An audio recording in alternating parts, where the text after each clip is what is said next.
Before we dive in, if you're new here, welcome to Novel Explanation, where we bring your favorite stories to life one part at a time. Hit subscribe and turn on the bell so you never miss what happens next. Chapter 11:01 A Blessing and a Curse. Chapter 11:01 A Blessing and a Curse. The inn was once again sealed, and Lex breathed a sigh of relief. He had an innate ability to attract trouble, and he'd always come out on top, but it wasn't always good to tempt fate. Without any emergency quests or urgent tasks waiting for him, Lex could finally take his time to develop himself and the inn. Yes, in the long term it would be better if he trained in the Temple of Fasting rather than by himself. But since he couldn't just drop everything, sealing the inn once more was the best option. Lex pulled up his interface and looked at the quests given to him by the system. Lex extended his finger and, underneath them, began writing something. He was not adding a quest to the system interface, but rather just using an illusion to make it look like he was adding quests. On top was mastering Inferno Blade completely, following by improving his sword intent. Then came finding ways to hide his physique. For whatever reason, William and Jotun thought he had a bloodline rather than a physique, but even that knowledge was too dangerous. He did not ask them why they knew, nor did they mention it. It didn't matter. Then he added the 5-year deadline Vera had given him. It was technically a little less than 5 years now. One by one, he kept adding his objectives to his quest log. On Nether, the largest continent in the Midnight Realm, Jack made a similar list of objectives for himself. He decided ultimately to not leave the realm right now. He would improve his survivability before doing any of that, not to mention make the Jolly Rancher tougher. It would be sad if it broke while adventuring. Last but not least, he wanted even his clone to absorb at least one piece of resin as well. If he was going to have a clone, he wanted it to be the best. By the time Lex and Jack both finished their lists, a considerable time had gone by. Not that it mattered. The more extensive their list was, the better. With nothing but a lot of free time on the horizon, it was finally time to catch up on all their plans. Jack Daniels unfurled the sails to his ship, taking off from the ground as he began his journey towards resin. At the same time, Lex turned his attention to the tavern. It was time to begin the epic of the traveling tavern. A period of rare peace and tranquility arrived for the inn, with much fewer guests than they'd had in a long time. But that peace was not wasted, for the inn grew and changed during this time, as did its workers. The Midnight Realm, on the other hand, underwent a tumultuous change, as the absence of the Tree of Heaven brought about greater changes than anyone could have imagined. At the same time, rumors began to spread that a monstrous behemoth exited the Chaos Sea and entered the inn. Empires rose and fell. Various beings were born, and even more fell. Stories of the great adventurer Jack Daniels spread across the lands and the seas, and there seemed to be no place that remained untouched by his legends. One day, much like that tumultuous period where the Tree of Heaven fell, a phenomenon encompassed the whole realm, though no one knew what triggered it. A brilliant light of pink and purple shone throughout the realm, promising good tides and fortune. Many thought a new treasure had been born, and a great age of treasure hunting came to rise. In the lands of Minara, the human race once again made its appearance, under the leadership of a great sect called the Simple Life Sect. Their sudden appearance challenged many existing powers, and the ensuing conflict knew no end. In the Origin Realm, meanwhile, time passed much slower. The war between Jotun and the fiery mammoths continued, with no end in sight, encompassing hundreds of star systems. The Henali became more active in the eradication of the Fugan, and so the number of battle zones increased. At the same time, anticipation of the Champions tourney also began to rise, as its initiation came ever closer. After a couple of years, something unexpected and unprecedented happened. The Dead Zone, in which Earth was trapped, suddenly welcomed the return of extremely abundant spiritual energy, changing the planet from a rating of below 1 star to above 2 stars. But with the return of that spiritual energy, also came a swarm of insects that attacked not only the deities who were trying to take over Earth, but the AI as well. They were immediately recognized as the insects that had also invaded Polbitvi, under the influence of the terrorist Jeffrey. But then, without warning, something unexpected happened that rocked the entire Origin realm and brought away the attention from the resurgence of a dead zone. A human immortal, in partnership with an emissary of the Henali court, discovered evidence that a full-fledged Jorlum had been nurtured by Fugan forces. A Jorlum was an entity that could easily destroy an entire galaxy with little effort once matured. But they had not discovered the Jorlum, only the destruction it had wrought before it was discovered. The matter was so serious that the Henali deployed their own members, no longer leaving the task of finding it to their subordinate races. If the Fugan could hide an entire Jorlum under their noses, what else could they possibly hide? The answer was simple: a lot. The discovery of a Jorlum was both a blessing and a curse. It was a blessing because it forced the Fugan hand before they were completely ready. It was a cure because the entire Origin realm was suddenly embroiled in an unprecedented civil war. Countless races which had up until now sworn loyalty to the Henali turned sides and retaliated. Empires were fractured, and all hell broke loose. Chapter 11:02 Enigmatic Tavern Keeper. Chapter 11:02 Enigmatic Tavern Keeper. There were even clashes between the Henali and Fugan themselves, though most of those took place outside the Origin realm, so no one actually knew the details. The few battles that were fought in the Origin realm were fought in the void behind space, to prevent the realm itself from being destroyed. The many Dao lords who had entered the realm all became neutral parties, unwilling to take part in such a conflict. It was fine while it was just their subordinate forces fighting, but they themselves were not going to expose themselves to war. But under the guise of neutrality, they too began to plunder the Origin realm. The Jotun Empire, which was the largest human force in the Origin realm, lost 14 galaxies overnight. They were traitors among the humans, unsurprisingly. But, ironically, it was not the humans who led the rebellion. Instead, it was the many Henali aides who were supposed to be helping Jotun run the empire who had secretly aligned their loyalties with the Fugan. Similar scenes happened across the realm, and only extremely powerful races, such as the Devils, were spared from rebellion. After all, the Devils never needed help to rule their lands. All of this was the consequence of forcing the Fugan hand before they were ready. So it could only be imagined what would have happened if their preparations were complete. At the same time, rumors began to spread that the Fugan were the original rulers of the Origin realm, and that the Henali were foreign invaders who had driven them out.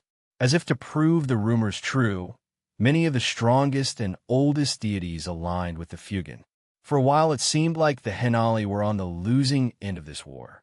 But no matter how great the momentum that the Fugan gathered, the Henali were not without their strengths as well.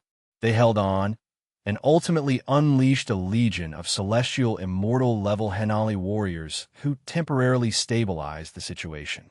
But what worried many was that the dreaded Jorlum never made an appearance during this entire time. It was a time of great uncertainty, where even the largest and strongest forces of the realm were vulnerable. But ironically, during this time when the strongest of forces were at risk, it actually became the weak and insignificant who became largely ignored. That did not mean they were spared from their share of strife, but at least no one was paying attention to them. Alongside the fall of the Henali portal, some weaker races and forces became completely isolated. But life carried on, and the little people still had to eat and drink to survive.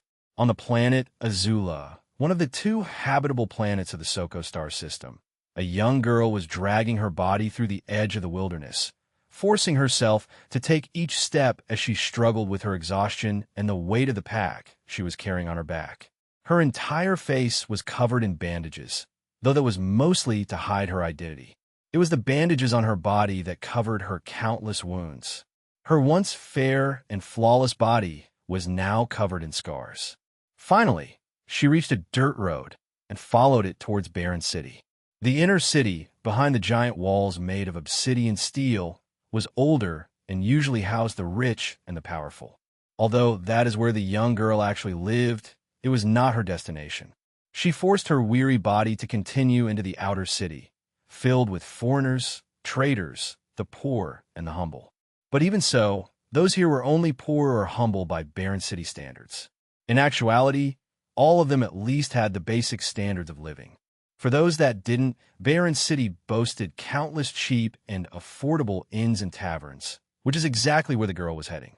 After navigating the crowded streets, she made her way to the strange building made of some unknown material called wood. But other than the strange wood material, this tavern was like any other in this city. The food was good and yet cheap, making one question what they were actually putting in the food.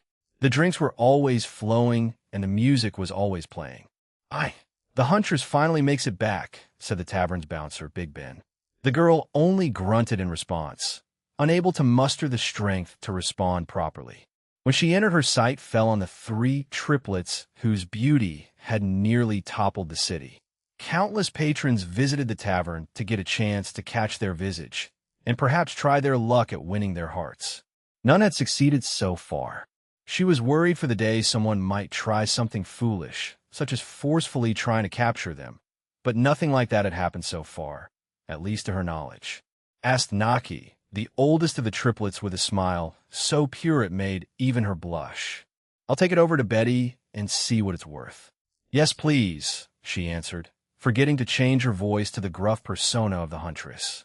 She immediately realized his mistake, which is why her next sentence sounded a lot more hoarse. Can you tell the tavern keeper that I wish to speak with him? He's on the roof waiting for you. You can make your way up. A meal and a room. Deduct the cost from my pay, she said, making her way up the many stairs. For some unknown reason, all the exhaustion she had been feeling faded away once she entered the tavern. The ache in her muscles did not go away, but at least climbing the stairs did not feel like death. She made her way to the roof and saw the enigmatic tavern keeper sitting in his favorite lawn chair, sunbathing. He looked like a teenager, 15 years old at most. Yet at the same time, he was the most mysterious man she had ever met. Chapter 11:03 Miss Huntress. Chapter 11:03 Miss Huntress. She observed him for a moment. He looked even younger than her, and if it weren't for the fact that she had seen every single worker at the tavern come to him for instructions, she would still find it hard to believe that he was the owner of this place. Not that the Midnight Tavern was anything special. There were hundreds of taverns and inns in the outer city, and while many of them were just ordinary, some of them were quite renowned as well. There was the Cat's Lap, which was run by Madame Lisa. Not only was she recognized as the best cook in the actual city, rumor had it that in her younger days there was a noble from the inner city who wanted to marry her.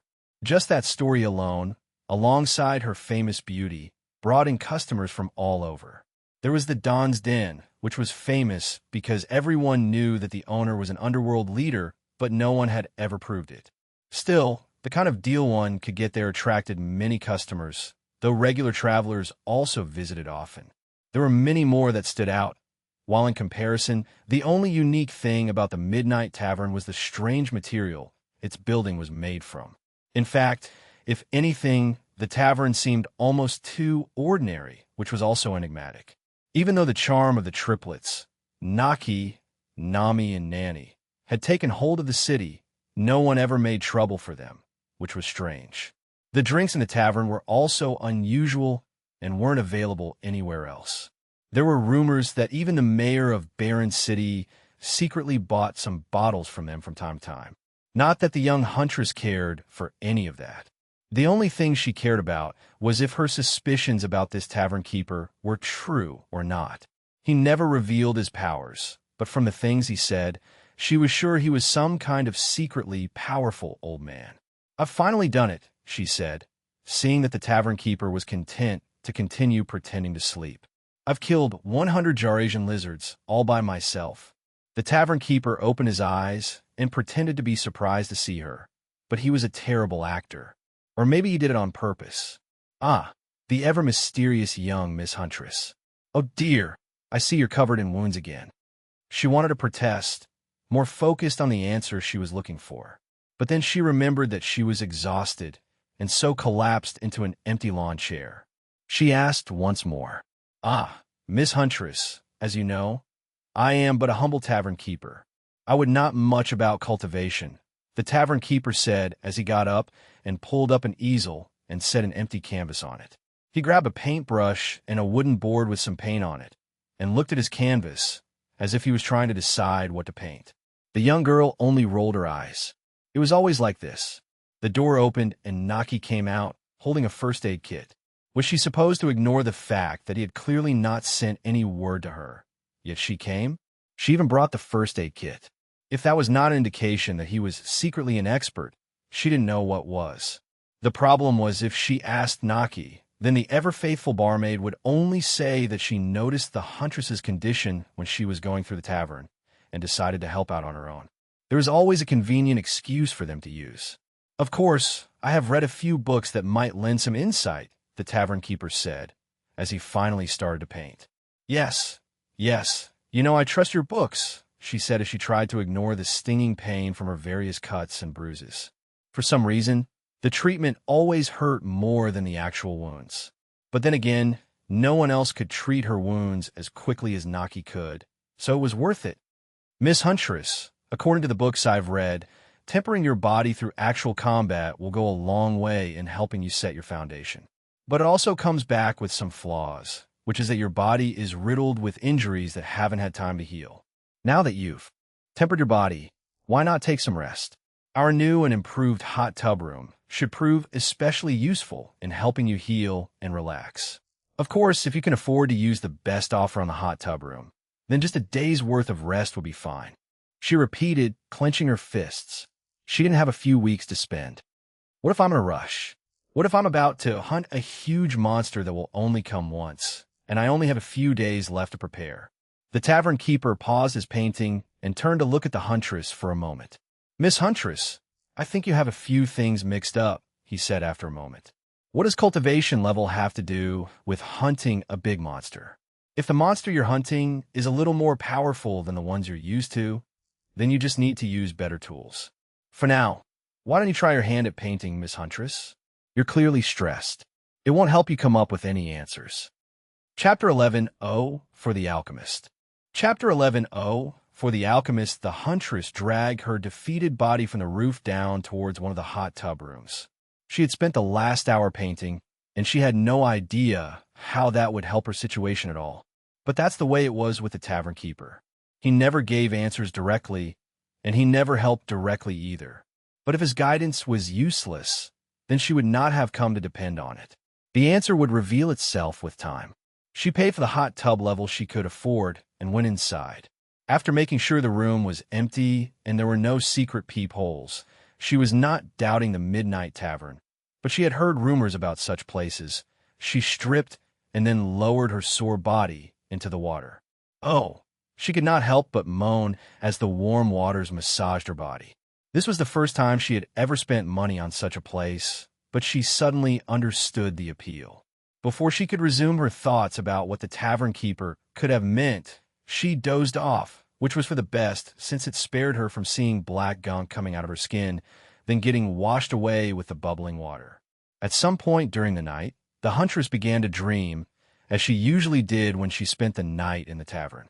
Within the dream, she was painting with her finger as the brush, her chi as the paint, and the universe as her canvas.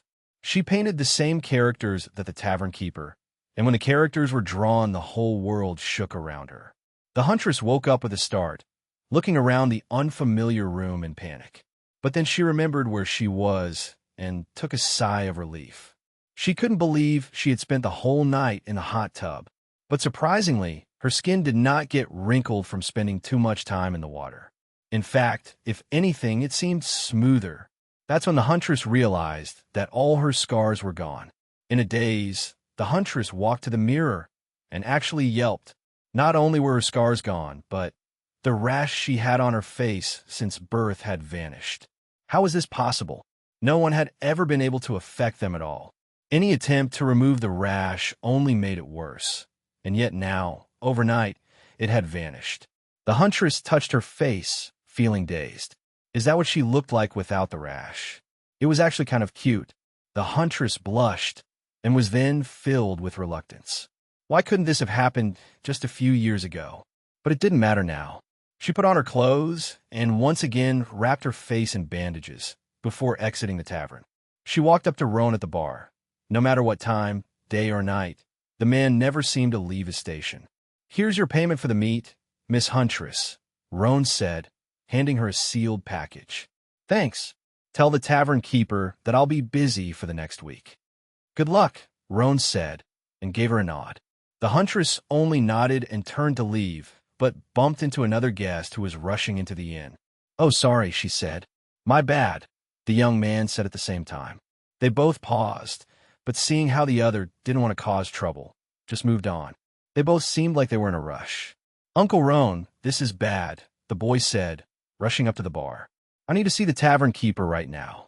The boy nodded and rushed through the tavern and reached the roof. Upon finding the tavern keeper, the boy could no longer hold himself back. "Tavern keeper, you have to help me. My stupid family is forcing me to get married to some ugly girl to cement some business deal. I just found out about this." The tavern keeper did not at all seem alarmed by the news, and instead wore an amused look. "It's quite rude to call a girl ugly, young alchemist. How can she be beautiful when her own family admits that she's ugly?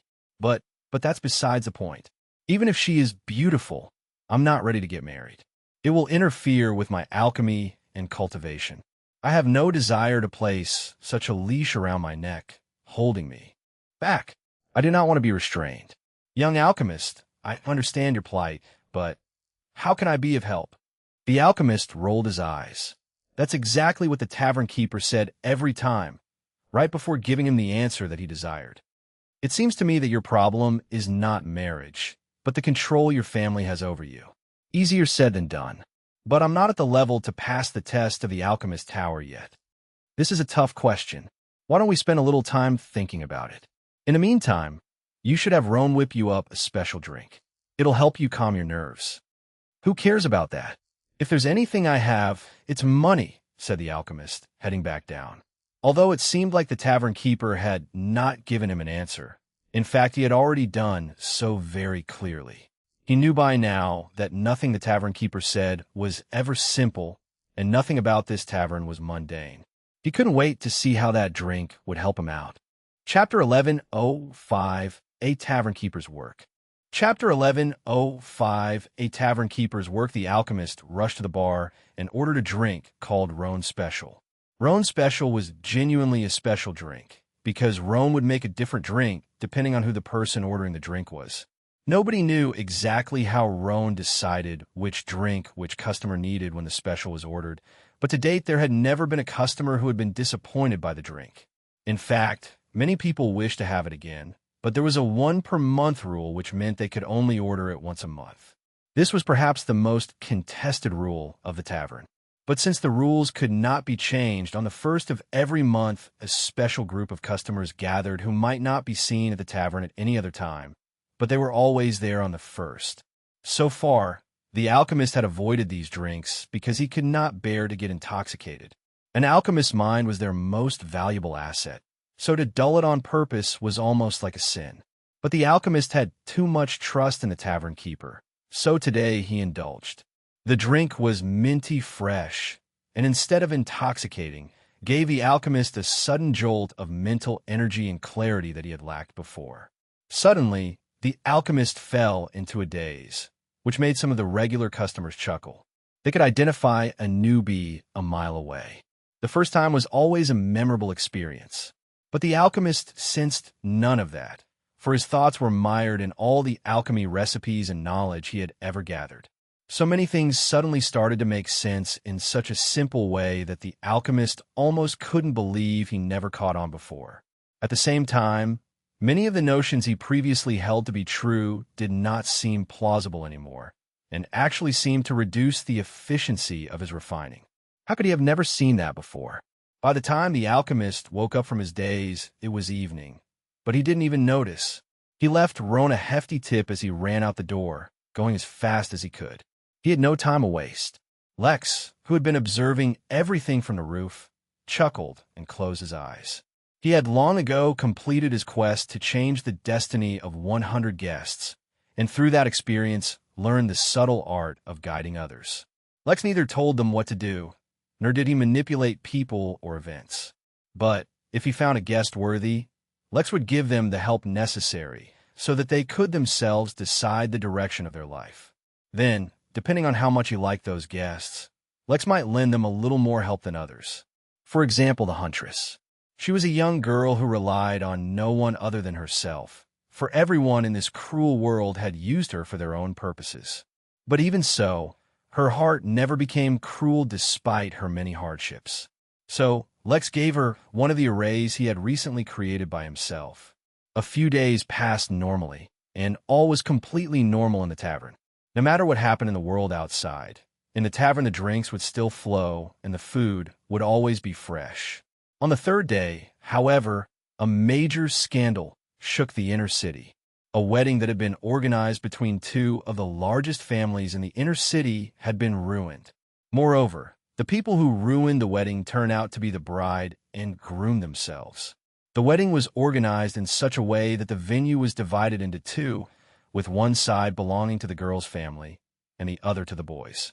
When the union would be complete, the division between the two sides was supposed to be removed as a symbolic gesture showing that the two families had now become one. But, unexpectedly, in the final moments before the union, the groom suddenly announced that he had become a member of the Alchemy Tower and did not want to get married as it would distract him from his alchemy. Since he had been accepted as a disciple by a Tier 3 alchemist, no one dared bar his path as he had a falling out with his family and left the venue. The girl was even more domineering. Up on stage, she gave a speech about how her family had shunned and used her since her mother died, and had sold her off to someone else just to cement a business alliance. She cut off her ties with her family forever, taking up her mother's name, and left. When her family, angered by her disclosing their behavior and secrets, tried to attack her to force her back on stage, the girl used some special technique that brought everyone to their knees. Even the veritable Foundation Realm family, head of her family, was brought to his knees, unable to move, as she marched out. Her final words before leaving were a declaration that she would also look into the death of her mother, and if she discovered that someone from the family had been behind it, she would be back for revenge. The story had rocked the entire city and was the hot gossip that everyone was talking about. But a lesser-known piece of gossip that only very few people heard about was that the young alchemist had been brought by his master to the nearby wildlands to harvest a very special herb, but was attacked by a wild beast. Before his master, who was not adept in combat, could do anything, a young maiden of unmatched grave and beauty saved him. No one knew who she was or where she came from, but her valor had won the day, and some said, the young alchemist's heart. Lex, who was sitting in the rumor room, chuckled as he read the slips that updated him on all the latest gossip. Nami knocked in the door and popped her head in. Tavern keeper, that old stinky man, is back again. He's thanking you for helping him find a perfect disciple who can represent him in the upcoming alchemy tournament. But he's saying he's never taught a disciple before, and he's already almost got his disciple killed, so he's lost all nerve. Send him to the roof, Lex said as he got up from his chair. A tavern keeper's work was never done. Chapter 1106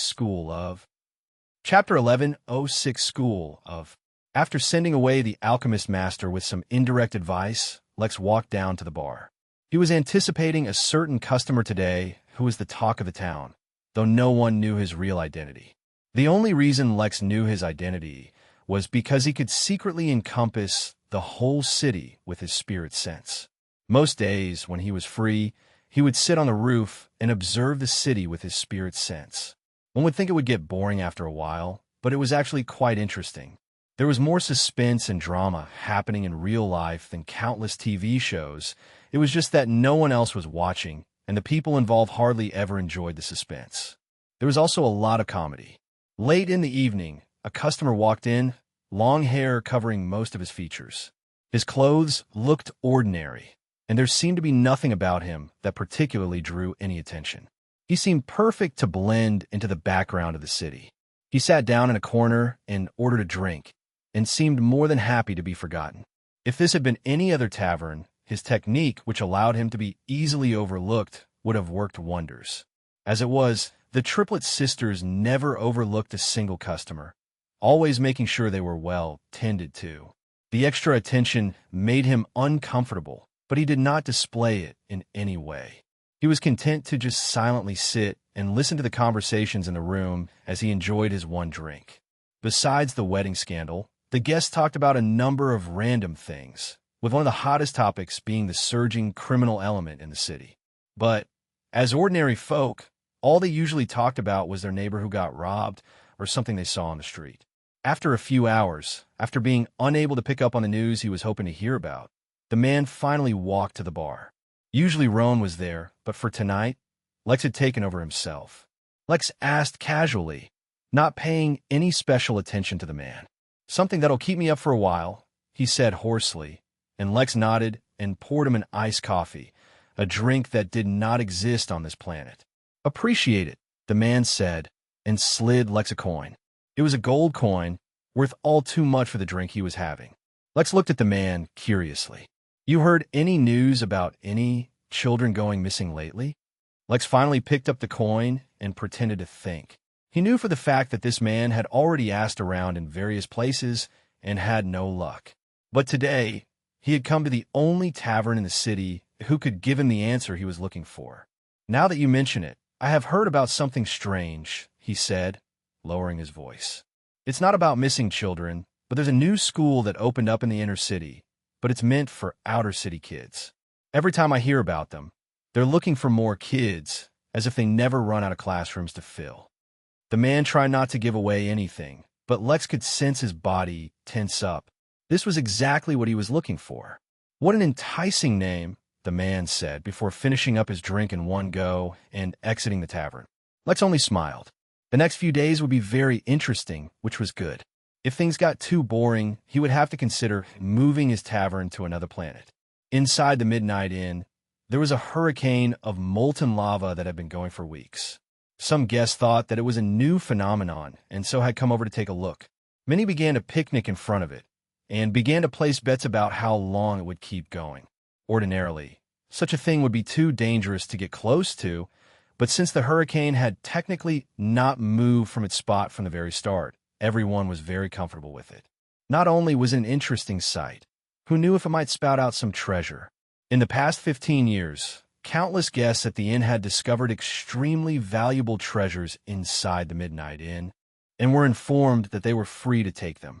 But the condition was that they don't harm the surroundings, and in the case that it was a treasure that could continuously reappear, cut off its roots or point of origin.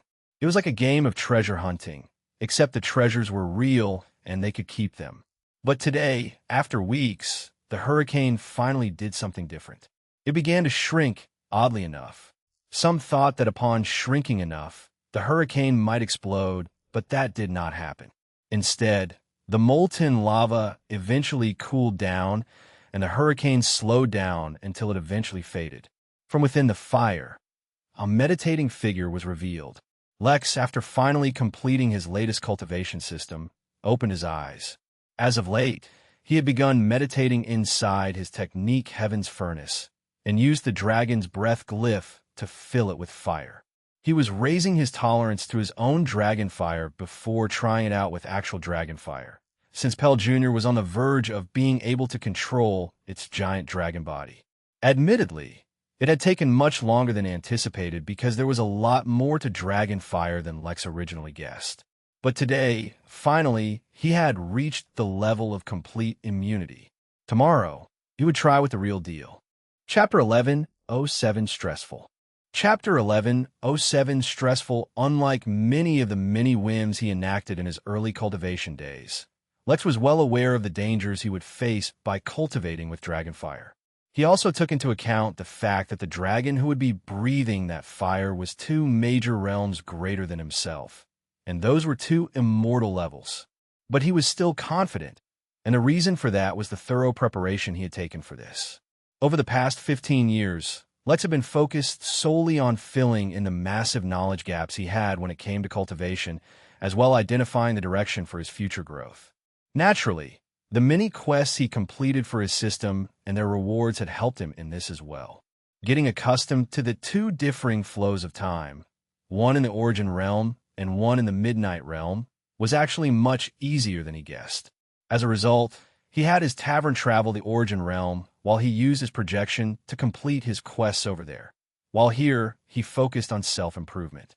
So, while the tavern was out in the Origin realm for about 5 years, Lex had been tempering himself for 15 years. He had forced himself to slow down his cultivation, for he was absolutely ready to improve, to not only temper himself, but also so that he could get a better understanding of how he wanted to proceed. Becoming an immortal required Lex to define his tenets of immortality. If he had continued to use Regal Embrace, he would have had only one tenet, and that would have been absolute defense. But since he did not, Lex had to decide on those for himself. The tenets were exceptionally important as they would define the foundation of his power and growth in the immortal realms. So he took his time over the past few years and thought about this in great detail. During this time, he also took his time and properly settled into the Midnight Realm and became fully accustomed to it. He adventured to his heart's content, and for once enjoyed not being pathetically weak compared to everyone else for once. This was very important, as his Midnight Tavern had to remain exceptionally low-key for the last few years. With the whole realm at war, high-powered cultivators were even more active, which is one of the things that prompted him to learn how to remain hidden behind the scenes. Unless absolutely necessary, he used the tavern to fulfill all his quests and change the destinies of many, all without attracting attention to himself and the tavern. The conclusion he eventually came to was simple. He enjoyed being anonymous, but being anonymous because he wanted to observe everyone without being detected, and being anonymous because he was trying to avoid attracting trouble were two different experiences altogether. Basically, it was only enjoyable if it was on his own terms. That led him to figuring out a vague idea of what he wanted his tenets to be. In the meantime, he decided to grow as strong as possible while in the nascent realm. As it turned out, his ability Heaven's Furnace was great for that. Lex had named it Heaven's Furnace because at the time he created it, that's essentially what he was using it for. But with more practice, he learned other great things about it. It was great to trap people in, since his furnace could tolerate extreme shock, heat, and pressure. In fact, so far he had not encountered a single situation where the furnace was even near collapsing, so it was great as a prison. At the same time, it could be used defensively, since if he placed something inside, someone would need to break the furnace to get to the item. But most importantly, Lex learned that the furnace could condense and purify anything put into it. It was even able to mix 2 or more items together to make a single item that was greater than the sum of all parts. As such, the furnace drastically improved his ability to manufacture treasures. More importantly, it allowed Lex to face much greater force and pressure than anything else in the Midnight Realm could provide, giving him the perfect area to hone his defense. Lex regularly trained in the furnace using his own dragon fire, and today, finally, he reached the point where it could not harm him at all. Now he would go test out his body in the cosmic sea once more, and then tomorrow he would face real dragon fire. After that, he would have to unseal the Midnight Realm. While this 15-year gap was great for him and his workers, allowing almost all of them to reach the nascent realm, to grow any further, they would need the Origin Realm, and more importantly, the Temple of Fasting. Most importantly, he was mere days away from the very specific date Vera had given him to go to Yildirim Utopia. She still did not mention what it was about, but only a few days ago, she came back and reminded him that the deadline was approaching. She was mainly worried that the inn wouldn't open in time and he wouldn't be able to go. At the same time, she was also worried about herself. Since they had spent 15 years here, all of them were 15 years older. Vera was finally old enough to date, but had been stuck here unable to search for her destined beloved. Yes, that meant that Vera had reached the age of 30 without getting a single boyfriend. If they were going by soul age, Lex had also crossed the age of 30, though his physical age was only 15. Like him, all the workers at the inn were technically physically teenagers as well, though good old Jimmy and his gang of peacock warriors had officially entered their 20s. Lex couldn't help but sigh. They grow up so fast, he said. Fortunately, Gerard and Lilith were still only just dating and hadn't moved on from that yet. Dating for multiple centuries was a very common thing among devils, so she didn't see that as odd. Lex wouldn't know what he'd do if Gerard, like Harry, had a kid. Being an uncle was surprisingly stressful. Lex teleported away to the cosmic sea pushing his thoughts away. It was time for a quick dip, and hopefully he would keep himself from being assimilated by the sea this time. Chapter 11:08 Nemo. Chapter 11:08 Nemo. After a long time, Lex eventually found out why the cosmic sea was so dangerous to everything it touched. It was not that the sea would kill everyone or destroy whatever it touched. Rather, it assimilated everything into it. The cosmic sea appeared to be liquid, but in reality, it was its own type of entity altogether. It could not be qualified in solid, liquid, gas, plasma, or anything else Lex was familiar with, because it was a diluted essence of what made up reality. Basically, besides chaos energy, the cosmic sea is what the Midnight Realm was using to build itself up. Only, and only once all of the cosmic sea was used up would the Midnight Realm finally exit the very initial stage of being formed. How Lex found out about the various traits of the cosmic sea was by testing out a technique that let him create many temporary clones that could be controlled within a certain range until they were killed or ran out of energy. The clones did not really contain any part of Lex's soul, so he was not afraid of it dying, which is why one of the first things he did with his clone was send it swimming in the sea. The clone was much weaker than Lex, and could at most amount to 1% of his strength, which is why Lex almost expected his clone to immediately die. But that's not what happened. Instead, he could feel as his clone was assimilated by the sea, turning into more of whatever the cosmic sea was. It reminded Lex somewhat of cosmic erosion elixir, which would absorb other things to create more of itself. But in this case, the sea was a lot more selective and a lot more potent. Having said that, Lex could resist the assimilation, which was good practice, not to mention it easily boosted his defense. Lex had not yet figured out how to absorb some of the sea during his cultivation yet. He was hoping it would give him some kind of massive power-up, but it did not seem possible yet. Considering the fact that Lex had by now absorbed 2 pieces of resin, the fact that he couldn't absorb the sea made him think it might be on an entirely other level, or that it just couldn't be absorbed. Speculation was pointless. "Morning, Lex," said a massive koi fish as it stuck its head out of the sea. "Morning, Nemo," Lex responded, disregarding the slightly uncomfortable feeling the fish gave him. After Lex learned what the sea was, he became genuinely curious as to what the monsters that could swim in the sea were. As it turned out, each one of them were extremely unique beings that could grow to become terribly powerful under the right circumstances. The only reason Lex knew that was because Mary, who could now share more of her knowledge, knew about them. That was a big deal since even Pell had no idea what they were. But Mary assured him that they would not be an issue since most of them would naturally die out once the cosmic sea was used up. Lex didn't mind so much, except for the fact that he and Nemo had become good friends. The poor fish was incredibly lonely, since it had never met another living being. This was not because it lived in the cosmic sea, but because it naturally gave off an aura that was many times more potent than dragons might. Even with the inn suppressing its aura, it still managed to make Lex feel uncomfortable. Lex had tried experiencing its aura outside the inn, and had to rely on domination to keep himself from crumbling. In its presence, Lex felt a suppression similar to the from beings higher than him on the cosmic ascendant spectrum, but much more extreme.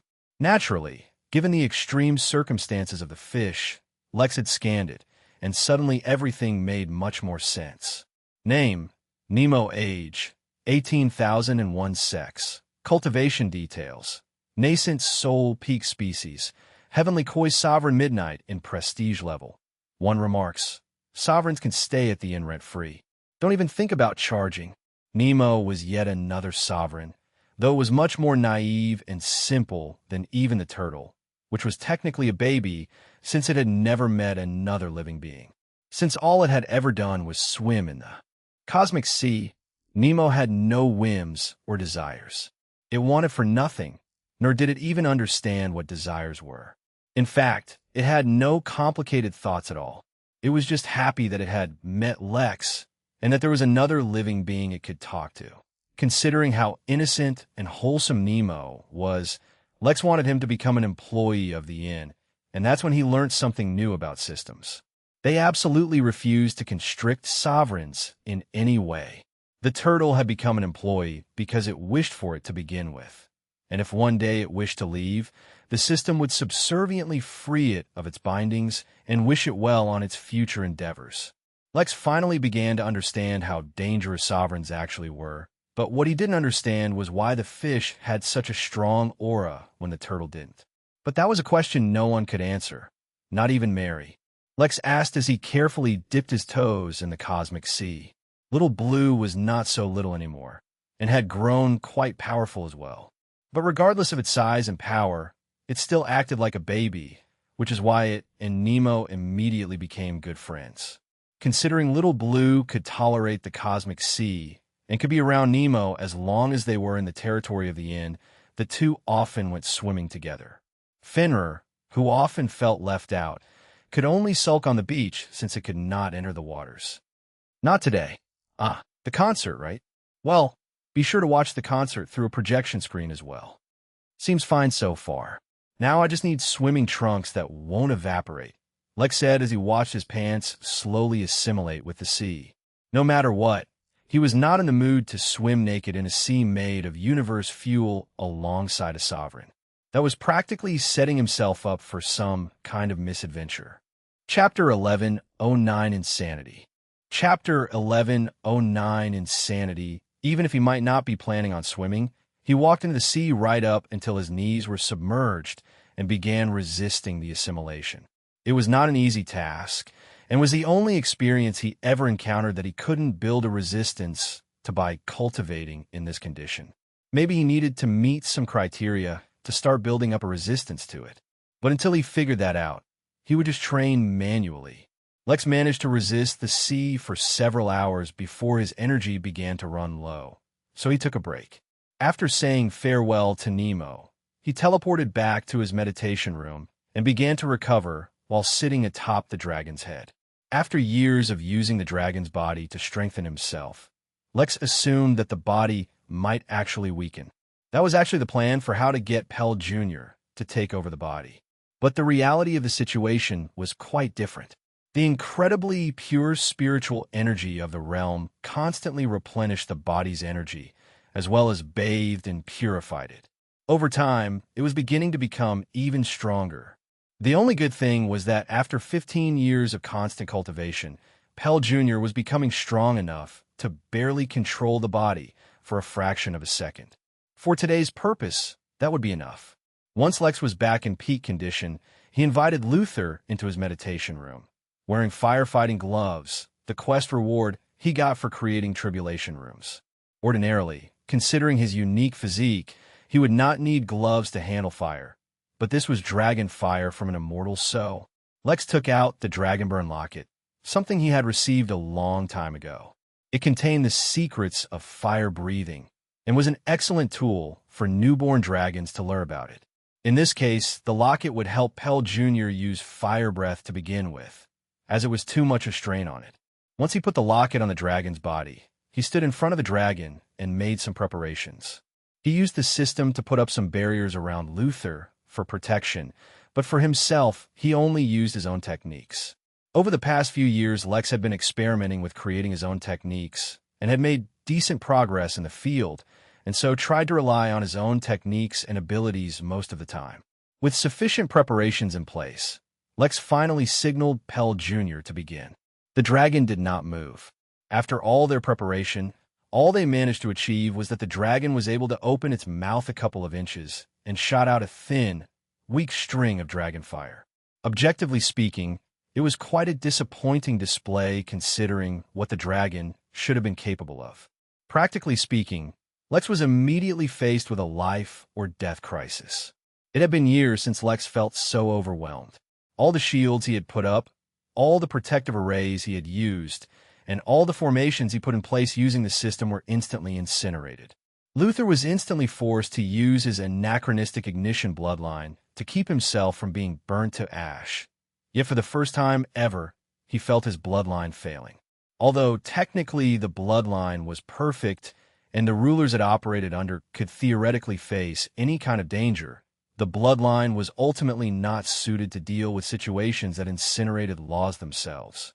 In fact, were it not for his gloves which he was using to defend himself, Luther might have already died. Such was an appropriate reaction from a nascent soul facing dragon fire from a heavenly immortal. What Lex was doing was, instead, ridiculous. Faced with death, Lex felt not fear but glee. When all his techniques failed, and everything external proved itself ineffective in the face of overwhelming power, the only thing Lex could rely on was his body, or more specifically, himself. Lex raised his hand and welcomed the tiny stream of fire into his palm. Coiled together, it was barely larger than an acorn, yet it was burning away everything in its vicinity, and Lex was no exception.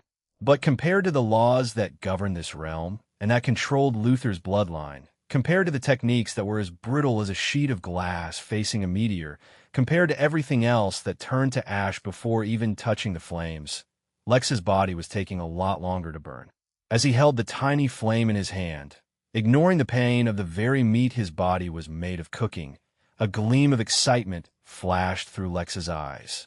He had not decided yet, but Lex was experimenting with the idea of having his tenet be about being the best at whatever he did. If he wanted the best defense in the universe, surpassing even Regal Embrace, and the best offense which surpassed even Moe's Blessing, then he might as well continue the trend. There was a small part of his brain which was logical that told him that he was essentially setting himself up for failure by having such goals. But then there was another part of his brain that was more adventurous that told him not to take everything so seriously. If he was going to live life, he might as well live it trying to do something extraordinary. Lex hadn't finalized what he was going to do yet, but he was giving himself a taste of what life might be like if he decided to be so extreme.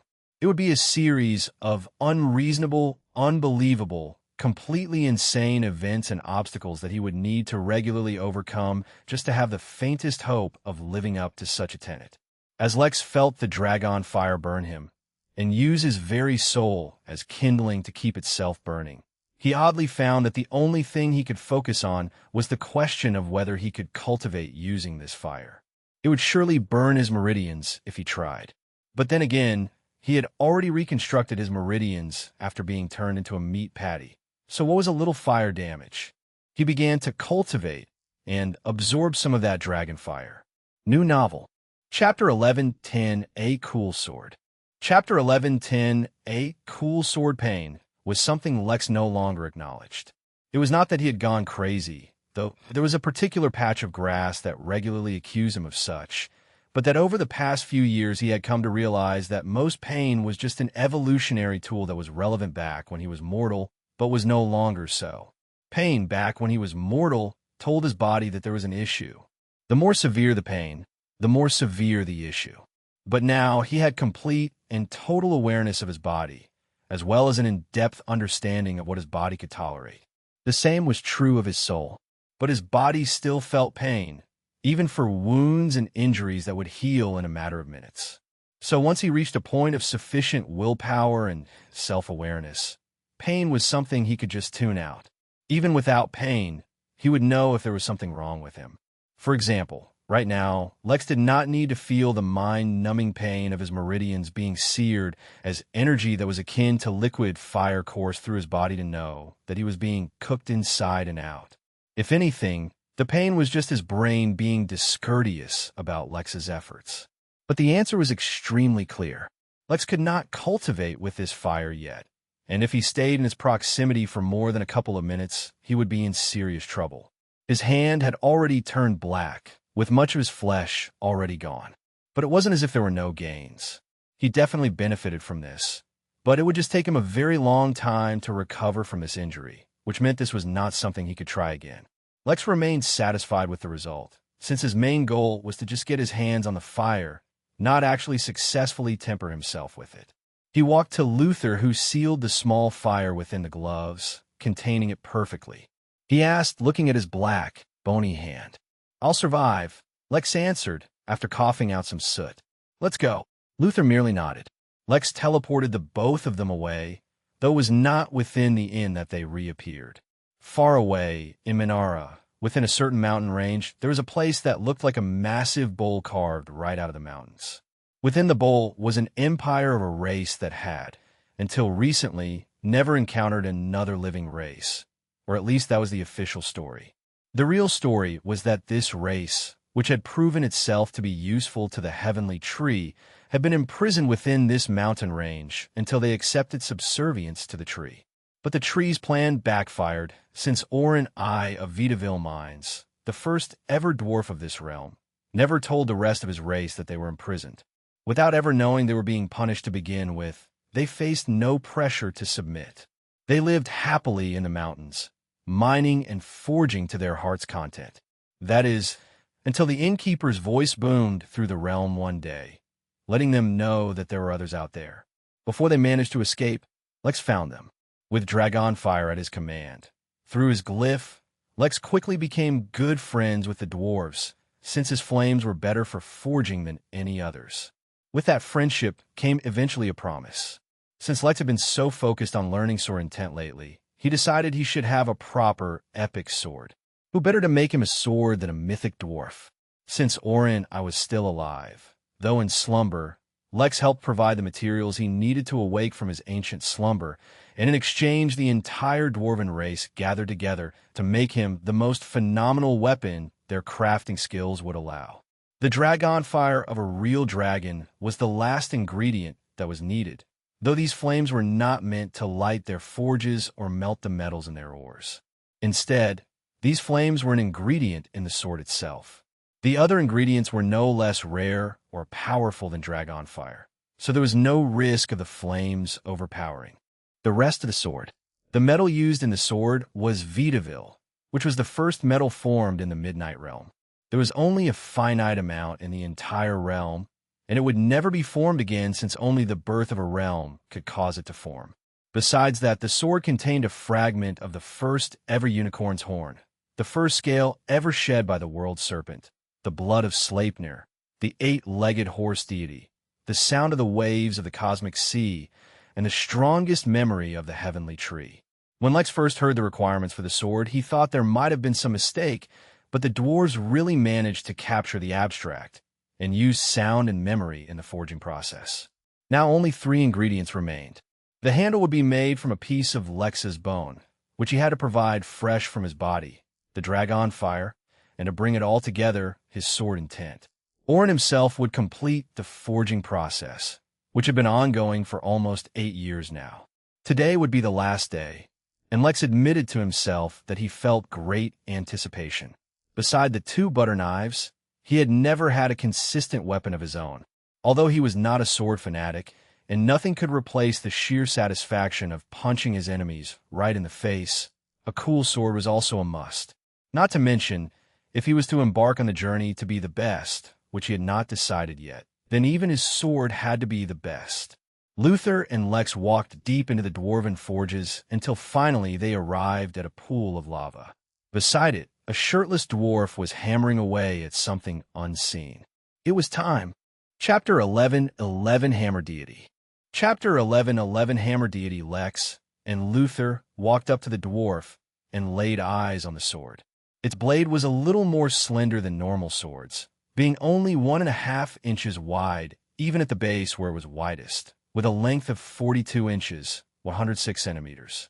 But even this was just a vague shape of the sword, as it had not taken its final form yet. The handle still needed to be added, which would be Lex's bone. Since his right arm was already half burnt, he decided to just use his hand and half his forearm for the handle. Oren asked, without stopping his hammering. He was not giving the sword shape, but beating its spirit into shape, because of course a sword of this caliber would give birth to a spirit of its own. Yes, Lex said. Oren snorted, but he was too fatigued to argue. He did not believe a flame existed that dwarves could not harness. Prepare yourself, then. Lex nodded and looked towards Luther, who was also prepared. As soon as Oren pulled back, giving Lex space, Luther opened up his hands, revealing the flame. Before the dragon fire could burn down the forge where his sword was being made, Lex grabbed the flames, then using the same hand, clamped the base of the sword's blade. The metal immediately began to melt, and Lex's hand became welded to the sword, though fortunately that was always the plan. Using his sword intent, Lex cut his right arm, leaving half his forearm attached to the sword. For a very brief time, the heat of the dragon fire was trapped within Lex's hand, as well as the melting blade of the sword. But unless it was properly tempered, the sword would be destroyed and the flames lost. Fortunately, despite being shocked by the heat, Oren did not pause. Immediately, he brought forth his ancient hammer and called on the ancient powers to finish the forging process. Deep in his mind lay the knowledge of how the foundation of this realm was forged, and now he brought out that knowledge to bear. Lex, with his stump, and Luther, who had all the hair on his body burned off, making him bald, took a step back and let the dwarf finish his task. Lex was not worried about healing. The reason why his blood had healing abilities to begin with was because of how densely his body was packed with vital energy. In a few hours to a couple days at most, he would be back to normal. That's if he relied only on himself. If Lex walked into the ORR, then his hand would regrow in a few minutes.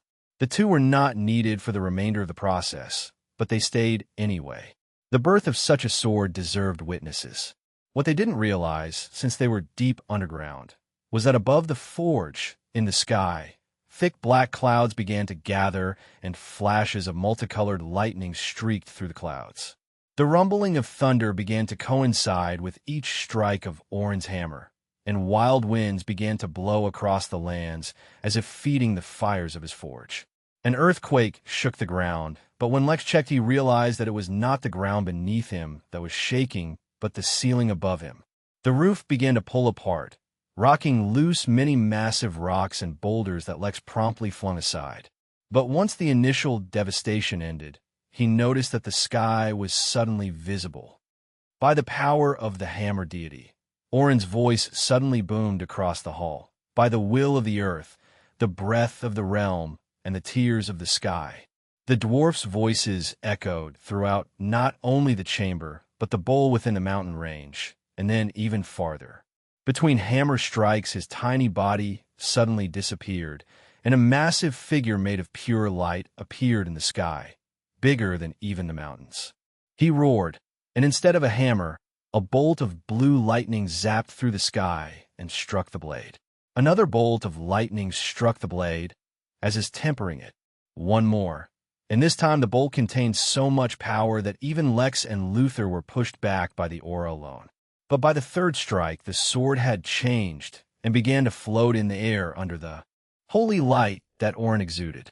Its appearance was rapidly changing, and Lex could feel that an aura of its own began to develop in the sword. But the process wasn't over yet. The blade was still red hot, not only from the lightning, but from the dragon fire as well. It needed to be quenched. As if on cue, the clouds above them broke into rain, but it wasn't water that the clouds were giving out. Instead, it was pure, liquid spiritual essence. Oren's figure disappeared from the sky, and the dwarf reappeared in front of Lex, kneeling in exhaustion and weakness. Even though he was the first dwarf, and even though he was a deity, he had been weakened extensively over the years. Lex reached to help him up, but he quickly waved him away. "Forget me, you fool," urged on by Oren. Lex nodded and then walked towards the floating sword, its aura rapidly evolving. The sword tried to resist Lex as he reached for it, but how could anything stop him? Lex grabbed the handle of the sword, which fortunately no longer looked like his hand, with his left hand, and felt something connect the sword to his soul. But the bond was still weak. To strengthen the bond, he would need to name the sword. Crap, Lex thought to himself as he tried to think of cool names. Why did this seem so much more intimidating than facing death? Chapter 11:12 Naraka. Chapter 11:12 Naraka. If Lex had known he'd be put on the spot like this, he would have never made the sword to begin with. Or maybe he would have just spent some time thinking of a name. Should he use a pun involving his name? The lexicon? No, that was dumb. Should he fuse his and Oren's name to pay tribute to the swordmaker? Lauren? Oryx? Still pretty meh. Zero? It was tempting, but the sword deserved a serious name that sounded cool and intimidating at the same time. Time seemed to slow down as thousands of names went through Lex's mind, But the more he thought about it, the worse his ideas became. Although, admittedly, that was because Lex kept thinking of different renditions of the lexicon. Once he was truly convinced that he could not give his sword a name based on a pun, he thought of a name seriously for a moment. Since he had somewhat reluctantly admitted that he had anger issues, sometimes, and whenever he faced a foe, he didn't just want to defeat them, he wanted to punish them. Lex decided to name his sword after Hell. But calling his sword Hell did not sound right. In that case, he decided to name his sword Naraka, which was hell in Buddhism from back on Earth. As soon as he decided on the name, he felt the connection between him and the sword strengthen. The aura of the sword finally stopped changing, and the persona of the sword was finally formed. It gave off the incredible heat of dragon fire and radiated the wrath of hell. It was a weapon to punish and torture his enemies, and lay waste to any who stood in his way. It was a little extreme, to be honest. Lex was a peaceful guy. He never picked fights. In fact, when others picked fights with him, he did his best to end those fights as quickly as possible. But since he had a sword now, he might as well keep it. Lex channeled his sword intent into the sword, and the silver sword began to give off a white light, which made sense since his sword intent had become visible as of late. "It's incredible," whispered Lex, looking towards the exhausted Orin. "The first kill of this sword needs to be worthy of the blade," Orin said, as he slowly picked himself up. Lex frowned. Where was he going to find a worthy kill? It wasn't like he kept a bunch of enemies in the basement so that he could kill them whenever he wanted. "Searching for such an enemy will be a hassle," Lex said. "But you must do it. Do not let the first blood your sword feels belong to a weakling." "A worthy name," he said. "Now leave me be.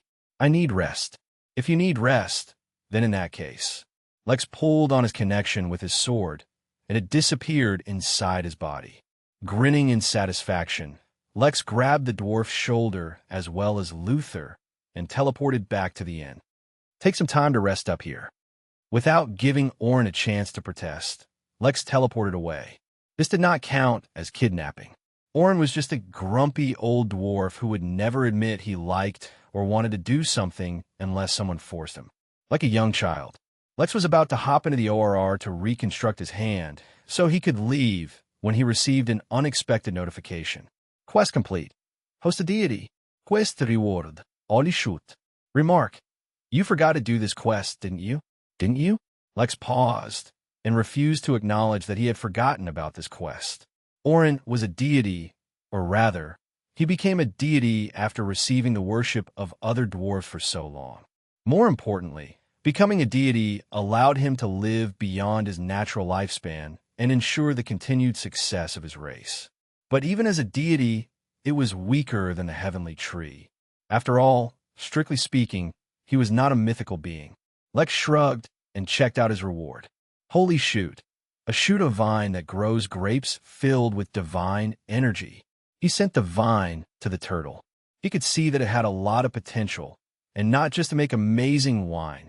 Divine energy was actually not easy to accumulate, so having a fruit full of it was amazing. But for now, he had to heal his arm and then return to the Origin Realm after 15 whole years. He actually felt a little excited about it. Ugh, they're fine. Hey, just because they made a few bad movies about the innkeeper does not mean... A few bad movies, Mary? They wrote fanfiction novels about the inn workers falling in love with each other. They wrote the masked tyrant's backstory being that he was actually shy, which is why he wears masks. They made a movie about how Harry is actually Cupid just because he's a glamour sorcerer. God damn it. I've had a girlfriend before. Besides, this body is 15 years old. Hey, you don't have to explain anything to me. I believe you, but you still have to check up on them. They've been requesting help again. Tell Z to go check it out. Lex snorted. He was not jealous. Chapter 11:13, Only One Choice. Chapter 11:13, Only One Choice, Lex grumbled as he walked toward the ORR. He had a stump instead of a hand. The Origin Realm was waiting for him to return to. There was some critical mission waiting for him on some utopia planet. He didn't have time to be babysitting a few Earthlings. just because they had rapidly grown in technology, civilization, and cultivation without massive corporations bottleneck progress for personal gain. They all thought they were so amazing. Who even cared that in a mere 15 years they had surpassed human civilization back on Earth? Or used science to explain cultivation? That won't gain a soul, as well as the Midnight Inn's massive catalog of techniques to create a machine that analyzes humans and designs a cultivation technique and method suited specifically for them. Lex certainly didn't. Lex snorted once more. How dare they make a video game about the Midnight Inn and keep him as an unlockable side character? Mary, spread the word, Lex said as he went to get his arm fixed. In exactly 12 hours, the Midnight Inn will be opening back up. To commemorate our reopening, there is going to be an event, and after that we will be kicking off the Midnight Games once more. But the games are going to be a little different this time, Mary asked. Oddly enough, this was the first time Lex had mentioned something like this. No, the workers all just need to know that we will be expecting a sudden influx of new guests. It would be great if Lex could just open up the system, do the task in Utopia, and then lock it back down. The Midnight Realm had more than everything he needed to grow, and now with Ian being able to support tribulations once more, he could easily stay here until he became an immortal. Unfortunately, however, he was leaning more and more towards the idea of being the best, even though he knew that saying it was much easier than doing it. And this was most certainly a path for him to just die. Just imagining a normal life seemed boring to him. But more important than just boredom, unless he wanted to give up the Midnight Inn, he would constantly be exposing himself to all the powerful beings in the universe. This would be even more so as the system recovered greater functionality. For example, right now he had an ongoing quest to connect 30 more planets to the system within the next 3 years, with the passage of time being based on the Midnight Realm. This was not actually difficult for Lex anymore, even if it required him to have the inn open for a while. But it was only a matter of time before this quest evolved into connecting other realms to the inn, this time on purpose. If he continued to just rely on bluffing, then there would eventually come a day he would be discovered. So, very literally, unless he gave up the inn, he would at the very least need to reach the Tao Lord realm. But even that might not be enough. Ignoring the mysterious guy who showed up to the inn one day and guided him towards nabbing a dragon, back in the Crystal Realm, he had apparently been visited by someone above the Tao Lord realm. Since the system was apparently open for the whole universe, it would not be a stretch to say that one day, maybe 1,000,000 years later, or maybe even 100 million years later, or perhaps much longer than that, or even sooner than that, he might be visited by such a being at the inn. If that happened, would he be able to maintain the facade? Over the past few years, without one crisis after another distracting him, Lex had much more time to think. That resulted in him realizing that his very survival depended on two things. Either he give up the system or become drastically more powerful. Honestly, he had grown too fond of the inn and everyone in it, so he wasn't willing to give up. That left only one viable option: become stronger than any other foe out there who might seek to challenge him. And wasn't that essentially the same thing as becoming the best? To that end, he had been doing a lot of research these past few years. He talked to his idiotic system and forced it to give him quest rewards in the form of knowledge that he had hidden deep within the Midnight Library. That knowledge basically only pertained to one thing: how to become the best. Whether it was fortunate or unfortunate, on such a path, Lex needed to be proactive. He could no longer wait for prizes to fall into his lap or wait to encounter good luck. He already had possibly the best cultivation technique in existence, so now he just needed to make use of it in the best way. So, after much research, he had discovered the best conditions and circumstances under which he should become an immortal, and for that, he had to return to the Origin Realm. Not only did he need to return, he was on a time limit. His growth in the nascent realm was much quicker than anticipated, and Lex actually had to put seals on his own body to prevent himself from automatically growing into the next level. But those seals had now begun to fail. Lex had a matter of months to arrange everything. So it was not just the Midnight, and that would be returning to the Origin Realm. It would also be Lex the Dragon Slayer, And if the amount of attention his previous stunt with the dragon attracted was anything to go by, then what he had planned for his grand return would turn him into an overnight sensation. Hence the need to forge himself a proper weapon, as well as the few other preparations he had made. Chapter 11:14 Open once more. Chapter 11:14 Open once more. Lex played with the event panel, setting the parameters for the upcoming event. Although the event panel was already one of the most powerful and versatile panels Lex had for the entire system, it had undergone drastic improvements over the last few years. A rise in Lex's authority had directly contributed to that, as well as the higher functionality of the system. But if he had to be honest, the thing that most improved how much he could control the system was absorbing the Amber Chaos resin. There was a phenomenon that affected the whole realm when Lex absorbed it, and it improved Lex so drastically that it was fairly unbelievable. That was why he had hurried over and absorbed a second piece as well. But absorbing a second piece of resin did not produce nearly as much of a difference as the first. So instead, Lex decided to collect the resin and store them for when he might need them in the future. Of course, he also had Jack absorb one as well. That left a total of 7 pieces of resin that were currently stored in Lex's museum, surrounded by countless formations designed to hide their auras. It was not just a drastic improvement in his body's strength, resilience, defense, char, potential, and many more things. It directly catapulted Lex's rank on the cosmic ascendant spectrum by a large degree. He was now fairly certain that, as an individual, his rank on that list was above most races like devils, angels, and the like. He was not sure how he compared to celestials, but Lex did notice that he could directly ignore a majority of the effect that dragons might had on him previously. With the upgrade in his rank on that list, the system was a lot more cordial to him, even though Lex could clearly tell that it did not want to be. It was a strange thing that his system was developing a personality. Perhaps this was a result of him not absorbing it into his soul.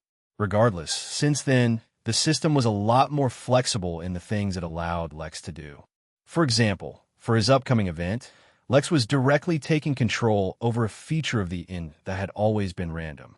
He was taking blend reality, which basically mixed portions of actual worlds or realms linked to the system and turned them into entrances to the inn, and mixing it with an element of the pro bono room. Basically, the pro bono room had a way to detect any living thing that was in need of rescuing and would bring them to the inn. He was taking the element of searching for those in need, pairing it with blend reality, and setting a target number. To start with, to ensure that nothing untoward happened, he selected the option of looking for 1,000 individuals in dire need and bringing them to the inn through blend reality. The inn had no shortage of guests who liked it and would visit it, but he wanted to find people who would be desperately grateful to the inn. For one, he wanted to sow positive karma, as well as attract guests who had positive feelings for the inn, and on another note, he just wanted to raise his satisfaction rating. The event would kick off. Thousands of extremely grateful guests would come to the inn, and after he was sure that there were no issues, he would raise the number significantly. At the same time, he had already prepared a way for him to go to Yildirim Utopia by shifting his tavern around until he found a trade planet from where he could purchase something that belonged to the Utopia. Now he just needed to tear a ticket and go there. Not only would he end up linking the planet, but he would also fulfill whatever task he desperately needed to do there. Time passed quickly, and Lex finally ended the inn's lockdown. At the same time, the reopening event kicked off, and Lex tore his ticket to Yildirim Utopia, teleporting over. Across the Origin Realm, Crystal Realm, and the Midnight Realm, countless living beings on the verge of death suddenly discovered an opportunity to survive. It was a split-second opportunity, and most of them immediately took advantage of it. Only one was too slow, unable to enter the inn before being cut down. 999 confused, worn, beaten living creatures suddenly appeared in the inn. Most of them were beasts, and they sustained considerable injuries which needed immediate treatment. Some were plants, others were monsters, and a few were ordinary sentient beings, while one was a 2D character who disappeared off the page of a comic book. The page in the comic where he died was empty, confusing the little human who was reading the comic. How could the last page be empty? But no one could give him an answer. Lex, who had full faith in his workers, especially now that most of them were either in the Golden Core or nascent realm, ventured off on his own journey. Surprisingly little was known about Yildirim Utopia, and even the item he had collected belonging to this planet had been smuggled off. If he could have personally entered the Emporium, he could have gathered information, but his projection could not leave the tavern, so he was forced to arrive here with no real knowledge of this place. His first and immediate impression of the place was that it was actually pretty nice. The weather was nice and warm, without being hot even by mortal standards, and the flora as far as he could see resembled Earth. Lex was standing on a beach, and the gentle waves ebbed and flowed, tickling Lex's toes as the water ran over them. A few seagulls flew in the sky, hunting for prey, while a number of animals randomly occupied the ground. A bale of turtles had half buried themselves in the sand, enjoying their warmth. Countless fish filled the water, even this close to the shore, revealing how rich and full the water was. Lex was expecting to feel nausea upon once more returning to the Origin Realm, but something about this place actually felt quite soothing. It was relaxing in a way that even the inn wasn't. How curious. Chapter 11:15 Saintus Yildirim. Chapter 11:15 Saintus Yildirim. Around the time that Lex reopened the inn to the universe, there was a small wooden pirate ship floating in the air. There was a fairy sleeping at the helm, its feet up on the steering wheel.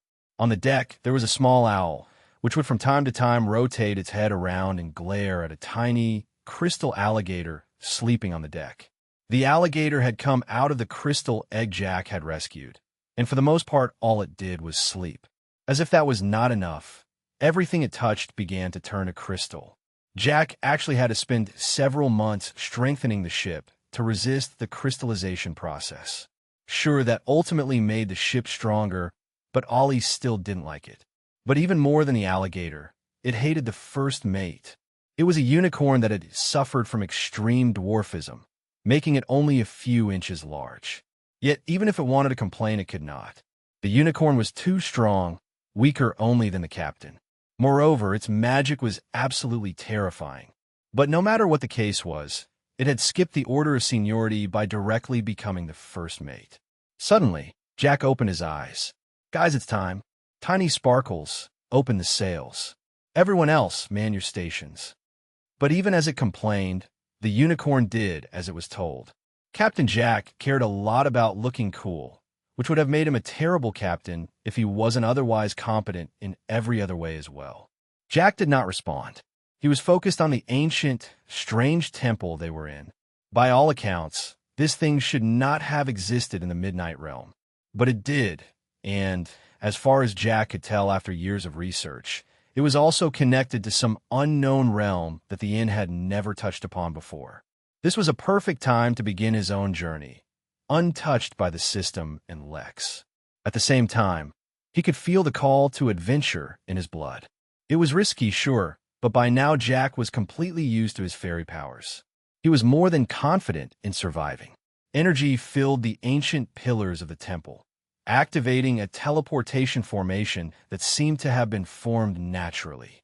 Then, 1 second later, they were gone. Moments later, the temple began to crumble, but as it did, it revealed an engraving that had long been hidden, even from Jack's inspection as well as Lex's. It disappeared before anyone could see, though if Lex had seen it, he would have recognized it as the Tower of Providence.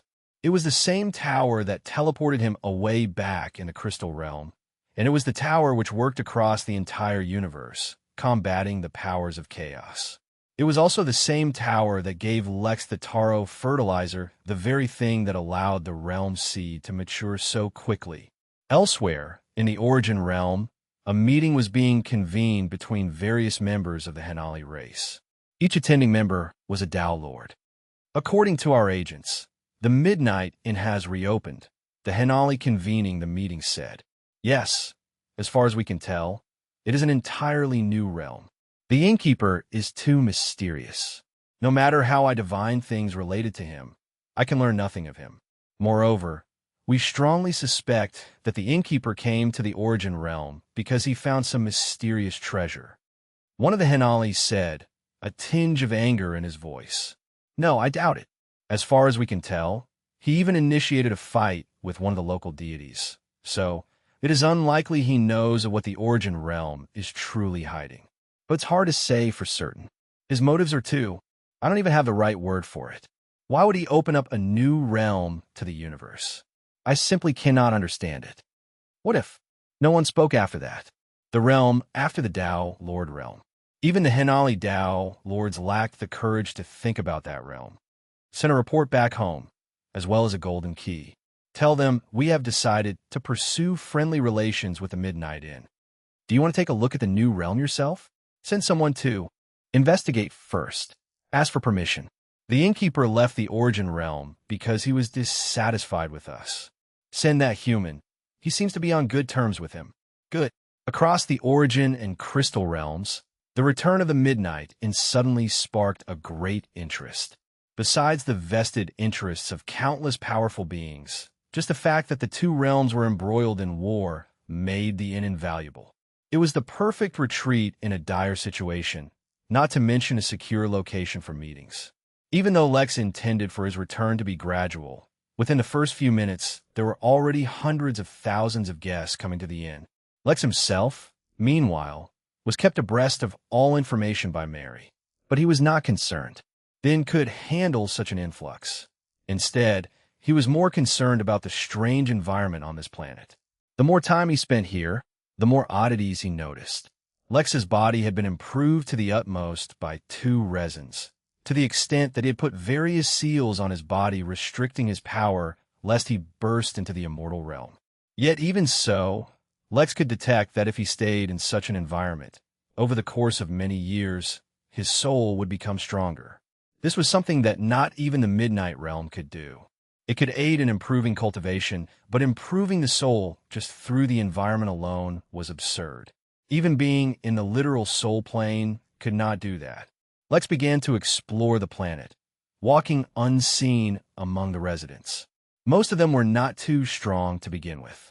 The majority of the people were in the Chi Training Realm or Foundation Realm, with a few Golden Core cultivators seen here and there.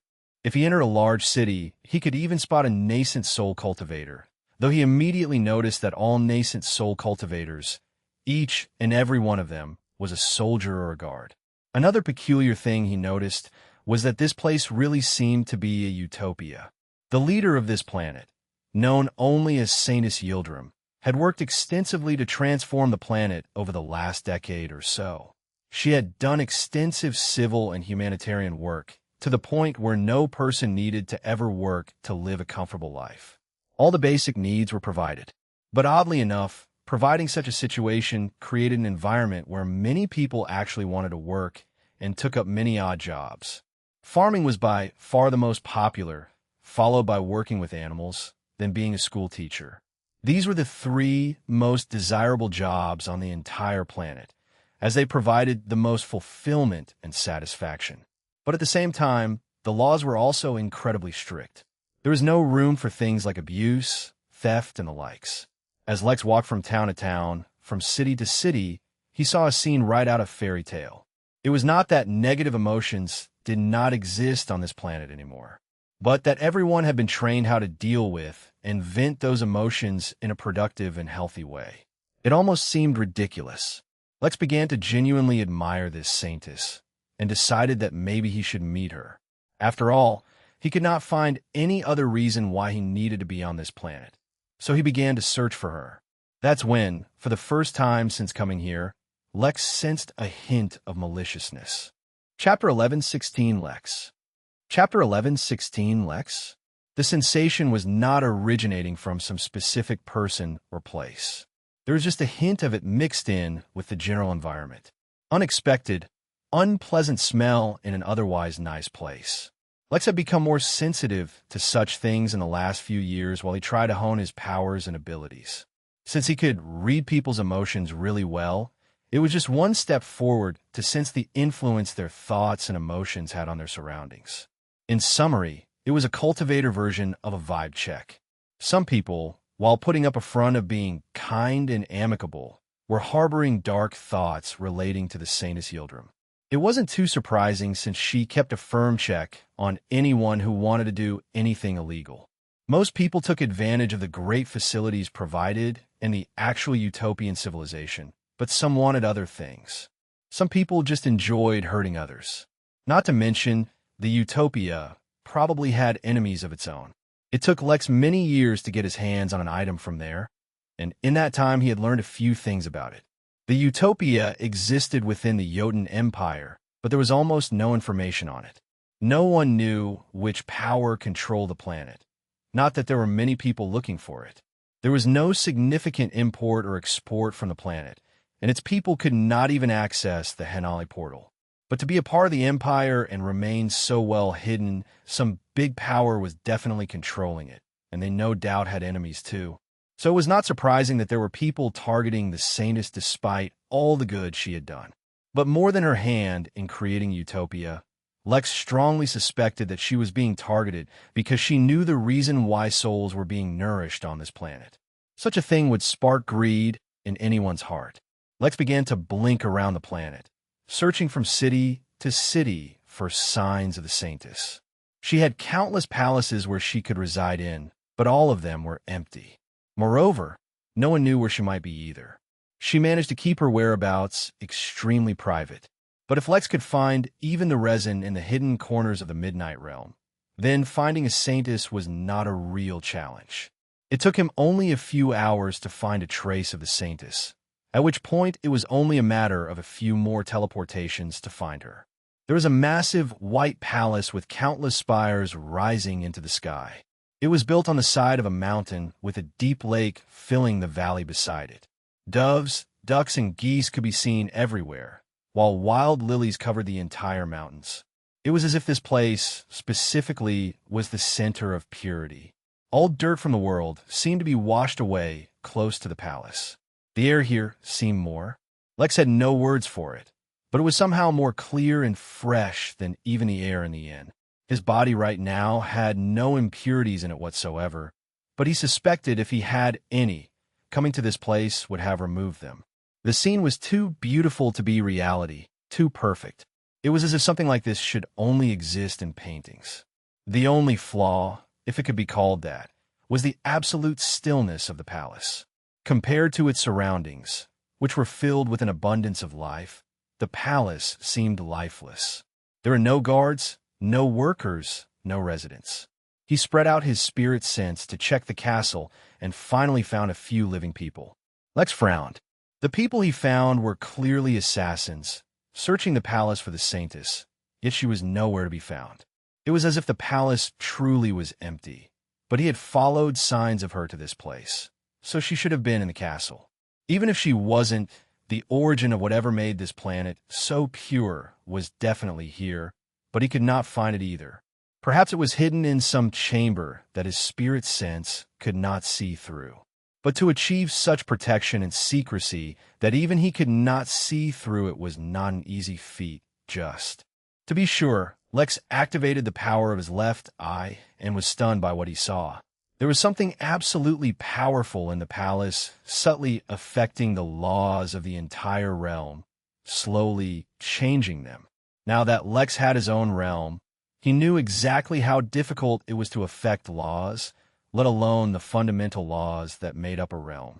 The Midnight Realm was brand new, so it was still easier to do so there, but it would be exponentially more difficult to achieve the same result here. But it was clearly happening in front of him. He suddenly began to understand why Vera had sent him here. Whatever could affect the laws of the Origin Realm absolutely could not fall into the hands of people with ulterior motives. But he didn't act immediately. He teleported to the palace, but just kept a close eye on the assassins while he himself also explored. The vast, spotless halls of the palace were truly devoid of any living presence. In fact, Lex was certain that he was the first person ever to enter many of the rooms he strolled through.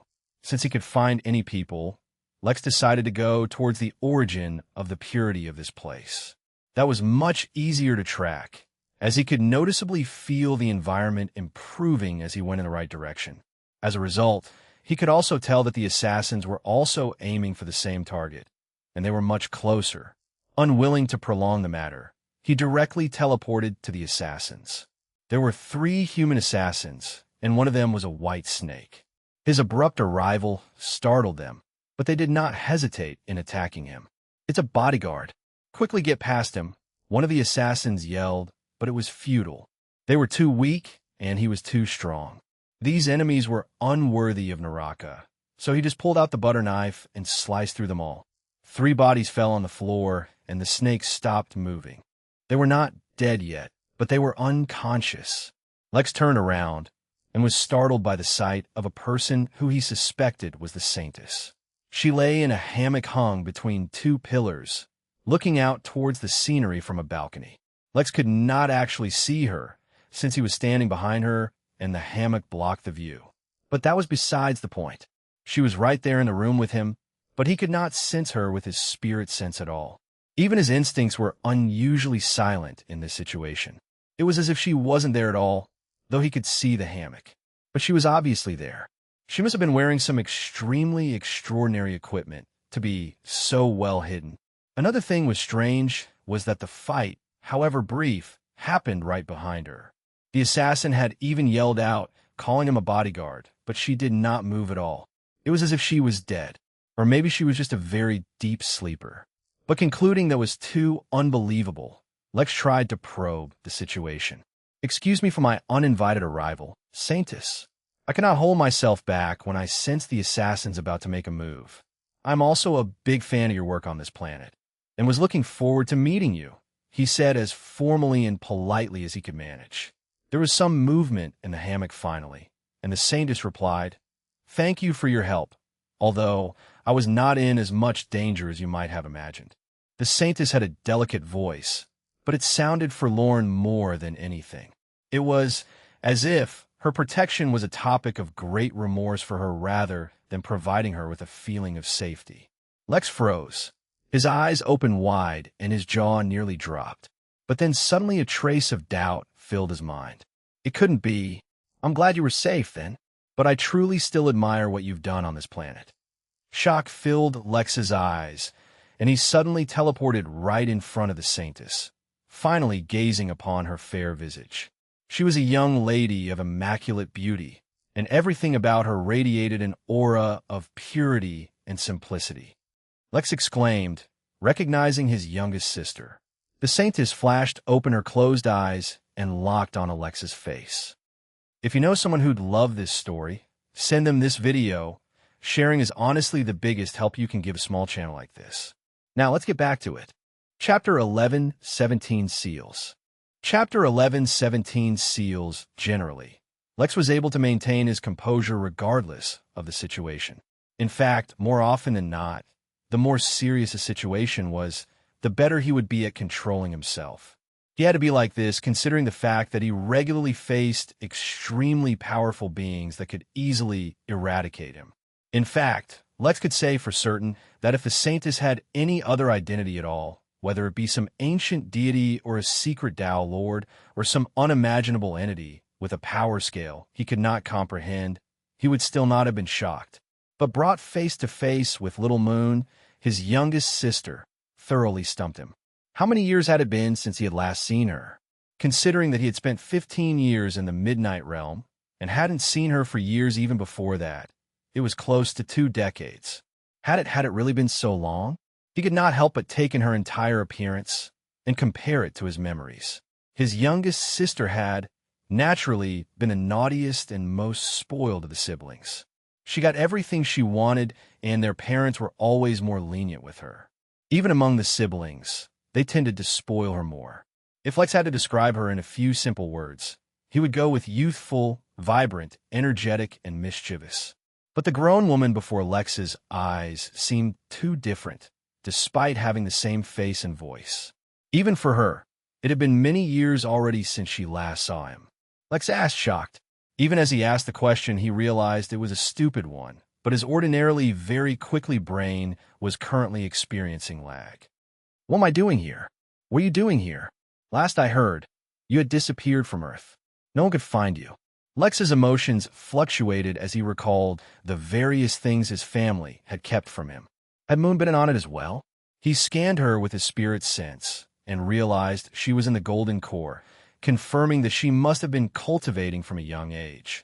But instead of being upset, Lex instead felt alarmed. He stepped closer and grabbed her thin, frail arms. He used his various senses to probe her body and discovered something that alarmed him. "Why are you so weak?" he said, feeling genuine concern take hold. But in response, Moon only smiled weakly, her expression filled with endless hidden regrets. Before she could explain, a strange pulse of energy distracted Lex. The assassins he defeated lay unconscious still, but clearly some failsafe had been triggered. A strange crystal emerged from within their bodies and began to pulse together. Lex detected a spatial disturbance. Without hesitating, he attacked the crystals, but his attack was easily rebuffed. Whatever was happening had been arranged by at least an earthen immortal. Lex took out a golden key and threw it towards Moon. "Someone is opening a portal to you, and it's probably more assassins, at the earth immortal level at the very least. Use the key. It'll take you to a place called the Midnight Inn. You'll be safe there." Moon gave Lex an amused look. "Even if an earth immortal attacks, I'm completely safe on this planet," Moon assured him. "There's a very large protective formation around this planet that is being powered by the star in the center of this star system. The sole purpose of that formation is to protect me. I can't be hurt even if I want to."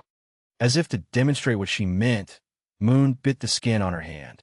Lex was waiting to see the supposed formation work, but instead Moon's frail hand began to bleed. Lex only raised an eyebrow, but Moon's pupils contracted in shock. The formation was actually not working, she said, a panic finally bleeding into her voice. "All right, it's not a big deal, even if the formation fails. Just go to the Midnight Inn, and I'll take care of things over here." Lex paused upon saying that. Between the two of them, he was the one who looked like he was younger. But that was just an appearance. He was still older where it counted. "No, you don't understand. I can't. Leave this planet. We need to immediately contact someone," she said as she pulled out a device from spatial equipment, but it also seemed to not be working. She was panicking more and more, and Lex could see that just the strain of panicking was affecting her physically. For that matter, he realized that she hadn't moved much this entire time. Deep anger flashed in Lex's heart, but he quickly suppressed it. He didn't know much about his family or what secrets they had been keeping from him. But since they were linked to the powerful Williams family, how could Moon have been ignored to such an extent? How could his parents leave her in such a condition? But he would get to that later. For now, he had to deal with the current situation. "Moon, this is not a joke. Dealing with the immortal is not an issue, but I can't do that without hurting you. You need to go to the inn. Trust me, it's absolutely safe." She had to hurry because the spatial anomaly was increasing and Lex could tell someone was about to teleport over. Even with his amazing spatial affinity, he could not prevent this teleportation from occurring. Whoever had set this up was using much more brute force than Lex could easily counter. "Lex, it's not that I don't want to go," Moon desperately explained, "but that I really can't leave this planet. My soul has been chained to this planet. If I move away from this planet, if I so much as even fly too high in the sky, my soul will be extinguished. The formation around this planet was not put in place just to protect me from attacks."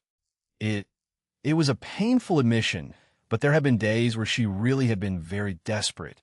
She had never reached the point of wanting to commit suicide, but her grandfather wanted to take no risks, and so her safe haven also became her prison. Lex's head snapped from the spatial anomaly to Moon, and suddenly he saw things in a new light. He used his soul sense and discovered that the size of Moon's soul in her body was actually no larger than a coin. But from within that coin emerged a long, thin rope that exited from within her body and went down towards the center of the planet. "Lex, you should run. They won't kill me, but they will kill you," Moon began to say desperately, tears beginning to fill the corner of her eyes. Her weak body began to tremble under the emotional strain, but the more it was like this, the more effort Lex had to put in to keep his anger from bubbling up. In the end, instead of saying anything, Lex smiled at her. "Hey, little sis, have I ever met your real body before?" Moon was stunned by the question. This was not the time to dwell on such things. Even she could feel the enormous aura rising behind her. She wanted more than anything to spend time with Lex. It had been so long since she met someone in person. But the situation, Before Moon could answer, Lex reached forward and wiped the tears that were about to fall from her eyes. Relax, little Moon. I'm here. Lex was really looking forward to beating the living hell out of someone right now. Fortunately, there was a volunteer coming towards him just in time. Lex tore his shirt and revealed 3 seals on his chest that kept his cultivation under control. The middle one looked like a piece of jewelry that was embedded right into his chest. It was something he made on his own, and it was responsible for containing most of his powers sealed. The other 2, however, consisted of a glyph that was embedded into his skin and a tattoo that looked like a tiny lotus. Lex did not want to undo too many of his seals because it would cause hiccups in his plans, but when circumstances did not allow it, there was no point in dwelling on these things. The glyph disappeared from his skin, and the lotus began to fade. Lex's aura did not explode, because as long as the 3rd seal wasn't undone, he could still decently control his power. But to face an immortal, 2 seals should be more than enough. Probably. He'd never tried before, so he could only find out now. Chapter 11:18, Give Me Names. Chapter 11:18, Give Me Names, Why Were Immortals So Much More Powerful Than Mortals?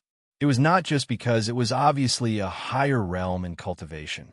Immortals were a higher form of existence. For someone following the normal route of progressing, reaching the nascent realm made them barely strong enough to just detect the laws of the universe vaguely.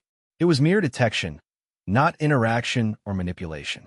It was, instead, when they became immortals that their bodies and souls would be strengthened enough to tolerate the burden of touching upon laws, and their tenets could act as anchors to keep them from being swept away when they touched the laws in any way.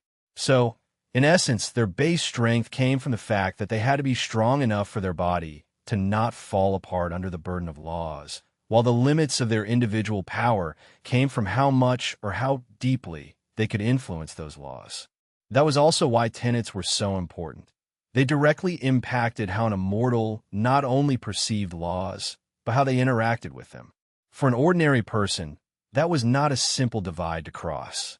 For Lex, it was something he had been doing for years already.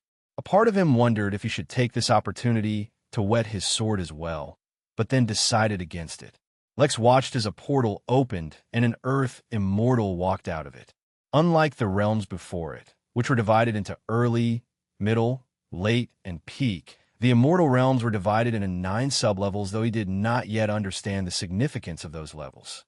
Either way, this immortal who suddenly arrived seemed like he was close to the beginning of the immortal realm. Heck, even Kawain and Lilith seemed stronger. The immortal ignored Lex and looked towards Moon, who still lay in her hammock. Even now, she did not really have the energy to move too much. The immortal smiled and took in a deep whiff. The air, it smelled so. Before the immortal could enjoy the prelude to his victory, Lex appeared in front of him and pushed his hand right into the immortal's chest. You have 13 tenets. No, wait, 14 tenets. Lex asked. Although his hand had pierced into his body, no blood was dripping. That was because Lex had not pierced his physical body, but rather his soul, and taken a hold of his tenets within. Implementing his own upgraded version of impervious hands, Lex could easily touch laws. In the case of immortals, he could directly influence whatever laws they were trying to manipulate, or even take control of their tenets deep within their soul. The immortal looked at Lex in shock, seeing as how Lex was not doing anything, and just standing there, the immortal grabbed Lex's hand and tried to pull it out of his body to no avail. He could not even cause Lex flinch, let alone move his entire hand. Seeing as how he could not pull out Lex's hand, he instead tried to punch him. But once again, Lex did not move at all. Instead, the immortal's hand fractured. Not so strong, Lex murmured. Moon, who was trying to use all sorts of devices to call for help, was stunned. Although she could not turn to view what was happening, she could still use her spirit sense. The sight of the immortal struggling to resist Lex was enough to leave her flabbergasted. Just for my own reference, Lex asked, "What is your cultivation realm? Are you like a level 1 Earth immortal?" The immortal asked instead, as he grit his teeth and began secretly preparing for an attack. He could not manipulate any laws because Lex had literally gripped his tenets, making it so that he dared not touch upon the laws. It would be in your own best interest to step away. No, actually, I don't know who I'm up against. Why don't you enlighten me as to who exactly is interrupting my little reunion? Don't be afraid to get specific. Moon smiled and finally relaxed. It seemed like she had underestimated Lex. This is no joking matter. The Fugen have taken notice of the Saintess. One way or another, they will get their hands on her. Before Moon could process what she heard, and once again started to get worried, Lex asked, remaining nonchalant, so like the entire Fugen race? Or like some specific Fugen members?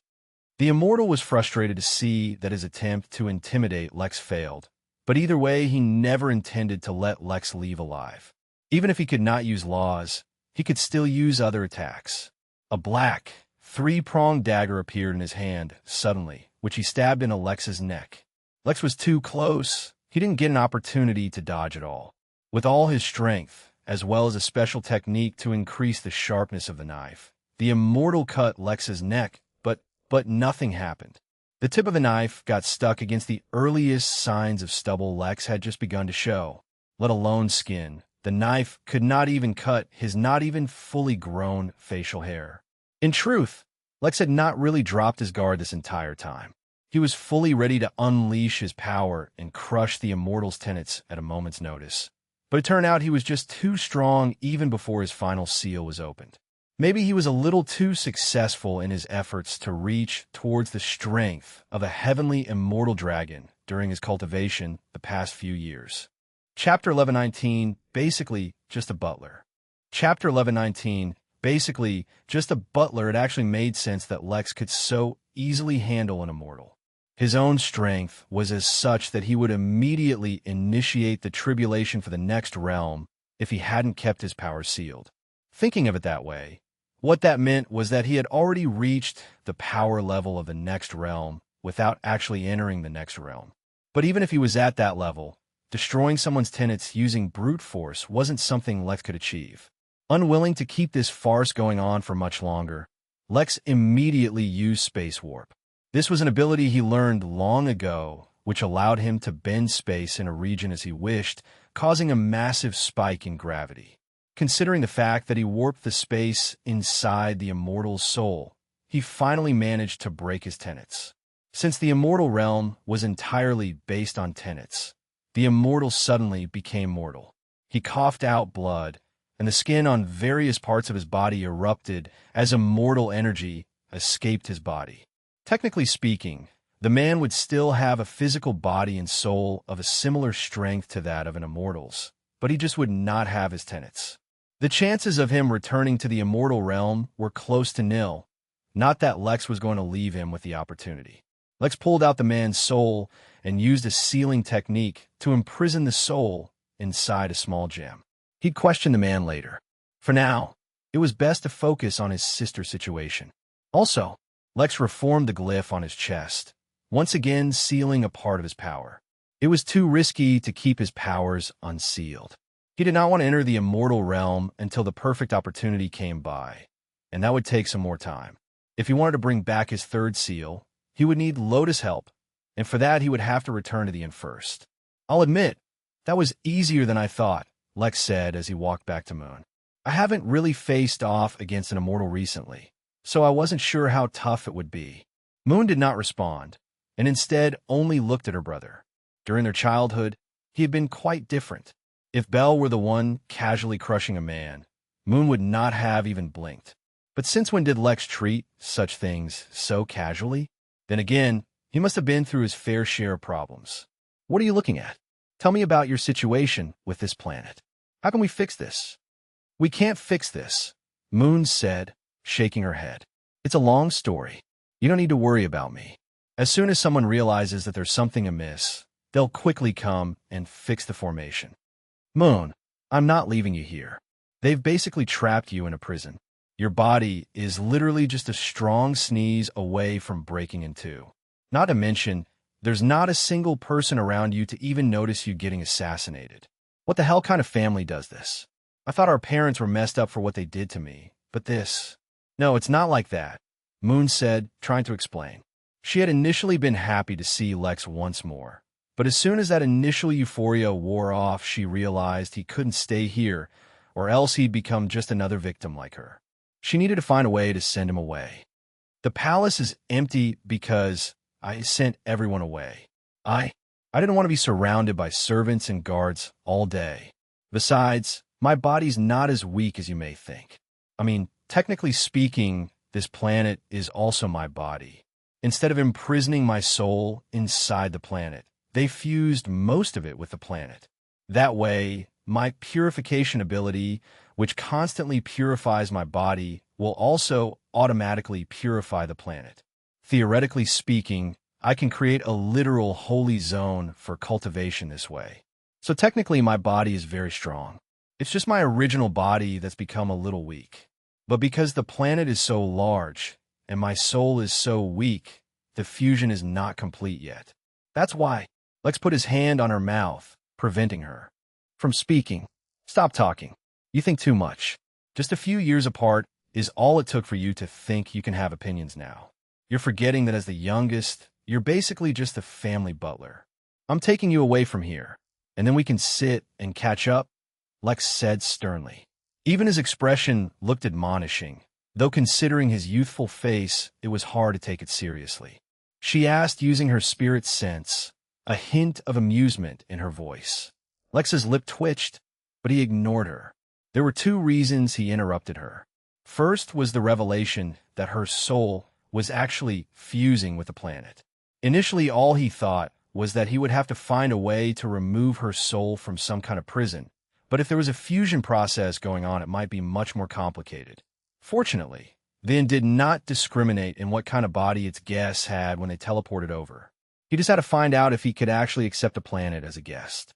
Secondly, he began to detect more spatial anomalies, and this time, they were much stronger. He could detect dozens of portals opening up just outside the planet's orbit, and his instincts were telling him he would not be able to deal with this situation as easily as he had with the single immortal. Mary, I have a new kind of guest I want to bring to the inn. Chapter 11, 20 No Need to Suppose. Chapter 11, 20 No Need to Suppose, Mary scoffed. Of course it will only take one key.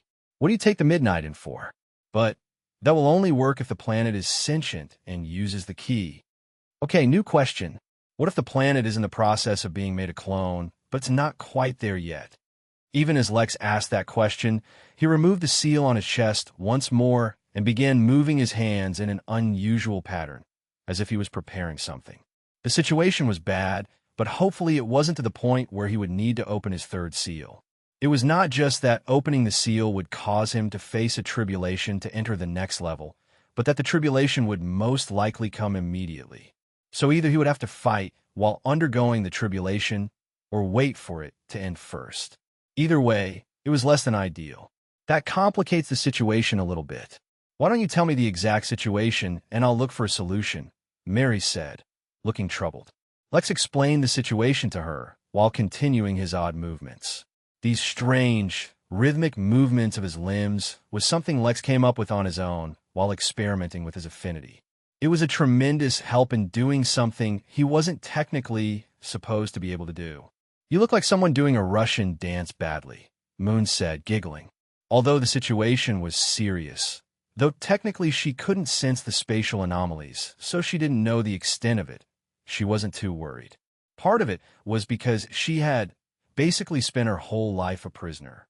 Although she lived vicariously through her clone on Earth, in reality, she spent most of her life here, separated from everyone she cared for. As a result, she did not really care if she became someone else's prisoner. Effectively, nothing would change. But mostly because she realized that if her brother had a way to get her out of here, if her situation was normal, then he had a way to get himself out as well. Since there was no real danger, well, she took this opportunity to enjoy herself. Lex's lip twitched. He knew exactly which dance she was talking about, because he had shown her a YouTube video of someone doing a Russian dance badly. It was not at all distracting to be made fun of while trying to save a planet from the clutches of evil immortals. He gave his younger sister a look, which meant she had not changed at all. That made Moon giggle even more. Outside Yildirim Utopia, 13 different portals were opening up, each at a different location around the planet. But before they could fully form, a space bubble formed around the entire planet. Lex grunted as he felt the majority of his spiritual energy suddenly drain, but the bubble held and did not disappear. The bubble was just a simple way of describing a spatial phenomenon where the space between 2 points was essentially cut out. Lex read about it and found it so interesting that he learned how to do it. The problem was that he had never created such a big bubble before. Not only was this a massive drain on his spiritual energy, the bubble would not last long either. That was because Lex had done something far beyond simple teleportation or affecting space in a region where space itself was weak. This was a much more advanced form of simply putting a barrier around the entire planet, which in itself should have been too much for Lex considering that he was only in the nascent realm. But using his affinity for laws and his hand gestures, which basically involved physically touching the laws around the region and tampering with them, he succeeded in doing something absolutely absurd. When the 13 portals opened and various figures stepped through, they discovered that the planet was actually outside their reach. 12 of them were Earth immortals, though they were drastically stronger than the one Lex had fought. The 13th, while still being just an Earth immortal, felt much stronger. Even all the way down on the planet, Lex could feel that the 13th one probably wasn't human. Unfortunately, Lex, since the cloning process isn't complete, the planet is just another object. Damn it, fine. I'll figure out my own way. Lex cursed. He began to check if he could host a Bring Your Planet to the Inn event or something for planet owners. But the system seemed to be much more strict about bringing an entire planet or basically any object that hosted a lot of life. Finding a loophole wasn't going to be so simple. Lex asked, "Are you connected to just a part of it, like the core or a continent or the whole thing?" Moon laughed. "I am not connected to the planet, Lex. That's just a simple way of explaining the situation. A majority of my soul has been dissolved into the planet. If that happened to a normal person, they would just die. But since I'm special, my soul will slowly assimilate the planet. It cannot be reversed. Though if you made my soul about as strong as an immortal's, I suppose that would speed up the process. But I suppose." "No need to suppose." Lex interrupted her once more. "Strengthening your soul to the level of an immortal's sounds good enough.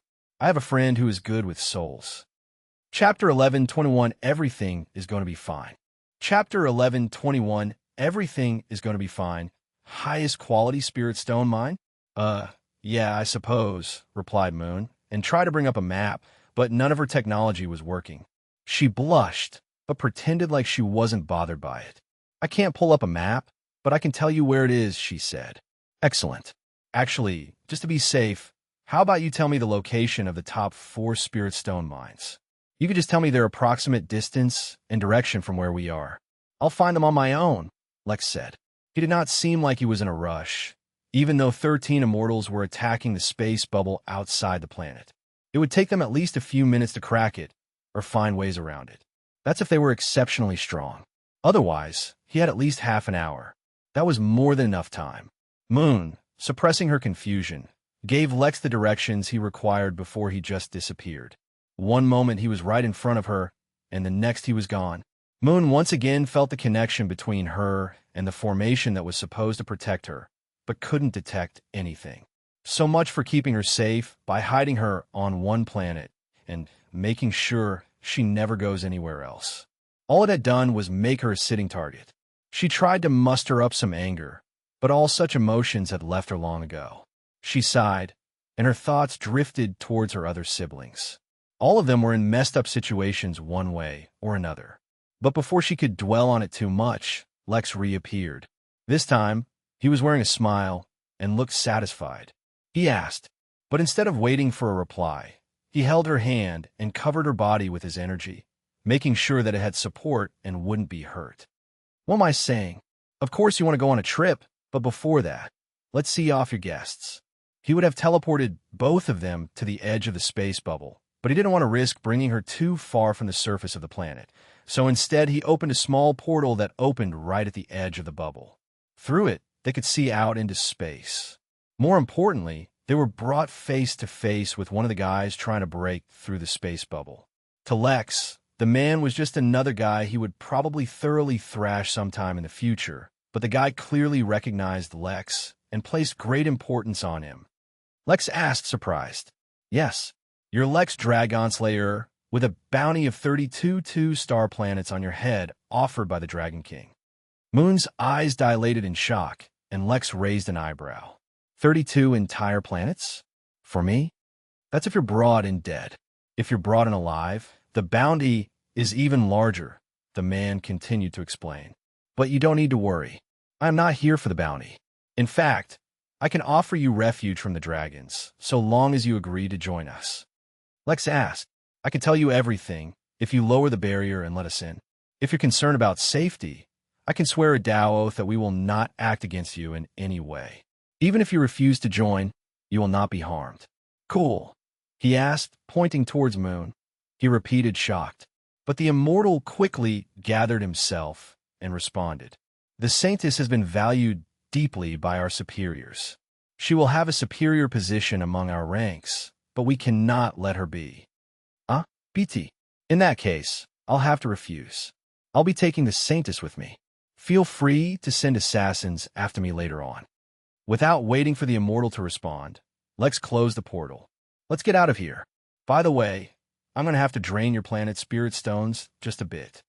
With that said, Lex activated the formation he had laid around the planet. It was not the best he could do, not even close, but considering the time constraints they were under, it was pretty decent. The formation around the planet was an incomplete teleportation formation, anchored into the planet itself. Another reason he had created the bubble around the planet was to preserve the atmosphere around the planet once he teleports it away. Unfortunately, even Lex could not casually teleport the planet anywhere he wished. But teleporting it away to a random location would make it impossible for others to follow or find them in a short period of time. That would be enough time for Lex to figure out how to take Yildirim Utopia back to the Midnight Realm. The formation had been built using exceptionally rare materials he brought out from the Midnight Realm, and it would be powered by the planet's own Spirit Stone reserves, so it shouldn't be too much of a drain on Lex. Hypothetically, in theory, at least according to all his studies. He hadn't really had time to verify his knowledge since he acquired it. "Lex, why do I have a bad feeling about this?" Moon asked hesitantly. "I'm not doing anything dangerous. Relax. Everything is going to be fine." He activated the formation, and the planet began to tremble. Lex asked as he looked at the quaking ground.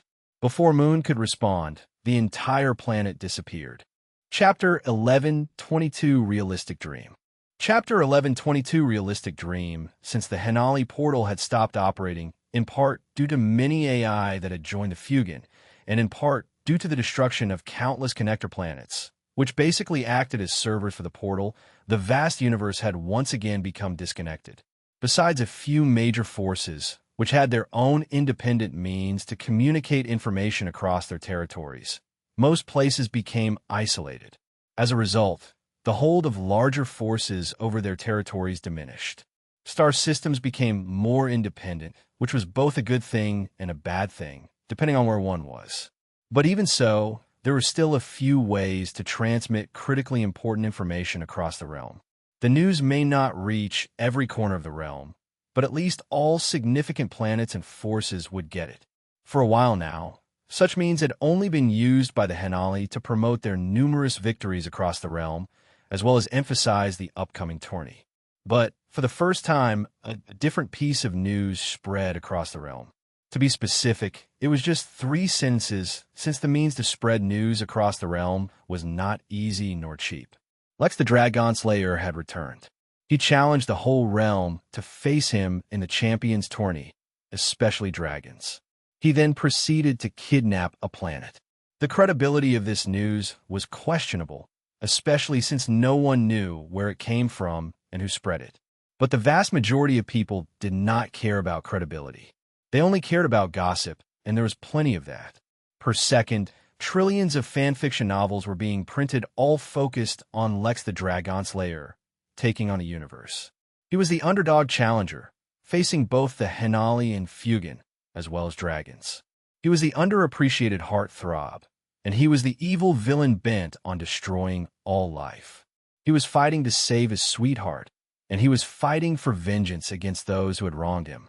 The stories about him were endless, but even the countless stories being printed about him, each and every passing second failed to accurately judge his current predicament.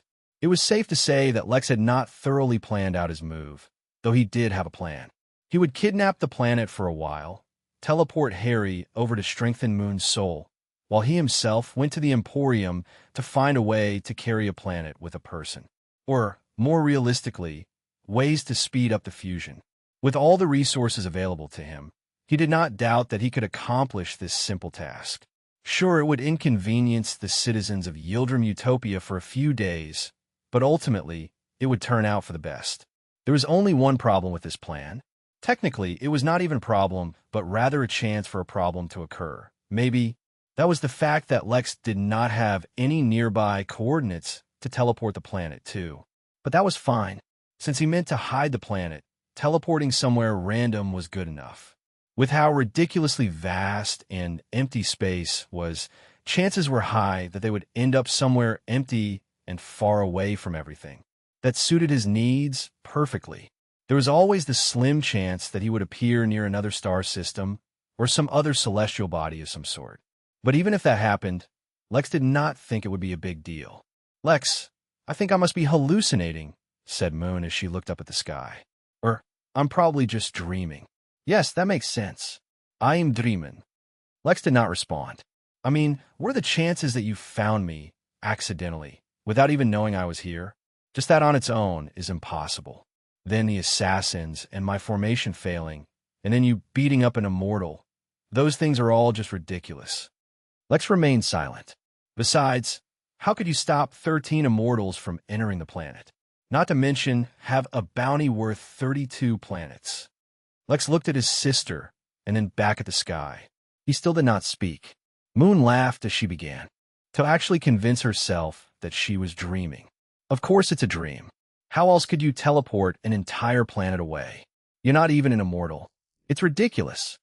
She continued to laugh, expecting to wake up any moment. She looked left and right, wondering what other absurd things she would see in this dream. "That's not a planet," Lex finally said, looking up at the sky. Of course he knew what that was. He had been studying the past 15 years exactly so that he would not be caught lacking in knowledge, which is why he completely and thoroughly understood how screwed he really was. That little sister is called a world eater, although that name does not do it justice since it ate an entire star. The smile on Moon's face began to tighten. She wanted to believe this was all a dream. So why did it feel so real? Lifting her hand, which took quite a bit of energy, she poked Lex to see if he was real. In recent years, it has more recently been referred to as a Jorlum egg. Moon poked Lex again and watched as his skin softly bent under her touch. This was such a realistic dream. It had to be. Of course, there's no need to worry. What Moon could not see, because of her low level, was the dark entity moving against the backdrop of the empty space behind the World Eater. Or rather, entities. Each one was so big that Lex could not actually conceptualize how large it was. Perhaps the entire Midnight Realm might not be big enough to fit one of those creatures. Chapter 1123 Best Bet. Chapter 1123 Best Bet. "Mary, I have a general information question for you," Lex asked as his gaze was stuck up into the dark sky. "What is the cultivation level of a Jorlum? Across the whole universe, as a species, I'd say they're in the top 10, which is saying something considering they have no real allies and literally everyone just does their best to kill them as soon as they are discovered. The problem is they have no cultivation levels, just maturity levels. That means all they need to do to become Tao Lords is eat and grow up." It was difficult to be sure, considering the scale of their bodies was something he was still trying to comprehend, but Lex felt like he counted at least 3 Jorlum besides the World Eater. Good to know, good to know. Anything else interesting about them?" Lex asked as he began to pull out various items from his spatial bangle. This was exactly why he liked being locked up in the Midnight Realm. Lex began to suspect that his real affinity was not for laws, but for attracting ridiculously powerful beings. Friendship bracelets? No, why would you, Lex? Mary asked, even as her holographic avatar appeared on his shoulder. But since this was outside the inn, she could not gain a lot of information. At most, her sight was similar to that of a mortal. No, not a Jorlum. Lex summoned an entire tank containing spirit elixir, which contained a lot more energy than spirit stones, followed by numerous void stones and space crystals. Lex, if you're trying to teleport away, don't, Mary suddenly said. You cannot compete with them when it comes to laws. If you try to teleport away, you will only attract their attention, and chances are they'll stop you. Best bet. A hint of madness flashed in Lex's eyes, although this is not what he wanted to use it for. Lex had the Chamber of Rebirth prepared back in the inn, just in case he needed to use it for Moon. If the situation deteriorated rapidly, he'd just protect her soul, teleport it back to the inn, and fling it in the Chamber of Rebirth. As long as even a sliver of her soul remained, the chamber would be able to bring her back to life. But that was only Lex's contingency plan. Now that he had himself in this dire, dare he say, almost fatal situation, he was actually quite calm. It was much easier to deal with this situation than suddenly being faced with his youngest sister, who was now biologically older than him. One last question. You said that Jorlum are in the top 10 species in the universe. Naturally, sovereigns are above the cosmic ascendant spectrum. The universe itself bends to their whims. Yes, that's what I thought. Lex heard a familiar sound, signifying a notification, but before he could look, Moon poked him again. Lex, you have that look on your face again. Don't be ridiculous, Moon. I never do dangerous things. Lex teleported around the planet, bringing Moon with him as he set up the aforementioned formation. But realistically, he doubted any formation he could conjure up could hide the planet from those monstrosities. The World Eater, as massive as it was, moved at incomprehensible speeds. It had only barely finished swallowing a star, and it was already moving towards one of the planets that orbited it, ready to devour it once more.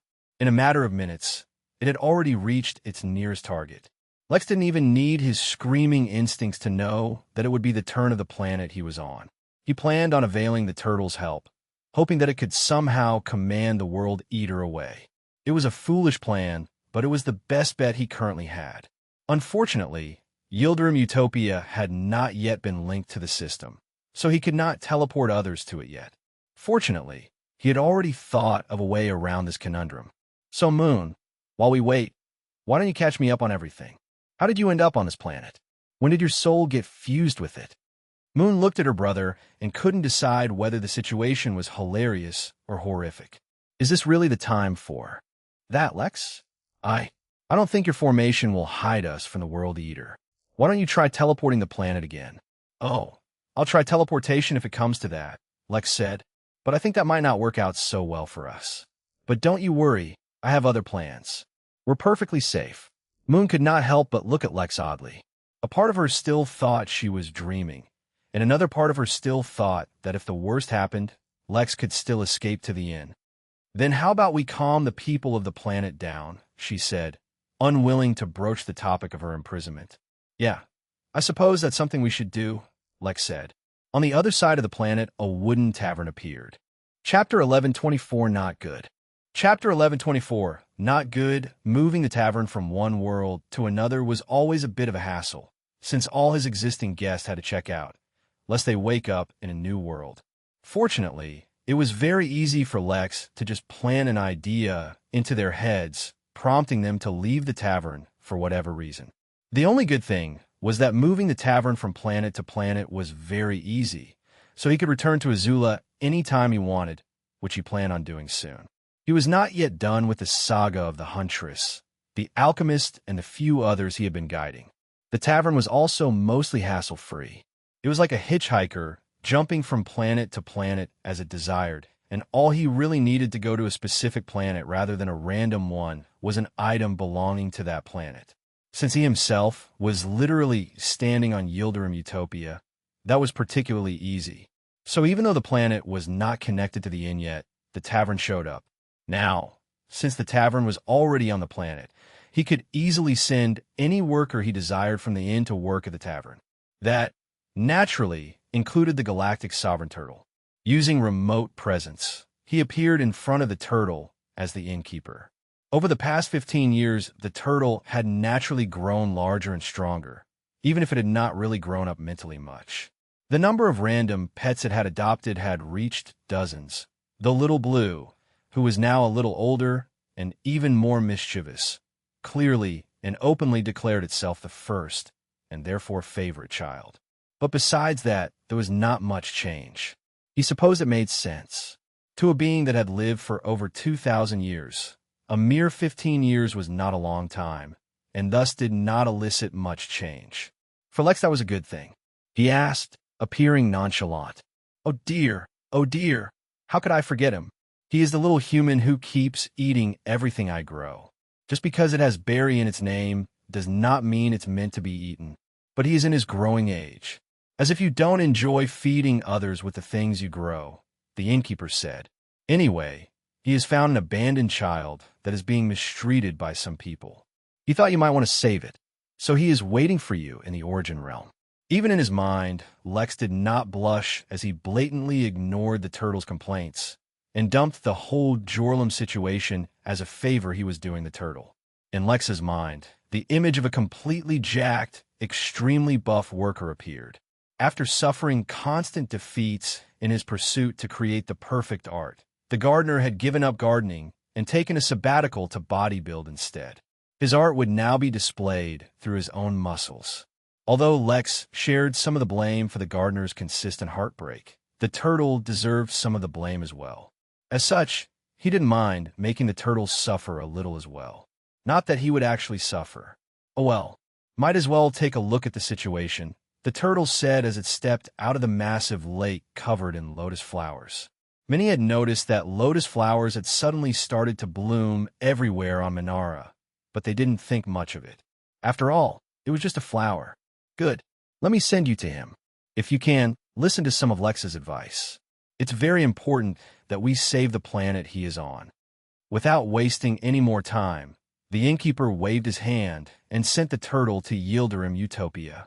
When the turtle appeared in the tavern, it was on the roof.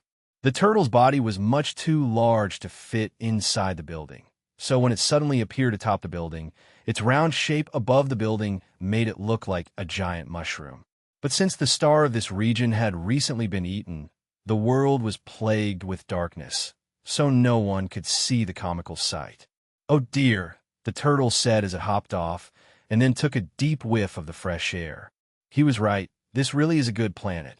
When the turtle looked up, it did not see the world eater approaching, for he was on the other side of the planet, looking away from it. But even so, it could sense something amiss. Lex and Moon teleported over, and though it was dark, they had no problem in finding the turtle. This is my friend I was telling you about. Turtle, this is my sister Moon. It had been perhaps a couple of minutes for the tavern to appear over and for Lex to send the turtle here, yet the world eater had already gobbled up another planet. Why was that thing so damn fast? Lex had imagined that something so large would be incredibly slow. Lex brought the turtle back to Moon's palace, just in time for it to see the world eater turning towards their planet. It seemed that the formations he had used really didn't work. Lex asked, pointing towards the sky. He did not need to be accurate, for as the world eater came closer, it took up more and more of the entire sky. Oh dear, the child is hurt. No wonder he is so anxious. But injury is no excuse for a poor diet. The turtle began extending some green vines that emerged from its shell towards the sky. But as they rose up into the air, they began to dissipate, turning instead into sparking fragments that flew towards the world eater. Chapter 1125 Horse and Carriage. Chapter 1125 Horse and Carriage Moon could not help but look towards the massive turtle that had just teleported onto the planet. Despite its size, it somehow looked cute, and the way it talked was just adorable. Despite the gravity of the situation, she could not help but admit that she was having fun. She turned towards Lex and poked him in the cheek once more. He had been ignoring all her pokes. Not that she could blame him for it, but the fact that he was here, in front of her, in person, was the greatest. It was also why she kept thinking this was a dream. Although she had met her siblings and even her parents through her clones, it was not the same as meeting them in person. Not to mention that since the Henali portal was disrupted, she could no longer maintain a connection to her clones, which were countless light years away. So it was nice to have pleasant company once more. Funnily enough, Lex's young appearance actually reminded her of older times, when everything was better. It was why she never even questioned why he looked this way. Lex asked the turtle. "There seems to be a fight going on in the distance," the turtle said. Lex looked back up at the night sky, but could not make out anything, not in the least because the World Eater now took up a large portion of the sky. In the distance he could see the Jorlum, but he could not even tell if what he was looking at was their body, face, limb, or anything else. There was no way for him to detect what was happening. If there was a fight, it was too far for him to sense in any way. Lex asked, perfectly hiding his anxiety. It was as if the result made no difference to him at all. "It is just an egg. It has not been born yet. Everything it is doing is based on its instincts. I just need to calm it down, and it will react accordingly." Lex did not respond, lest he mention that this baby just ate a star for a snack, or that it was twice the size of a star, or that it was currently on its way to eat them. The turtle continued to grumble as it launched evaporating, glittery vines into the sky towards the World Eater. The space bubble around the planet, which trapped all the atmosphere and temperature of the planet, was no obstacle to the turtle's glitter, and it approached the massive egg at remarkable speeds. Even though the egg was gargantuan, he had no idea how it could give birth to something that would eventually grow to the size of the Jorlum. He could not even imagine what they were fighting. Were they, perhaps, fighting amongst one another? Lex asked. "That is what I am trying to do. It is too wounded and needs proper treatment." Lex nodded and finally got around to look at the notification he got earlier. New quest. Some dutiful workers need to be nurtured. Accept a World Eater as a bouncer for the Midnight Inn. Quest time limit, 24 hours. Quest reward. Model Star System Quest Failure Punishment. 100 million MP remarks. Are you remarkably intelligent or just plain dumb? We might soon find out. The failure for punishment wasn't too bad. His most recent quests had very dastardly punishments for failure, not that he ever failed. More often than not, his quests had punishments lately. This trend would continue until he completely paid off the system for the questions he asked, or until he reached some critical threshold. He asked the turtle, considering that the World Eater was still coming closer and had not slowed down at all. The fight in the distance is dangerous. As if to confirm exactly what the turtle said, white clouds emerged from around the World Eater and approached the planet. The clouds wrapped themselves around the planet like a leash, and then the World Eater began to drag the planet behind it. It was surreal. Even Lex was stunned. But of everyone who saw the situation, he recovered the quickest. "So, now that the situation is under control, why don't we find someplace nice to talk? I know you are worried about the people on your planet, but a single message sent to them through spirit sense will be enough to calm them down." "How exactly?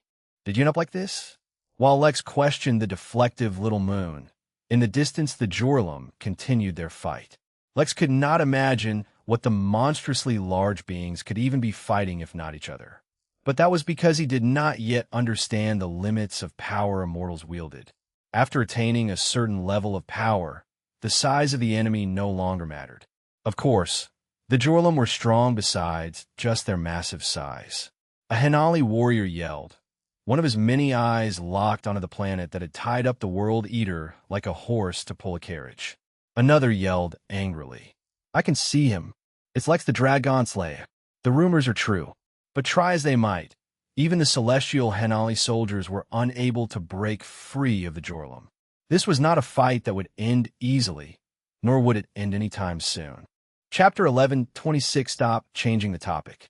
Chapter 11:26 Stop changing the topic. Lex and Moon sat together on the roof of her white palace, looking up at the World Eater, pulling their planet forward like a horse pulling forward a chariot, even pulling the planet behind it. The World Eater moved at unbelievable speeds.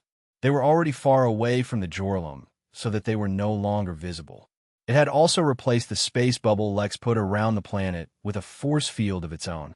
This way, The planet and its residents were not affected by the speed at which they were moving, and the planet continued to remain safe. A majority of the residents of the planet were not in good shape, though that was predictable. It's not every day that their planet is kidnapped and then dragged through space.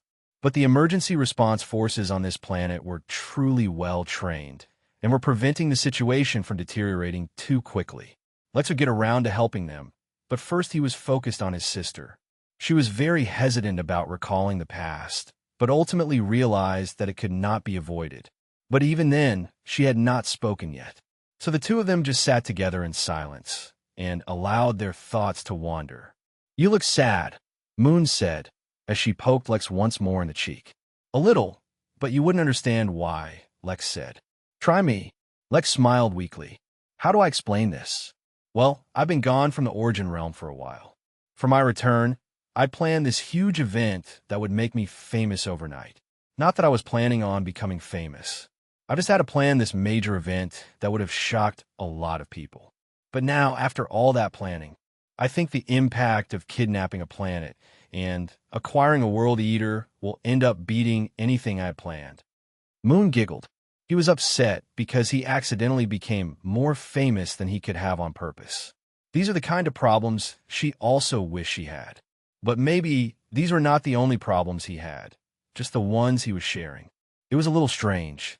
Meeting after all these years, they should have felt awkward or distant. But instead, they immediately returned to how they were with one another when they were kids. Considering the age gap between Moon and Lex, they shouldn't really have been friends growing up. Yet they were. "Now it's your turn," he said, looking at Little Moon. Technically speaking, Moon had not been her original name. But as a little girl, she had been particularly enamored by the moon, buying every toy, poster, and piece of merchandise she could find.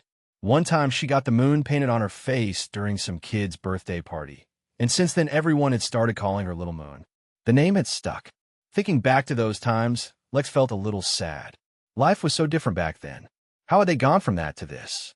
Moon looked at him with hesitation, but Lex met her gaze. Eventually, she sighed. Actually, I shouldn't be the one telling you this, but Moon sighed and lifted her frail arm to grab the cup Lex had given her. It contained some liquid Lex gave her, which was supposed to strengthen her. She had been drinking such stuff all her life, so she wasn't expecting much, but she was taken by surprise when it immediately filled her with warmth. "What is this stuff?" she said incredulously. "It's juice." Moon, stop changing the topic. It's not going to Moon, who looked like a full-fledged adult, if a slightly frail one at that, looked at Lex, the one with the body of a teenager, with the expression of being wronged. She was actually interested in the liquid, but she relented. "Mom and Dad didn't really want to tell you because they didn't want you to feel like any of this was your Lex did not say anything and just waited for her to explain. I'll tell you what I know, but I don't know everything. It started with Dad, who had a unique physique that made him especially good at using swords. He then met Mom, who was just a normal mortal back then, but she had a keen interest in learning medicine because a lot of people in her village died when she was young. But she was from Earth, and in the old days it really wasn't permitted for women to learn or stray out of the house even, yet she did so anyway. It caused her to be shunned and exiled from her village, right up until a plague came and they needed her help. That's when Dad and Mom met, and apparently Dad really liked her fighting spirit, so he taught her a form of body cultivation. But Mom had an inquisitive mind, so while she cultivated, she also studied cultivation and how and why it affected the body. At least, that's what Belle told me. I'm pretty sure there's more to it, because apparently over the years Mom became so knowledgeable about cultivation that she convinced Dad that he had cultivated incorrectly. He restarted his cultivation from scratch under her supervision. Moon scratched her face and looked at Lex. Even now, she was postponing, but with how unreactive Lex was being, she had no option but to continue explaining. Apparently, Mom learned a lot about unique physiques as well, and thought of a way she could nurture them. When Belle was born, Mom was able to prove her theory correct. Belle was born with a strange physique that was especially compatible with divine energy, which is what angels use. So Dad got her some angel blood, hoping she could absorb some energy from it.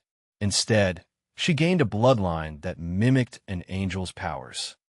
Chapter 11:27 Filial Grandson. Chapter 11:27 Filial Grandson. Lex pursed his lips, but said nothing.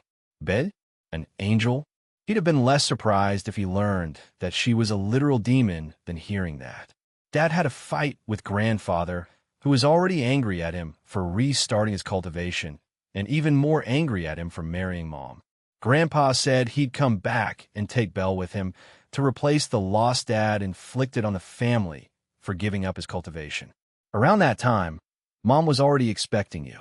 Afraid that Grandfather might also want to take you away, they started to think of ways to hide you from him.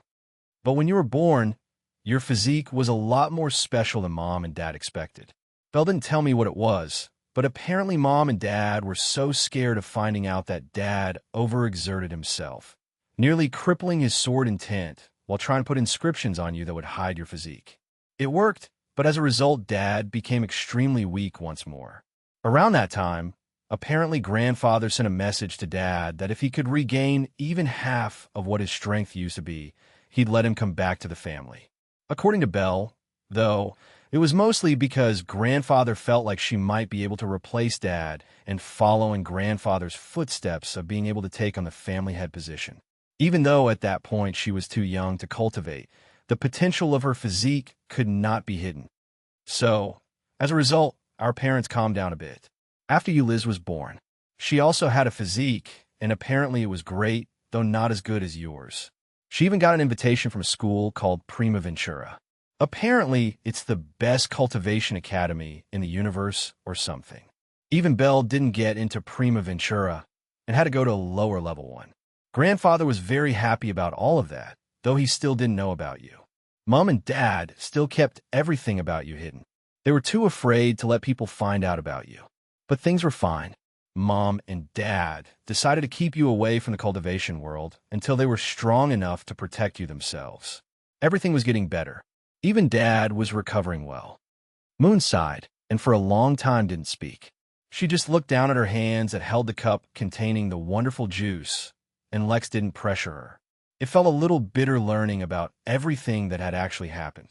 It felt extremely bitter knowing that his parents had been trying to protect him all this while he thought they abandoned him. But regardless of their intentions, he still felt abandoned. He still felt lied to. He still felt betrayed. He was not ready to forgive them or even care about them. But this was not about him. Instead, it was about his little sister. By now, Lex could already predict who had done this to Moon. It was her grandfather. Lex was already thinking of the special dungeon he'd designed for the man back in the Midnight Inn. A sick, twisted, greedy man who used his children and grandchildren for his own gains deserved no sympathy from Lex. But before all of that, he wanted to hear all of Moon's story. Across the galaxy on the planet used by the William family as their main headquarters, Damian Arbin William was sitting with a frown in his conference room. He'd been like this since he heard of Lex's return. Everything was almost perfect. His plan was a single step away from completion. Well, if he was being technically just 2 steps away from completion, kidnapping Moon and then using her body as the new vessel for the Regent. But then that stupid grandson of his returned and ruined everything. He was on the verge of greatness, and now it was all for naught. But it was fine. It was okay, he told himself, even if he didn't feel like it. Damian was not a man who bet everything on a single chip, no matter how important it was. Although Moon had slipped from his hands at the last moment, he had thousands of liters of her blood and muscle tissue preserved. He'd have to settle for cloning her. A hologram appeared in front. Damian did not look at the hologram's face. No matter what he looked like, that did not change that he was a monster hidden underneath, a monster Damian had been working with. I heard you need an evacuation, the projection said. Yes. My filial grandson returned and kidnapped the vessel I had prepared for Her Majesty. I think my ancestor might kill me to appease him. I can no longer hold this position. This would be the 3rd time your grandson has interfered with our plans. Jeffrey, I don't have time for this. Arrange the evacuation. I've already initiated all the plans leading up to my departure. Well, you to get me off Earth in a timely manner. I suppose I should return the favor. I'll send someone over momentarily. Also, you didn't comment on your stance about your grandson. Kill him. Kill all of them for all I care. That stupid son of mine and his family have been a pain in my neck for far too long, anyway. A few moments later, a portal opened up right next to Damien, and he stepped through it. A few minutes after he exited, an explosion rocked the entire building he used to live in. As if setting off a chain, various other places around the planet began to explode. While everyone tried to understand what was happening, a number of minor realms burst open, and a horde of insects invaded, most of them at the peak of the nascent realm. The ones that weren't at the peak were already immortals. Chapter 1128 Sandwich, so good, it can make you fly. Chapter 1128 Sandwich, so good, it can make you fly. Lex kept his gaze steady, not letting his emotions show on his face. It was a surreal experience, listening to someone tell him about the events in his own life. Even though he was there for each event, he had no idea that any of it was happening. Everything had happened right in front of him, yet he never knew, not that he took any blame for it, or allowed himself to feel guilty. He was a kid, and immortal besides. There was no way he could have seen through all the deception. But still, it made him question if all his good memories were even real. When had his sisters been replaced with clones? He didn't even know. Going off to college and being away from his family must have made it easy for them to be replaced. Spending years away in New York while they were supposed to be in London also probably made it easy for them to do whatever they wished. But Lex had always thought that he had decided to go off to college far away because he was going through his own phase of wanting personal space and creating his own life. But now, for all he knew, that was something his parents could have engineered without him ever knowing. It was the kind of shadow puppeting he was always afraid the system would do to him. Maybe on a subconscious level, he always knew it was happening, which is why he was also afraid of the system doing it to him. He didn't want to live through another lie. But right now, this moment was not about him. It was about Moon. He observed his little sister as she displayed guilt on her face, as if her birth itself ruined the lives of her family. Yet as much as he wanted to console her, he also did not want to interrupt her, as he knew how hard it was for her to speak about this. I'm not sure what exactly happened, she continued. Belle told me that Dad tried to hide me the same way he hid you, that he tried to use the same inscriptions. But my body is different. No matter what they did, my body would just return to its normal. The inscriptions would fade. I cannot be hidden, and no one knew how to stop it. Mom and Dad assumed that if Dad was stronger, he might have been able to use inscriptions that could work, but with him restarting his cultivation and then being weakened again after hiding you, the little progress he made was already remarkable. Then Grandfather came, and he instantly saw that there was something special about me. But the thing was, no one knew what my physique actually did. They just knew it was very special. Even before cultivating, I could absorb spiritual energy and change it into something that could heal souls, so everyone thought that my physique had to do with souls. While we were trying to figure it out, someone in our family apparently underwent the tribulations to become immortal, but barely survived. His soul was damaged beyond repair and was on the verge of dying despite surviving the tribulations. Apparently, I was able to save him. I don't really remember, I was too young. After that, Grandfather became obsessed. He said that with my physique, our family could produce hundreds of Earth immortals, and maybe even Heaven immortals. My powers were too valuable. That's when he took me away and started doing tests on me to figure out what my physique was. He drew blood and took countless tissue samples, but couldn't figure it out. But what we did learn as a result was that no matter how badly I'm hurt, as long as I'm alive, I'll recover in a few hours at most. Not to mention, even my blood could heal soul injuries. Moon was smiling as she described her abilities, but tears were streaming down her eyes. Lex was also silently astounded. The ability she was describing is one that he also had, but it was something he gained after a lot of cultivation and using numerous valuable treasures and going through endless unique experiences. The fact that Moon was born with it was absurd. He could not even imagine how his mother was able to produce such a physique for her children. Did she have some kind of system too? A system that strengthened her kids somehow? We never did figure out the true extent of my physique, because one day Grandfather forcibly raised my cultivation to the golden core level using various treasures and spiritual fruits. Once I reached this level, he fused my soul with this planet.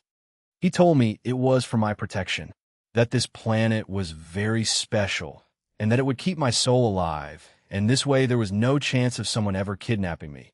Not that I had any say in this matter.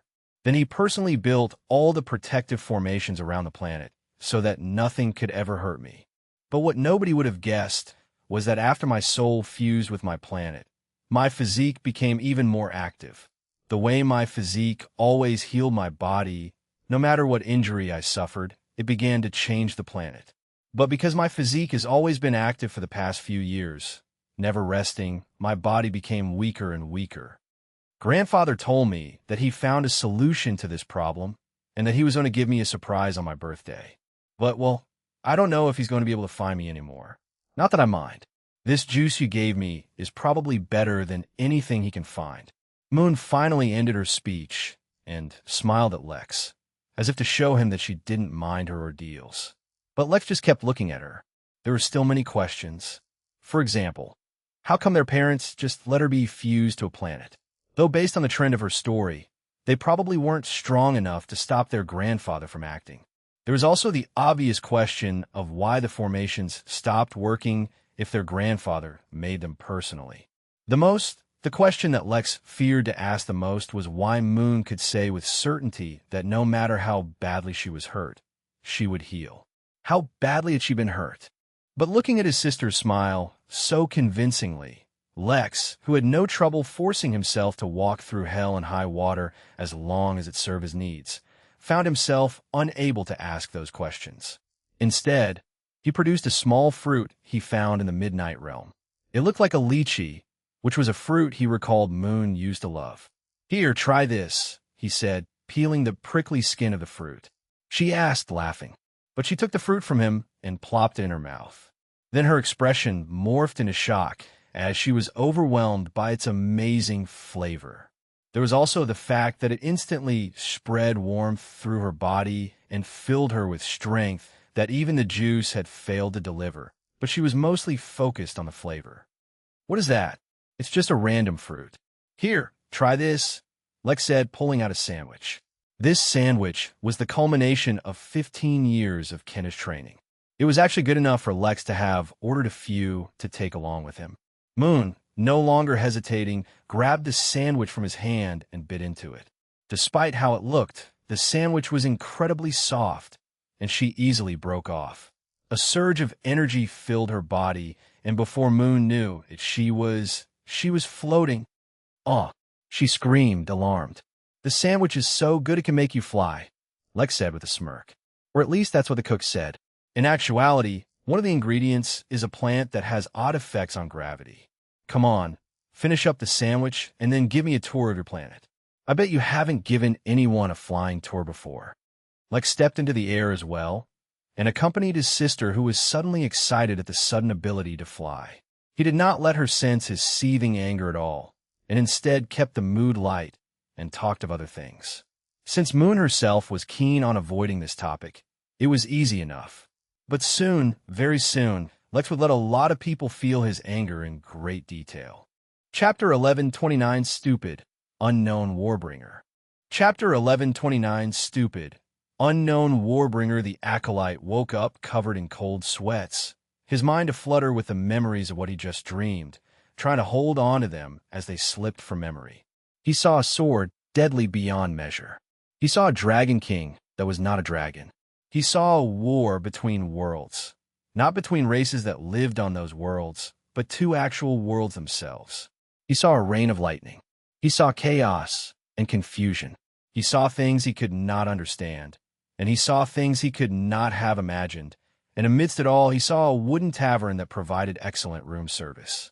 For a few moments, the acolyte tried to recall what connected all these flashes in his dreams, but the thoughts slipped from his mind. He could not remember. The acolyte sighed, and then removed himself from the warm embrace of his blanket.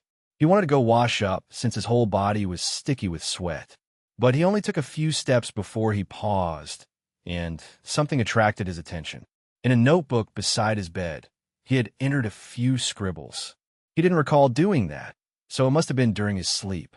He picked up the red, leather notebook, and read the lines that were barely legible. The time is nigh. The Warbringer is going to war. The acolyte groaned and put the book down. Ever since this accursed Warbringer came into his life, he had not been able to divine for another person at all. It was as if all his divination skills were thoroughly pointed only towards this Warbringer. That could have been a great opportunity if he knew who the Warbringer was and actually became his dedicated diviner. But since he didn't, there wasn't much he could do. The acolyte left the room, unaware that in his drowsy state he ignored the smudges in front of the 2 sentences that had been written.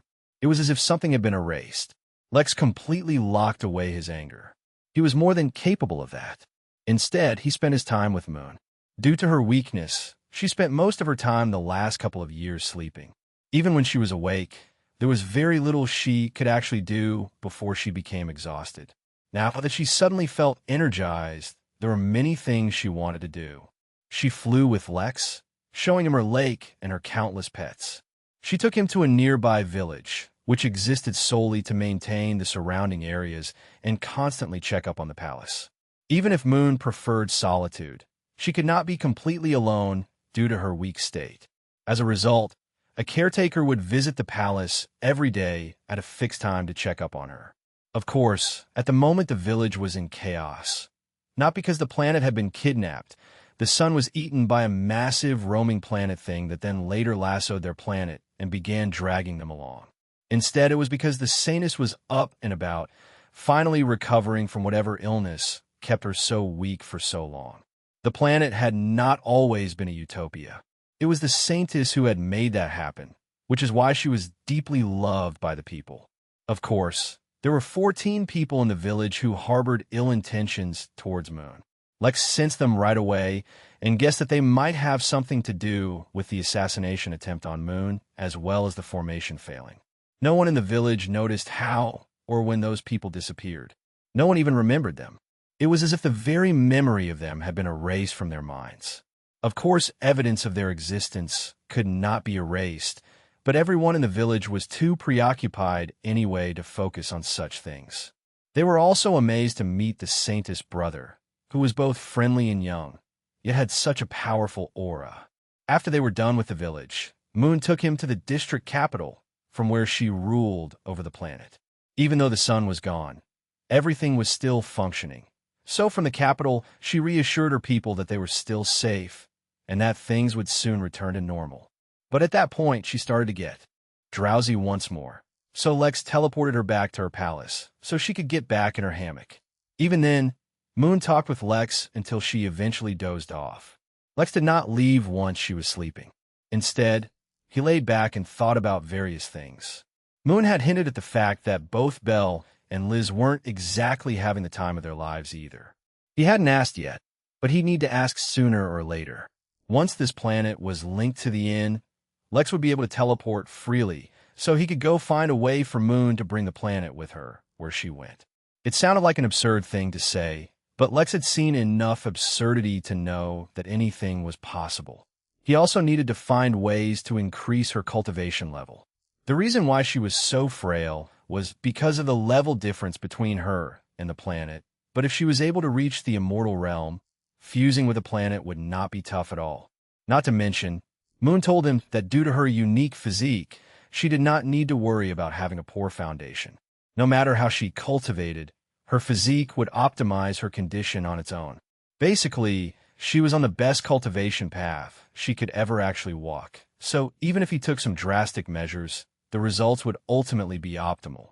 He had to do all of this soon, as the preliminaries for the Champions Tourney were about to begin. Originally, there were supposed to be 4 more years, Origin Realm time, till that happened.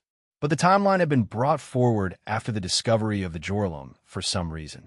Lex could participate through the token given to himself, as well as through the one the innkeeper had gotten. But since he did not want to bring the innkeeper to light these days, he'd use his own token. After all, in his years of operating the tavern, he'd learned a lot about the tourney, and it was there that he would find the perfect opportunity to become an immortal. Chapitre 1130 Noir Esthétique. Chapter 1130 Noir Aesthetic. God damn it. This is not what adventures are supposed to be like. Jack grumbled as he pushed away the countless paparazzi. Tiny Sparkles, the unicorn suffering from dwarfism and the Jolly Rancher's first mate, snorted in agreement, though its snort sounded like crystal bells ringing and glitter flew out of its nose. Its clear dissatisfaction was lost on the paparazzi, though, who could not get enough of the sparkling tiny horse and kept taking photographs with their old-school cameras. "No good deed goes unpunished, Captain," said Ollie, who was seething with jealousy over the attention the unicorn was getting. The crystal alligator, though, was just looking around curiously. It did not understand what was happening. There was a giant gorilla monster hanging from the building, swatting down planes, Jack said. What was I supposed to do? Ignore it? You know I love aerial dogfights with the Jolly Rancher. It was just one stupid monster fight. All around them were orcs, massive and dark, and, stated politely, not the best-looking creatures Jack had ever seen. Like them, everything in this world was dark and colorless and beautiful on the inside, but definitely not on the outside. Whatever world they ended up in, for some reason, was monochrome. Even Jack, his ship, and the rest had also been affected by the strange noir aesthetic, and only Tiny Sparkles remained unaffected. Ollie requested as it spread its wings. "No, Ollie, you cannot blow away everyone on the street. We're the good guys. Well, at least for now." Once all of them had been teleported, Jack saw a tower he knew too well. It was the Tower of Providence. But unlike his previous experience, he got no guidance this time in his objective. He was just told that a realm needed his help, and was sent over. Fighting off the giant gorilla Kong Kong would have been too easy a task, but one could hope. Unfortunately, it had not panned out. Since then, Jack and the rest had been trying to explore the realm and see how they could help it. Somehow, in the process, they became known as heroes, and Tiny Sparkles particularly became beloved across the land. Eventually, though, the gang of heroes broke free from the crowd and got into their roofless limousine and were driven away. Each of them sighed once they left, though all of them had different reasons. In the case of the crystal alligator, it was just because it was copying everyone else. Tiny Sparkles asked, his voice deep and buttery as always, relaxing and soothing any who heard it. "Well, unless you want to accept one of your numerous marriage proposals, we're going to camouflage ourselves today and explore this realm a bit. We need a better understanding of the situation. We can't be randomly killing monsters every day." "Captain, your fixation on the concept of good guys is unusual and contradictory," said Ollie. "Do you not recall the time you put an entire nation of jelly bugs to sleep to steal their supply of gummy trees?" "I don't know what you're talking about," Jack said, outright denying any such accusations. "Exactly. You have no evidence. Stop slandering me." The unicorn's horn began to glow before it shot out a yellow-colored light that enveloped the whole group, changing their appearances. Jack took on the appearance of an orc child, though his body appeared to be much larger than he actually was, while the rest took on the appearance of various common pets. Once their appearance changed, Jack teleported all of them away from that place, appearing in the heart of the closest city. "Follow me, guys. I've already planned things out," said Jack as he began to navigate the nearby streets, avoiding the crowds of tourist orcs, haggling over the price of locally produced cudgels. In only a few minutes they arrived at an alley that was almost empty, save for a single orc standing in a shadow smoking, wearing a trench coat. "Are you Mr. Jack asked, walking up to him with confidence. "Maybe.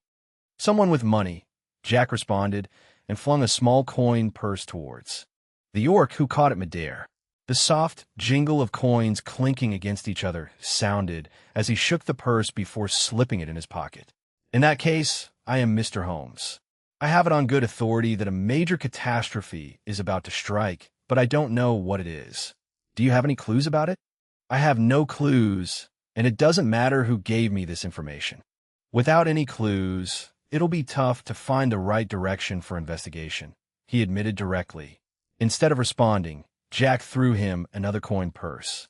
This time, Holmes smiled and threw his cigarette on the floor and crushed it beneath his feet. "Come back here tomorrow at the same time."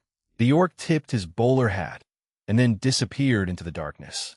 Or well, he tried.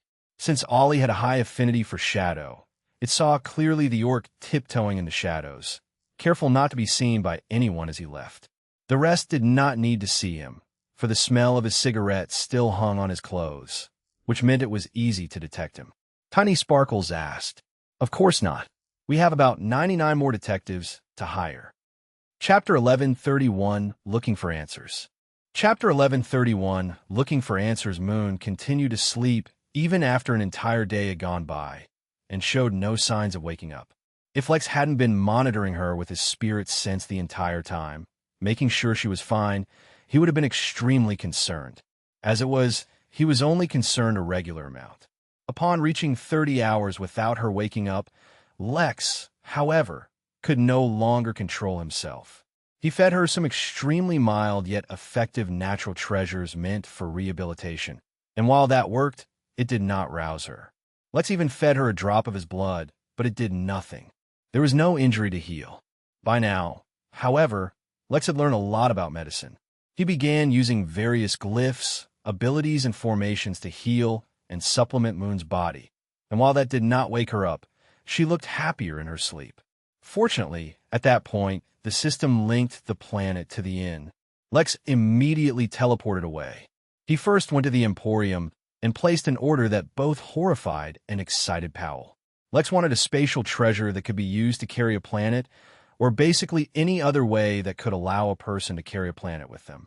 He admitted frankly that he had no idea how to fulfill such an order, but considering that Lex had the highest rank that the Emporium awarded to its patrons, he would look into various ways of making that happen. So, while dreaming of his commission, Powell busied himself as he searched for solutions. Then Lex teleported to the Temple of Fasting. He was not looking for ways to train. Instead, he wanted to know how Moon's situation could be remedied. Cassandra was busy with her cultivation, so Lex could only approach Mateo, the projection that had originally tried to teach Lex before giving up. Mateo said, looking at Lex like a freak, "I told you, she cannot leave her planet or her soul will get messed up. So there's no way to bring her to the temple unless I bring the planet here too." Mateo took his hat and slammed it on the floor in frustration. "I'm a teacher, not a miracle worker. How can I even begin to understand her situation just from word of mouth? It's impossible." Mateo was not upset because Lex was making unreasonable demands. He was upset because he was frustrated he could not teach Moon, a human in the golden core capable of fusing with a planet, was incredible. If he could teach her, his name would go down in the annals of history. But this opportunity was out of reach. This was the kind of situation they did not even have records for. Yes, there were humans who cultivated by absorbing planets, but that only came after they became immortals. For the golden core level, he dared not prescribe anything unless he understood the situation completely. Unable to find a proper answer, Lex teleported back to Moon and waited for her to wake up while he thought of other solutions. The tavern had already returned to the planet it had come from, and the World Eater and parked Yildirim Utopia near another star and used its power to forcibly insert it into the star's orbit, so the planet regained some semblance of normality, besides the fact that the star was much bigger and they had no moon, yet could see 3 planets in the sky above them at all times. Lex asked Mary for help, but she had no solution, so he even ended up bringing Dr. Best to see Moon. The usually very confident man was thoroughly stumped when he heard her condition, but he was not as helpless as everyone else. Although he could not expedite her fusion with the planet, nor did he have any means to allow her to carry it with her, but he was able to identify what her body was experiencing. Basically, her body could not bear the burden that her physique was exerting on her, which should have actually killed her. But, ironically, it was also her physique that was keeping her alive. There were a lot more complexities involved, but that was the basic gist of it. The only aid he could offer was to strengthen her soul as well as her body. Raising her cultivation would also, obviously, be of great help, but that was the second issue he identified. She can no longer cultivate in a normal way. For her to cultivate, both her bodies would have to cultivate simultaneously. Basically, the planet would also need to cultivate as well, or at the very least, raise its star level in a natural and organic way. Lex's eyes flashed. If he were anyone else, this would have been an impossible demand. But as it happened, Lex had actually allowed a planet to rise in star levels before. But that was a reward he gave using the event panel for the Midnight Games. It seemed like he needed to speed up the return of the games. At the same time, he summoned Harry to the planet. Harry was not a nascent realm cultivator. Instead, he was a level 6 glamour sorcerer now, and his powers were both bizarre and amazing. But most importantly, he could affect the soul on a level not even Lex himself could, despite being able to enter the soul state. "Sorry to pull you away from Pete," Lex said as he recalled Harry's 4-year-old son. The kid had a mohawk half as big as his body, and the energy of a level 5 hurricane. He was a walking natural disaster, but he was a cute kid. Chapter 1132, kinda cool. Chapter 1132, kind of cool, no problem. You know he loves playing with the daycare bunnies.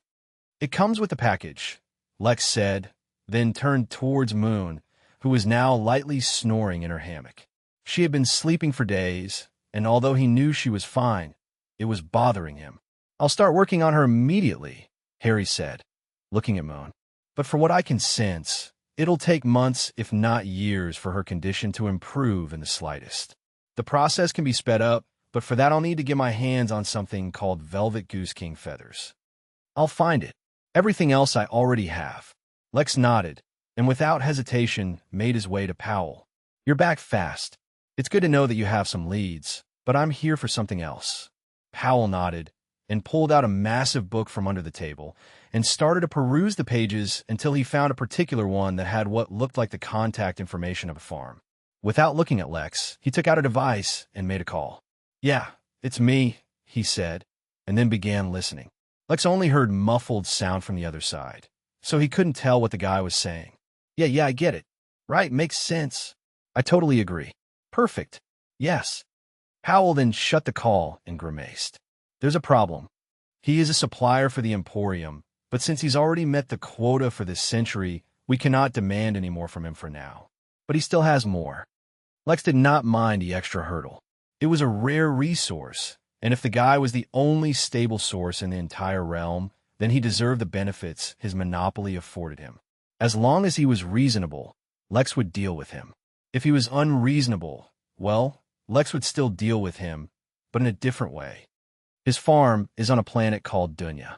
It's a 5-star planet run by druids. Dunya. Lex was aware of its existence. He once got a quest to visit the 5-star planet, but back then he was too weak to even consider going there. Now, though, Lex was fairly confident that he could handle it, even if he ran into some trouble. Great. Sounds like a lovely place. Lex could go to that planet using the inn, but he didn't want to get stuck connecting the planet to the system right now. He would much rather go there freely and get his work done for now. He could connect it to the inn later. Yes, that can be arranged. Just remember, be careful. They're a peaceful folk, as long as you remain calm. Lex chuckled. "How often do you see me getting into fights?" Powell smiled at him awkwardly, and then slid him a piece of paper.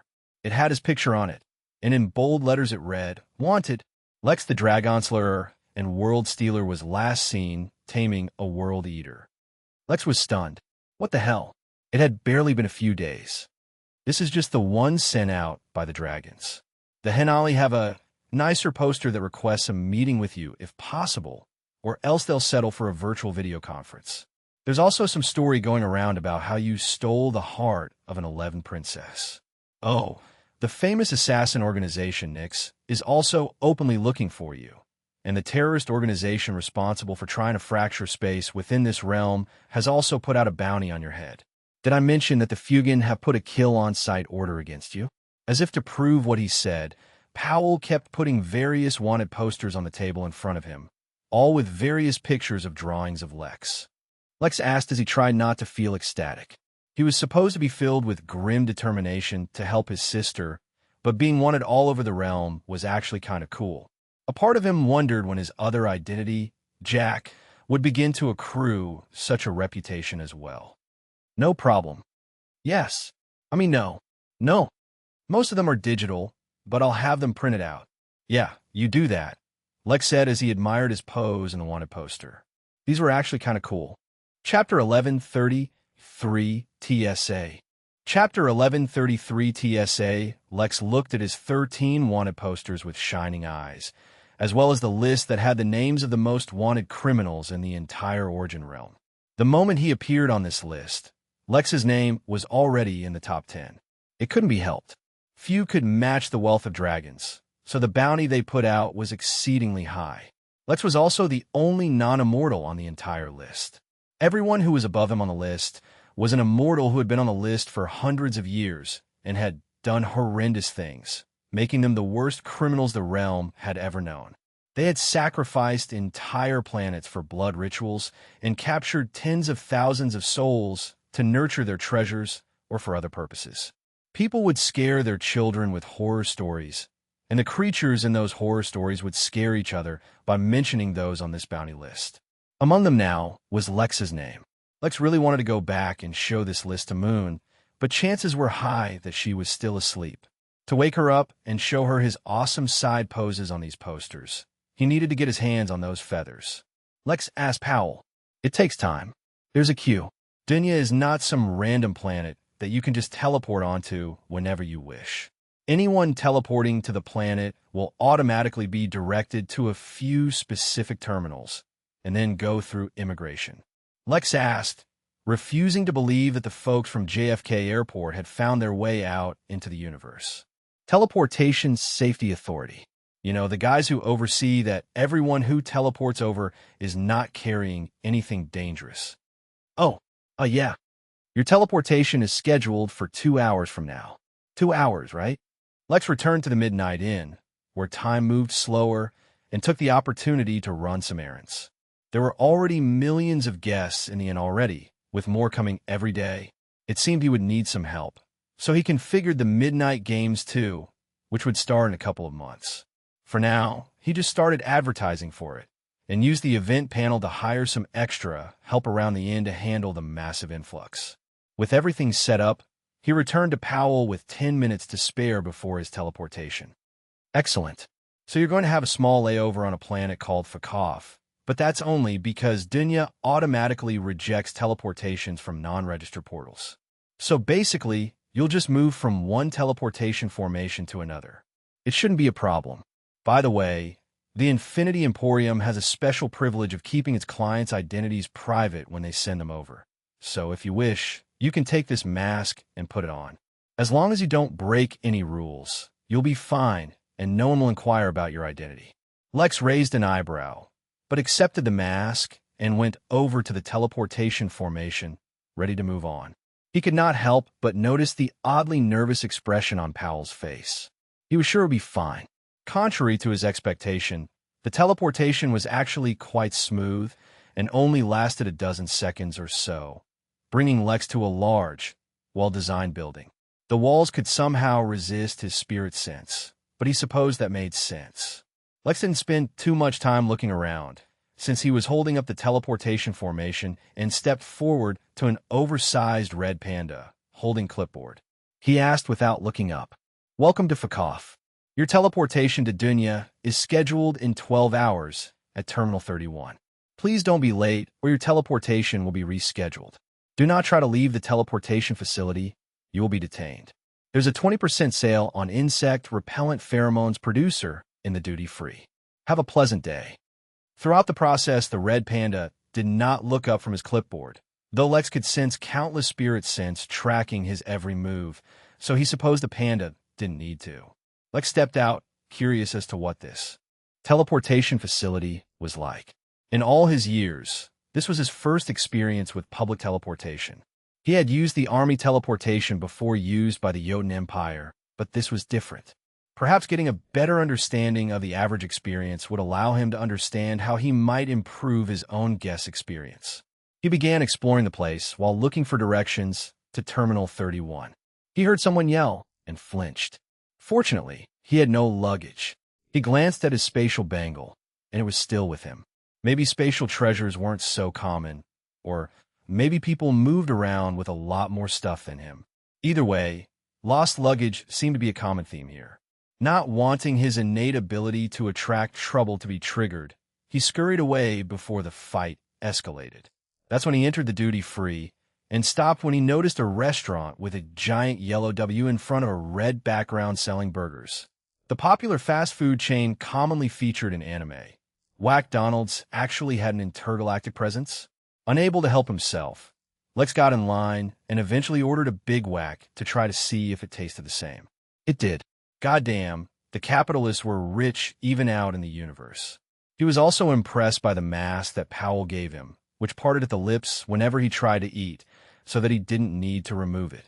He continued to explore the duty-free and ended up buying himself a lot of chocolate as well as colognes. How he was getting sucked into these tourist traps, he did not know, but at least he smelled good doing it. A 12-hour layover was both very long and very quick, depending on the situation. Since Lex kept himself entertained exploring the place, time went by fast, and he had no trouble finding the terminal. But 10 minutes before it was his turn to teleport, the banner above the room changed, indicating that the formation was out of order and that all teleportations had been shifted to other terminals. Unsure if his 10-minute deadline had been shifted or not, Lex hurried to a help desk and quickly found out that his terminal had been changed to 7777779B and that the schedule was still set for 10 minutes. Unwilling to be bested by the teleportation facility, Lex began blinking from one place to another, searching for his terminal, right up until he was caught by the TSA agents. Apparently, blinking interfered with the teleportation formations, and he was suspected of being a saboteur. He tried explaining his situation, but they insisted that he needed to go through certain checks. Lex looked at the agents, and then his watch. For a split second, he wondered if he should risk making the situation worse by trying to interfere with their thoughts. If he got caught, then there was no way he'd make it in time. He'd have to resort to using the inn to go there. Not to mention, he'd have to explain to Powell how he literally made more enemies when Powell literally asked him to play nice. Then he looked back at the three agents and interfered with their thoughts anyway. The next thing he knew, Lex was riding a hovercraft as the TSA agents rushed him through the facility towards his terminal, hopping lines and flying over security gates. Eventually, Lex reached his terminal with only a few seconds to spare. Without a second thought, he leaped forward even as the countdown continued toward 0. The hovercrafts behind him could not stop in time and crashed into a separate room. Sirens went off and a fire alarm began to ring. But a fraction of a second before any of that happened, Lex had managed to teleport away from this place.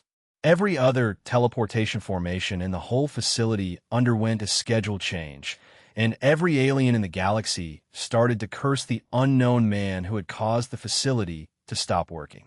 The Infinity Emporium received an official notice of discontent, though a large donation was made that made it go away. Lex, however, was unaware of any of it. A few seconds later, he appeared on Dunya, finally reaching his destination. Chapter 1130, For No Trouble. Chapter 1130, For No Trouble. Lex almost forgot he could fly, but as he had teleported in the diving position, the moment he appeared in Dunya, he almost fell to the ground. Instincts kicked in, and he managed to prevent himself from landing flat on his face, though he did notice that flying was slightly more strenuous here than anywhere else. Gravity was much stronger here than he was used to. If Lex had to guess, he would say it was about 15 times stronger than Earth.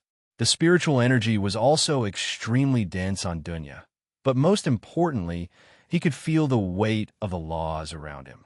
They were much heavier and much more complete than any laws he had ever felt before.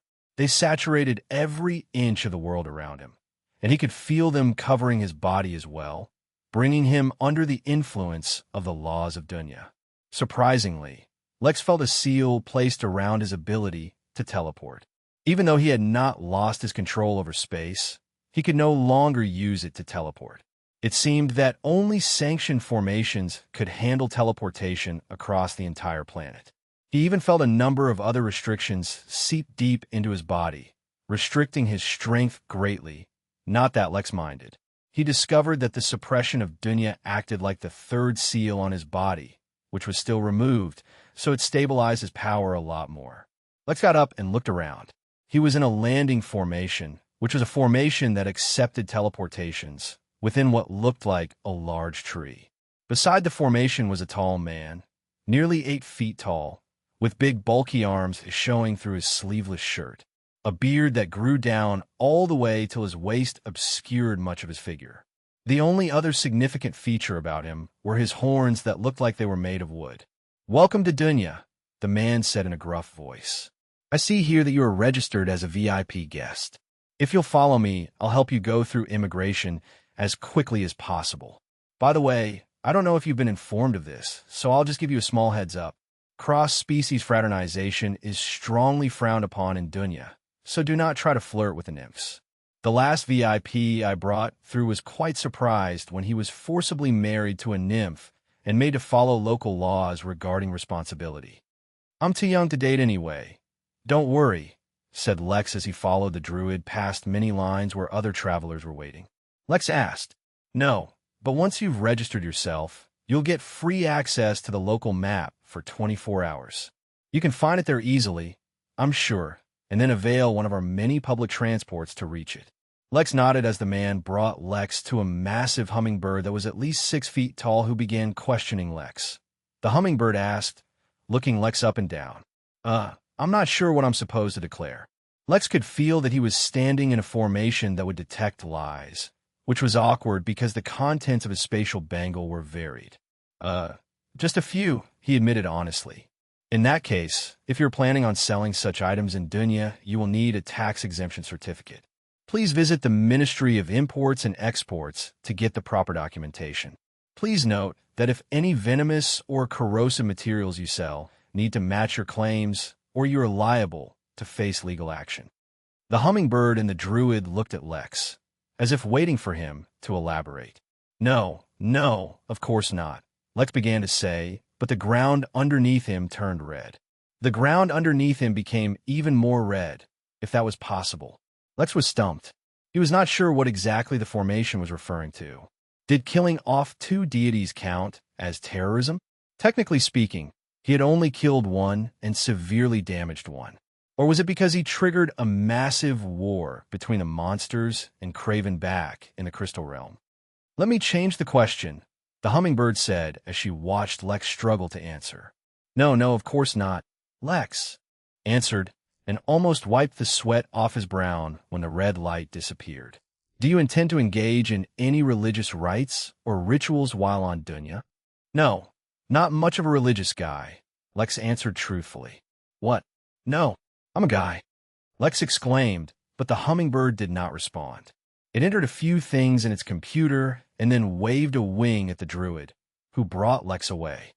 "You had me worried there for a bit," the druid said jokingly, and brought Lex outside. Lex swiped his sweat and stepped out of the tree. That was nerve-wracking for some reason. He looked around and found that the place looked like a man-made forest, or druid-made probably. Each tree was an incredibly large trunk, making them seem like actual buildings, and was situated at a specific distance from one another. The equal spacing and relative absence of shrubbery made it look artificial, but at the same time very pleasant. He saw countless large animals walking by, as well as druids, each minding their own business. But when he saw a large duck transform into a druid, he finally realized that maybe everyone he had seen so far was a druid. Since each tree acted as a building, the forest was probably a city, but Lex did not dwell on that. He found a way to get his hands on the free map he was supposed to get, only to face something he was all too familiar with: the tourist tax. The locals always tried to rip off tourists with higher than normal prices and exaggerated deals, but apparently Dunya, this 5-star world, also engaged in such practice. But, recalling his immediate needs as well as promise to Powell not to cause a scene, he paid for the free map and went on his way. Then he began looking for the public transport the druid had told him about, only to discover a long snake that was nearly half a mile long and dozens of feet wide. There were countless wooden booths hung over the snake's body where everyone could ride. The snake was not really moving fast or on a fixed path, but apparently moving any faster would break traffic laws, and this was the best public transport available. Becoming less and less impressed by Dunya, Lex climbed up into a booth, paid the price for a private booth, and closed his eyes. As long as the snake was heading in the correct general direction, he would keep going. When it deviated, he would stop. Another reason why Lex was being so amenable was because the snake was an immortal, and so were about 10% of the druids he crossed.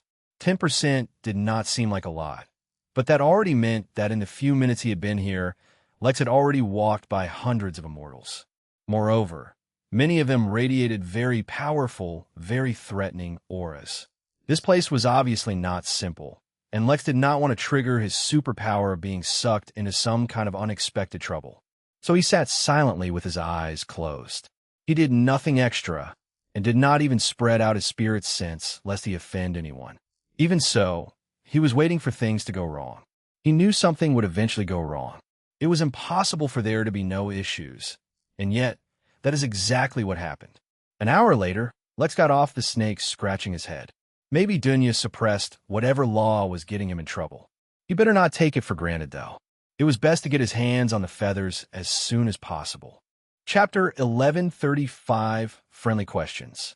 Chapter 1135, Friendly Questions. As Lex walked towards the ranch, he compared Dunya to every other planet he had visited. The most common trend in most places were a few high-density metropolitan cities containing the bulk of the population and important buildings and sites in these cities. Then there were suburban areas outside such cities, with a few small towns and villages spread out across the countryside, alongside a large amount of farm or wild lands. For most places, it just made sense. Dunya, however, from what Lex had seen so far, took a different approach. As far as he had come, the forest of large trees continued, and with each tree serving as a building, it was basically just a sprawling, massive city that never ended. There were no roads either, since everyone just walked in the grass, which seemed unaffected by the people passing by. It was such a free-flowing environment compared to what Lex had been used to that he didn't know what to make of it. The one definite good thing compared to other cities was that there was no heavy traffic anywhere. Even though there were a lot of druids, beasts, and other races passing by, due to how open everything was, it never felt crowded. The vast open spaces also accommodate for some of the larger races to move through the forest. But it was probably impossible to cover the entire planet in such a forest. After all, different biomes and climates had to exist to form a healthy balance. He wondered what they were like. Of course, there was also the possibility that Lex was currently walking through the suburb equivalent of the planet. If he had time later, he might explore the place. For now, Lex continued to follow the man right up until he experienced a strange phenomenon. His instincts informed him that he no longer needed to hide his identity using the mask the Emporium gave him, for it was no longer effective. There was no danger associated with the feeling, nor was there any indication that it was a good thing. Just that his identity was no longer hidden. Lex paused and looked around, but found nothing amiss. After a moment's consideration, he took off his mask anyway and revealed his face. "Indeed, your senses are quite sharp," said a warm, calm voice before two figures appeared in front of him. They looked like humans, one male and one female, and were smiling at him softly. But while they looked like that, Lex had a strong feeling that they were not humans. "I hope you do not mind us approaching you like this. We were not specifically looking for you, but upon noticing you, we could not give up this opportunity. Allow me to introduce myself with my human name. I am Fahad, and this is Noor." Lex was surprised by the fact that two members of the Hinali just appeared in front of him, especially since he knew for a fact that they did not look like humans. "I suppose I don't need to introduce myself," said Lex. From these two, he could feel no pressure at all, which basically meant that they were so much stronger than him that he could not probe them at all. That made sense. The Hinali were at the peak of this realm, so Lex naturally assumed that they were either celestial immortals or Tao lords, although the former was more likely. "We are naturally familiar with your reputation. Lex William, kidnapper of dragons, worlds, and even world eaters now." Lex nodded. He expected as much. Once then workers found out that Leo and Lex were the same person, he more or less expected the word to get out. After all, Leo had made quite a scene while rescuing the Midnight Battalion from the Fugan battlefield, so there were quite a few people paying attention to him in the Origin realm. But he was fine with that, since Leo was always the cover he had for himself to explain his presence with the inn. Not to mention, the number of personas he had only kept increasing. There was also the tyrant wearing a mask and killing the enemies of the inn. Ah, good. You're already familiar with my background. In that case, how can I help you? It's really not, said Noor, speaking for the first time, although there is no harm in developing a social relationship. In actuality, we just want to ask you a couple of simple questions. You can answer freely, since we have no other agenda. We are only asking simply to increase our own awareness. I hope you do not mind. It's just some stuff that comes along with running an entire realm. Why don't we walk as we talk? We can introduce Dunya to you as we go.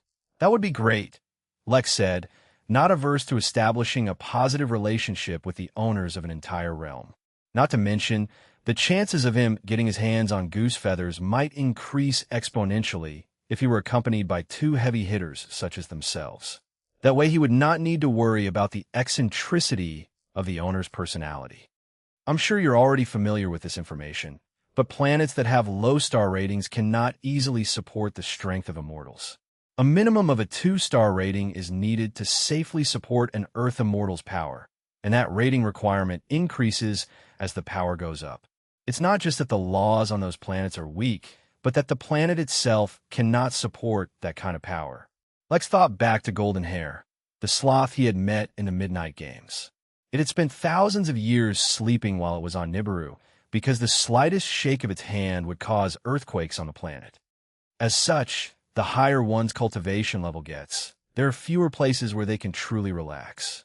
That is why planets such as Dunya, which are few and far between, become centers that attract countless high-level immortals. Lex asked. Noor smiled, as if Lex had asked an obvious question. Well, the rules for immortals are different than rules for everyone else, she said as if there was nothing wrong with that. Besides, Dunya is very similar to the Midnight Inn, in the sense that immortals come here for vacations or to meet others on their level. This does not mean they don't all have their own territories. In that way, coming to a neutral ground strong enough to maintain balance between everyone is quite beneficial. Lex raised his eyebrows as he realized the other reason why the system might have wanted him to connect to Dunya. He could rip them off and learn what they do to cater to high-level cultivators. Speaking of the Midnight, said Fahad, there's something the Henali have been wondering about. It's also the reason we want to talk to you. Oh no, that was me acting on my own. Haha, yes, of course. That does not sound pleasant at all, said Fahad while laughing, though it was fairly obvious that he was struggling with keeping a straight face. Lex asked hesitantly. He saw no problem in giving the World Eater back. Technically, he already failed the quest the system gave him since he did not bring the World Eater to the inn within 24 hours, so giving it away wouldn't hurt him anymore. He just needed to convince the turtle, and more importantly, needed to figure out a way to keep the planet with Moon at all times in some kind of spatial treasure, as currently the world was operating normally due to the World Eater's powers. Lex was certain that if its stabilizing power suddenly disappeared, the world would undergo more than just a few drastic changes. Oh no, you can keep it. That's fine, Fahad said quickly, shaking his hands. We have no problem with that. I just have to recommend that if you need to feed it in the future, only use planets without living beings, and do not allow the Fugan to get their hands back on it. Chapter 1136 Poppy. Chapter 1136 Poppy. It seemed that the main concern of the Henali was ensuring that the World Eater did not return to the Fugan's hands. That meant that, most likely, the ones fighting the Jorlum were also Henali. That thought made him want to tremble, though he resisted. The Jorlum were ridiculously massive in size. A single pupil on those things was the size of a star. Not even a whole eyeball, just the pupil. Although Lex had somewhat entered the domain of an Earth Immortal's power level, he still could not fathom what kind of power the higher levels held. Fortunately, they did not have any ill intentions towards him. You don't need to be worried about that. I have no intentions of returning the World Eater. In fact, I am planning on taking him back to the Midnight Inn with me. But to do that, there is a small problem I must resolve first. Actually, Lex wanted to say that maybe they could help him out, but he did not want to be too direct, especially since their relationship was not too deep. In fact, if it weren't for the midnight in behind him, this entire conversation might have gone entirely differently. So, it was best not to push his luck. Without going into the details, he just explained that he needed a way to carry a planet around with him without severing his connection to the world. He was hoping for some kind of spatial treasure that could help him out. "Oh, this is a simple matter," asked Fahad, looking genuinely confused. Lex had fortunately already prepared to face such a question, which is why he was not tripped up by it. "I can, but the innkeeper has told me to rely on my own efforts to achieve what I want to achieve." A gleam flashed through Fahad's eyes. "It seems that the innkeeper has great expectations from you. In that case, I can offer you some guidance, but for how to achieve it is something you have to figure out on your own. Finding a spatial treasure that can contain a planet without severing your connection to it is not something that can be randomly found. If that is the direction you wish to search, you will need to have it specially made. But there is an easier way you can achieve the same thing. It seems your real purpose is not to carry the planet around, but ensure the connection is maintained constantly. That is much easier to achieve." Lex's eyes gleamed. Yes, they were right. Carrying the planet around was not exactly necessary, as long as he could ensure that their connection would not be severed, and so the planet would count as Moon's body and teleport to the inn with her. He could make do. "Thank you for your advice. Well, we'll leave you here. We need to finish our tasks, and so can't stick around." Lex fully expected the two Henali to teleport away once they were done, but instead, they opted for the much more mundane departure of climbing into a snake booth and leaving via public transport. Lex could not help but feel that the encounter had gone much better than he had hoped when he first noticed someone saw through his identity. After all, the bounty on him was not small. He would look into this Celestial Planets Club, but first he had to focus on the feathers. Finding the ranch was not complicated, it just took a while since Lex could not move fast. As it turned out, the forest did eventually change as he approached large pastures with much fewer trees filling up the ground. Moreover, large wooden fences grew out from the earth, blocking off large segments of land. It seemed like multiple ranches must be built here together. But whether it was through the use of formations or something else, within the ranch, Lex could see nothing save the trees and grass. He supposed he'd find out for himself when he entered. He walked up to the closed wooden gate and knocked politely. A small peephole opened up, and though Lex could not see inside through it, he could hear the sound of many people whispering. It sounded like a bunch of kids. "Is it the delivery man? I ordered cake. Sure, don't let him hear us. Poppy always says don't talk to strangers. What if it's a bad guy? Don't say anything. I heard serial killers like to take away children while their Poppy is gone. Don't be an idiot. There aren't any killers on Dunya. Guys, shut up. Hey, don't be rude. I'm older than you. You can't tell me to shut up." The whispers did not end, as the people on the other side of the door were too busy arguing with one another, leaving Lex stumped. In the end, he could only interrupt them when there was no sign of them ending their arguments. "Excuse me, I'm here to meet the owner of this ranch. I was sent by the Infinity Emporium." The whispers hushed for a moment before they began arguing once again. "The stranger is here for Poppy. I'd love to kill some cereal right now. Don't tell the stranger that Poppy is gone right now. Worry not. Who do you think I am? I will never mention that Poppy has gone to a dating convention. It's obviously a place where they make calendars. Silly. Poppy said this is a huge secret, so don't mention it." "Yes, I know. He even said that if it goes well, he might be gone for a few months. He said he might come back with a mommy. It's a kind of chocolate, I think. I think it's a kind of toy." Lex coughed, sensing that the conversation was going in an inappropriate direction. "As it happened, the owner of the ranch told me to meet him at a dating convention so we can make calendars together. Oh, the stranger wants a mommy, too. I want to go to the dating convention, too. It sounds like fun. Shush. Don't say anything. The stranger is a secret agent. Don't worry. I'll never mention that the convention is called Lover's Island. Yes, and I won't mention that it's in a place called Universally Admired Studio. I want chocolate." Lex sighed and then stepped away from the date. He had no idea who was at the gate, but if it were a bunch of kids, then the rancher was truly irresponsible leaving them alone.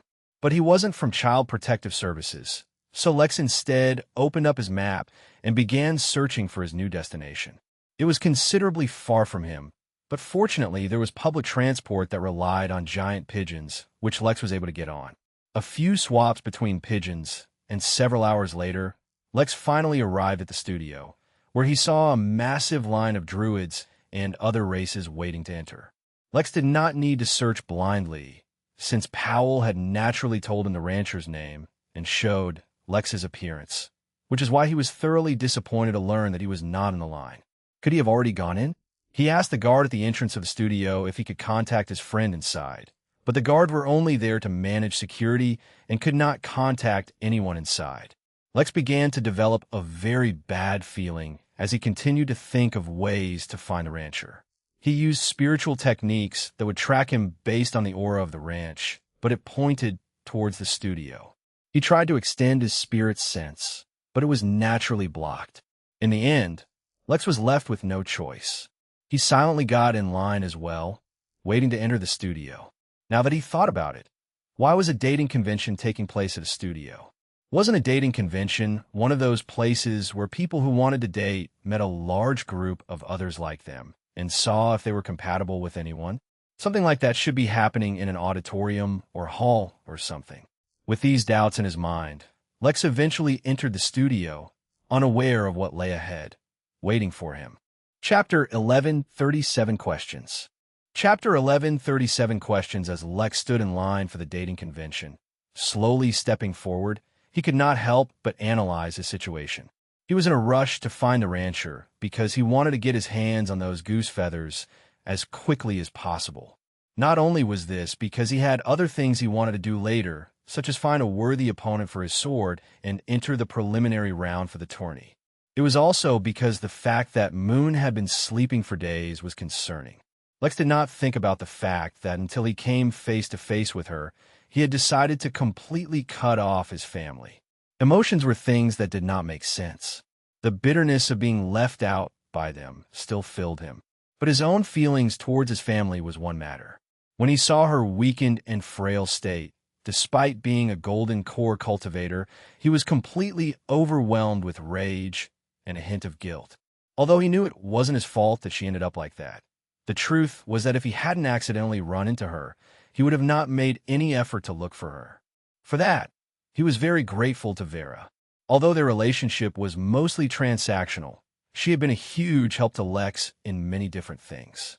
He would remember this and make it up to her someday. But the gist of the matter was, he was in a hurry to get this over with, so he was hoping this convention wouldn't take up too much of his time. He was hoping the rancher would have the feathers already prepared, since Powell had called him ahead of time. Or if he didn't, that he would authorize someone else to do the sale on his behalf. It was with these thoughts in mind that Lex finally entered the studio and was brought to an inspection room even more thorough than the teleportation facility he had come through. Or perhaps he had skipped most of the inspection back then due to being a VIP.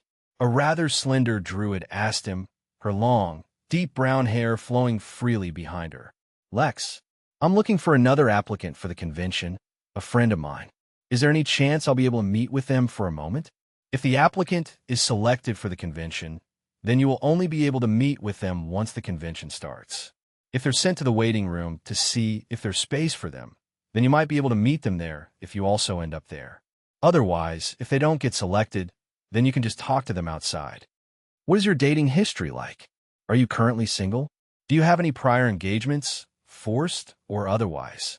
Even if the engagement is already broken, be sure to mention it. Such things get you bonus points." Lex nearly grimaced at the mention of the truth detection formation, not to mention the questions. Why was the universe picking on him lately? "I'm currently single, no prior engagements of any kind," Lex said succinctly. The simple response seemed to disappoint the druid lady, but she didn't dwell on it. "Are you affiliated with any significant forces? Those include, but are not limited to, prominent families, ruling factions of various empires, a significant position within a race such as nobility, galactic or intergalactic federations, companies, businesses, criminal syndicates, pirate groups, etc. Please note that no legal action will be taken against you in case you have any criminal affiliations. This is just to build your profile." Lex hesitated. His background was more than just interesting, but he didn't know how much of that he wanted to reveal. He just wanted to meet the rancher, but if the rancher got selected for the convention, meeting him might be hard. Should he try to get in just in case the rancher gets in? If it turns out that the rancher isn't in, he could always just quit. Somewhere deep inside of him, Lex felt like things were slowly getting out of hand. But then again, it was just a dating convention. What's the worst that could happen? Lex asked. The druid thought about it for a moment before answering. Well, the formation recognizes that you're truthful about having some affiliations, but not mentioning them might not necessarily work in your favor. Just so you know, the convention will run an independent background check on you for safety and security purposes. Lex raised an eyebrow. The druid nodded and continued with the questions. It was fortunate that Lex had excellent control over his body, or else he might have blushed. Yes, I have been alive for a sufficient period of time, he said, maintaining perfect eye contact. The life detector did not go off, so the druid just shrugged and continued with the questions. Fortunately, Lex had been careful with how he answered.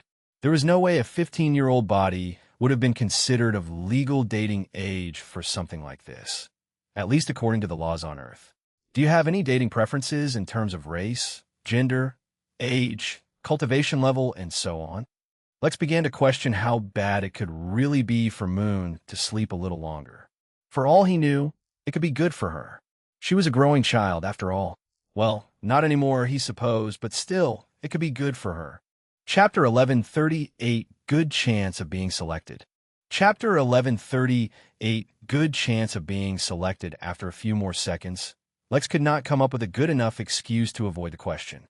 Objectively speaking, it was a very straightforward question, and he had no reason to avoid it. The fact that he was embarrassed by it was an entirely different matter. Female, human or humanoid, I suppose, with no cultivation level preference. No, wait, at least a golden core cultivation, he answered, and could feel himself regret it immediately. He meant to just give a simple answer to get the questions over with. But midway it occurred to him that if he were to end up with someone, they would need to have sufficient strength and potential. It was not that he wanted to have them fight or he was being picky, but just that with his life expectancy, if he ended up with someone with a low cultivation level, he'd easily outlive them, which wasn't nice, which is why he changed his answer. The reason he didn't directly say Earth Immortal as the minimum was because he assumed then the person would be much, much older than him. But the moment he gave the answer, he regretted it as well. He was just supposed to be giving a cursory answer. Why was he thinking about it? Lex heard the druid mutter, promising under her breath as she filled out his information. All right, you can go on ahead. Lex, too embarrassed by their interaction already, quickly walked through the door and entered the next room. The exam was quite simple, as they had him stand on a platform while they scanned him. Afterwards, they tried to take a few blood samples, but Lex didn't even need to tell them that he was not open to that. None of their needles could pierce his skin. You look like you're in perfect health, Mr. Lex, the doctor said. But there is one small matter that I want to ask you about.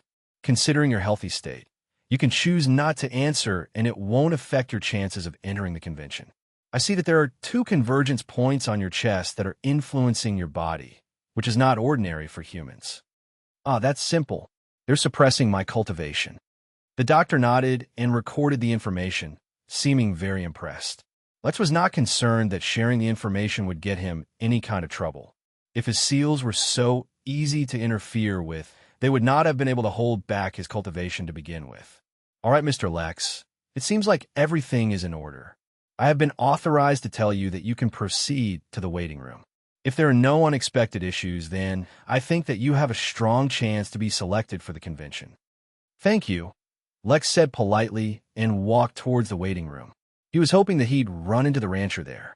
After all, what were the chances he was already selected? As it turned out, the chances were pretty good. Fahad was panting heavily as he pushed his body off the ground, an immense sense of urgency filling him. Yet when he looked up, his target was gone. But he did not lower his guard. Being gone did not mean that the target could not come back. For all he knew, the target was hiding and waiting for the perfect moment to strike. He asked, unable to sense his partner. I'm alive, she responded promptly, though she remained invisible. Fahad didn't question why she was not appearing. He couldn't blame her. Who knew that the target they were hunting was actually so powerful? None of the reports they had ever revealed this level of strength. "We need to put Dunya on full alert," he said, gritting his teeth.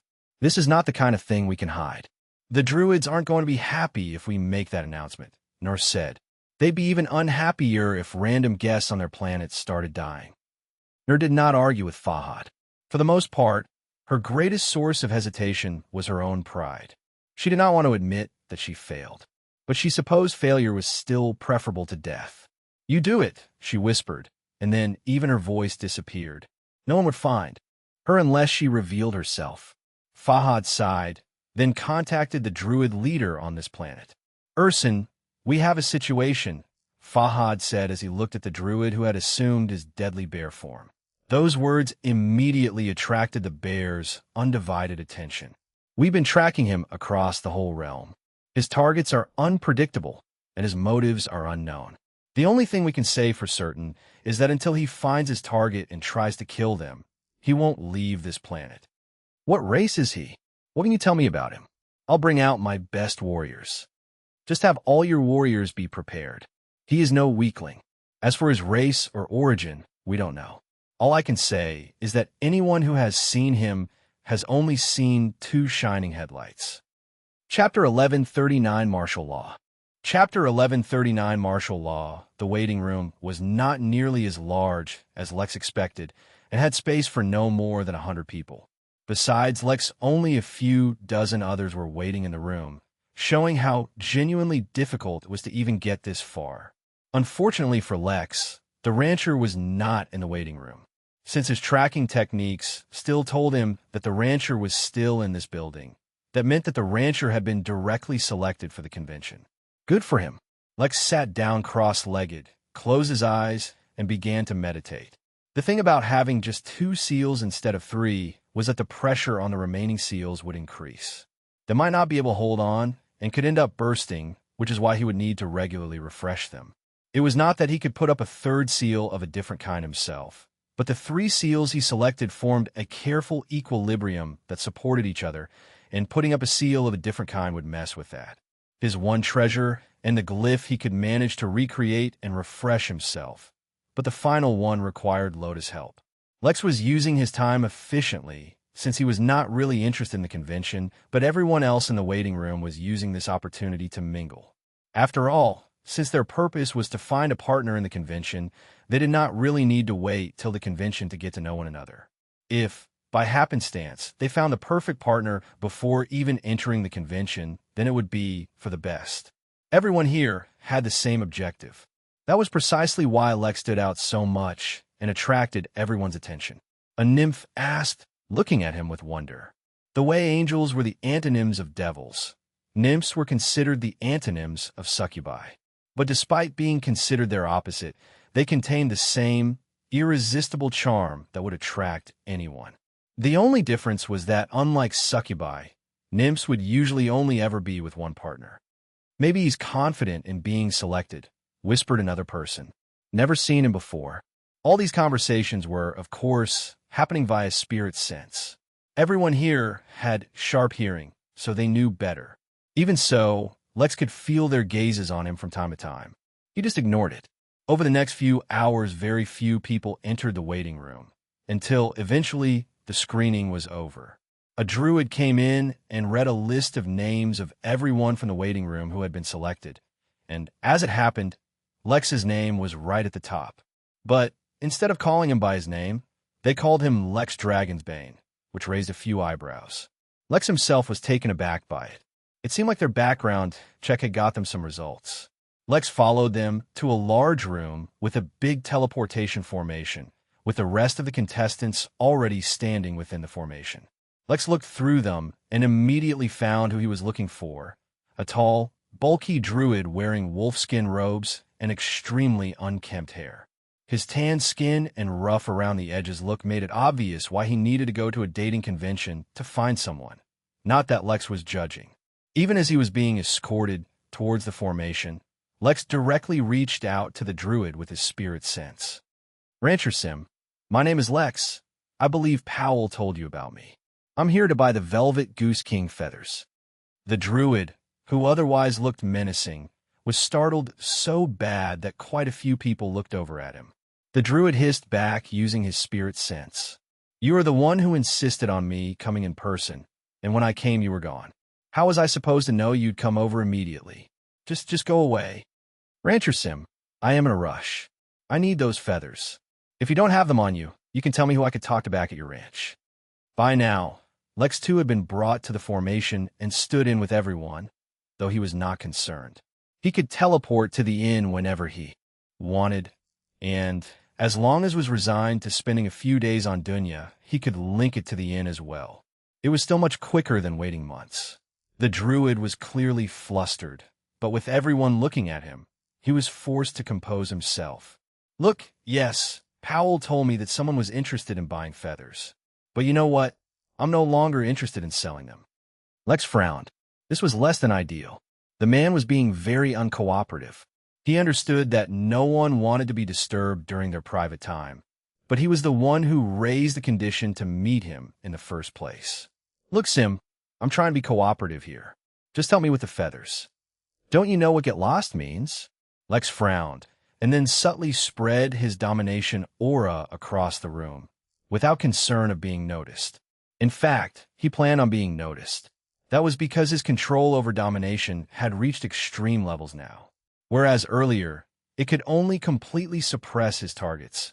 Now he could use it for other things, such as using the power of his aura to suppress his competitors and attracting the attention of suitable mates. Using their dragon's might was one of the ways dragons courted each other and found mates. Lex learned about it, but never expected to use it.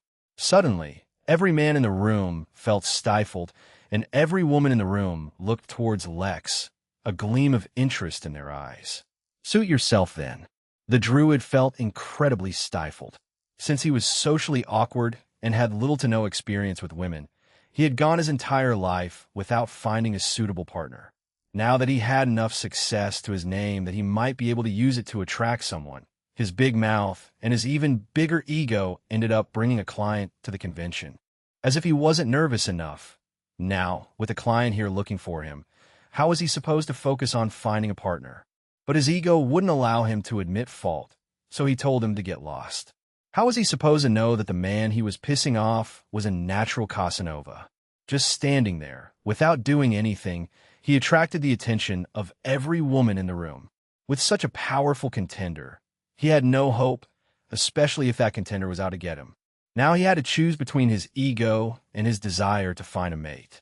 Lex had no problem waiting for the rancher to decide, since his skin was thick and he was more than capable of pretending that he was not feeling embarrassed.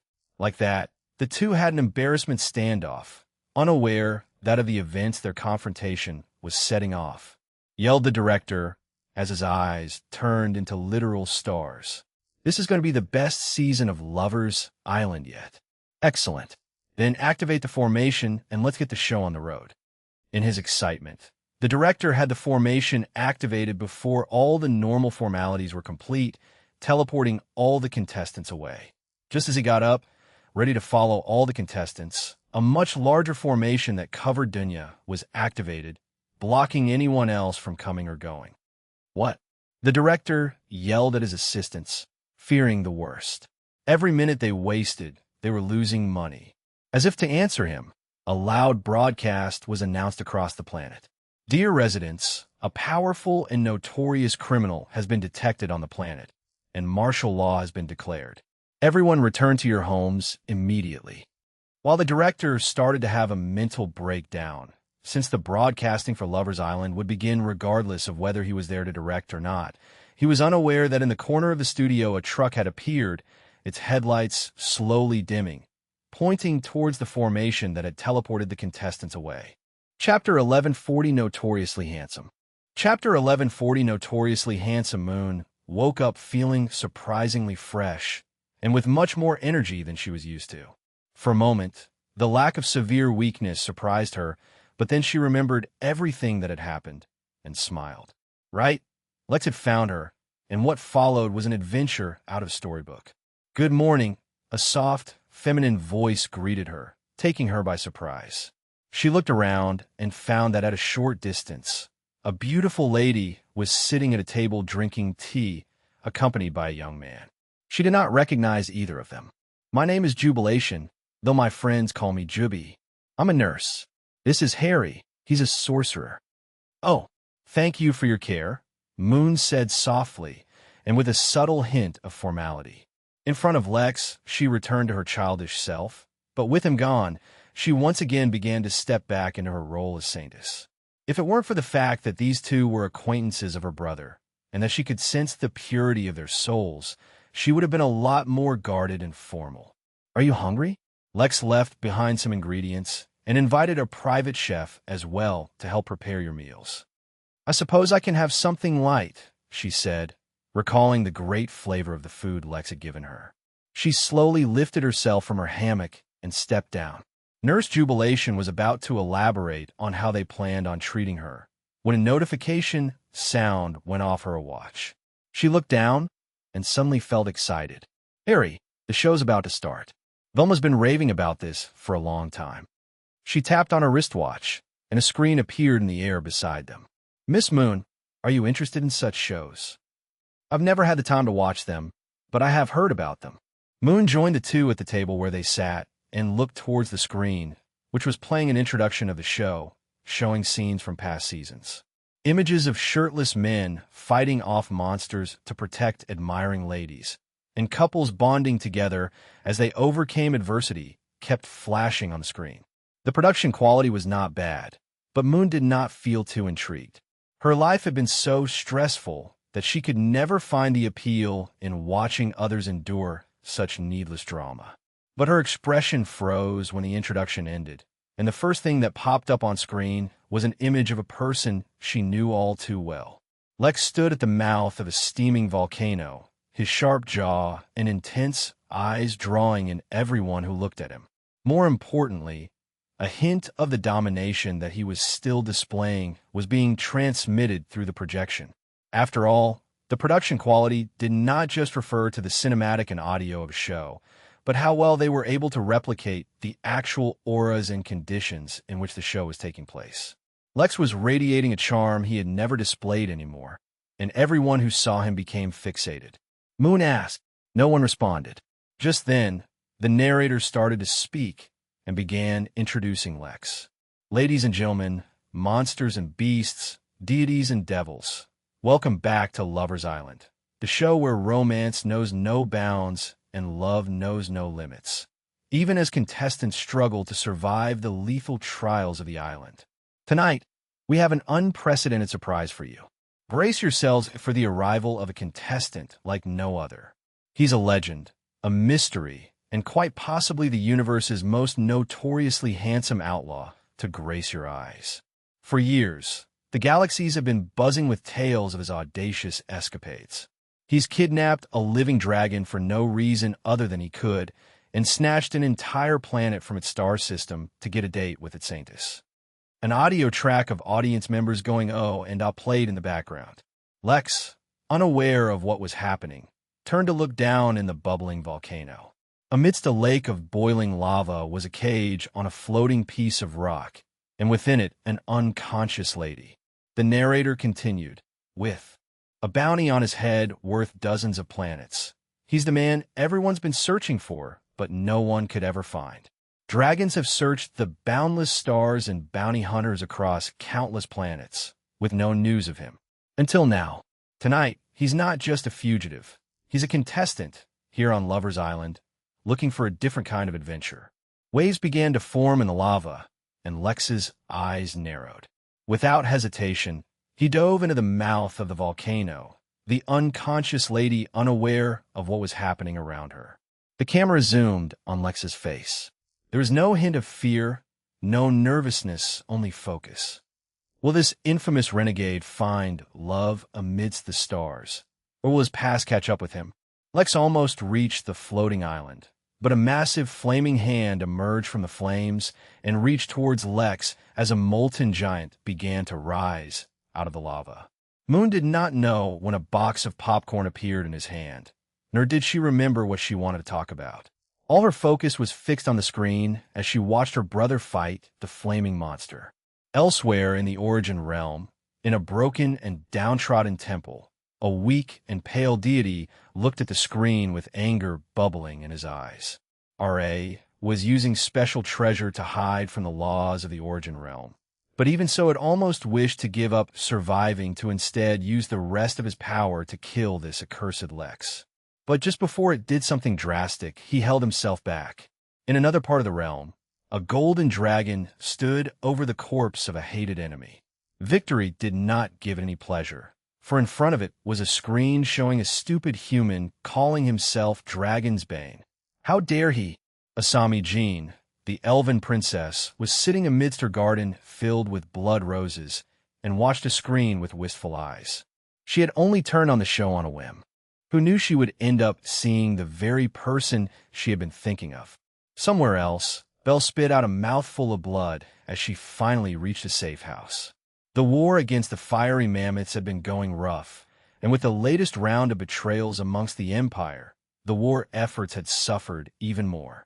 She almost began to believe that this was a hopeless campaign. Almost. Before she could think further on this, her eye was caught on a screen some of the resting soldiers were watching.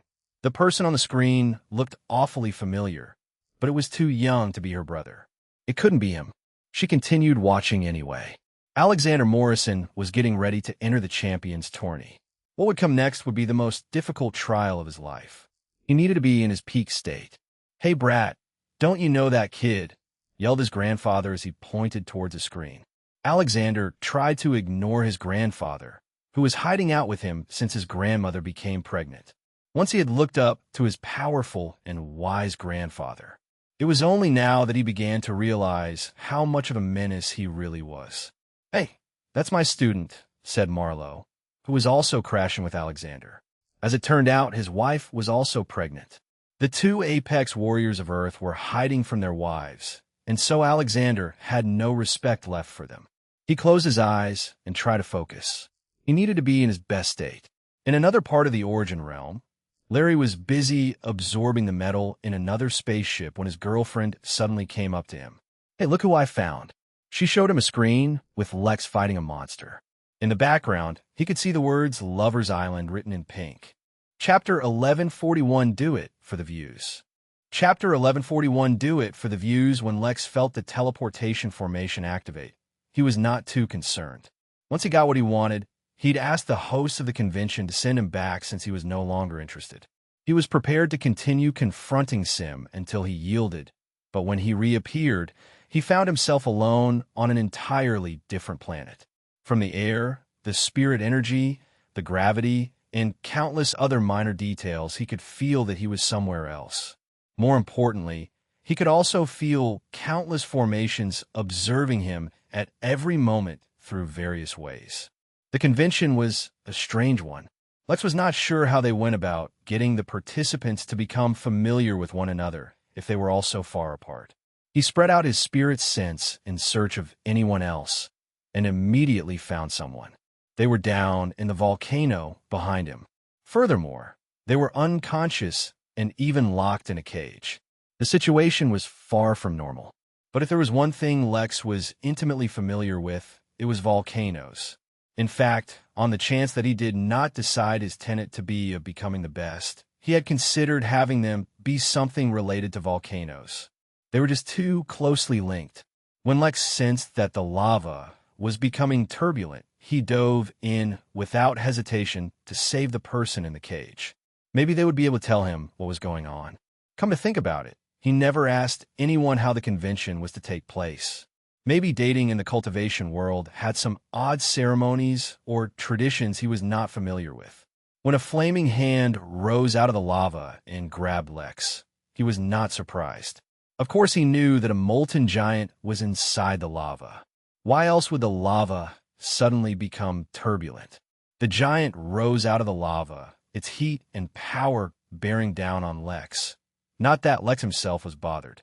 Instead, he looked at the molten giant and tried to determine if it was a worthy opponent for his sword. It was not.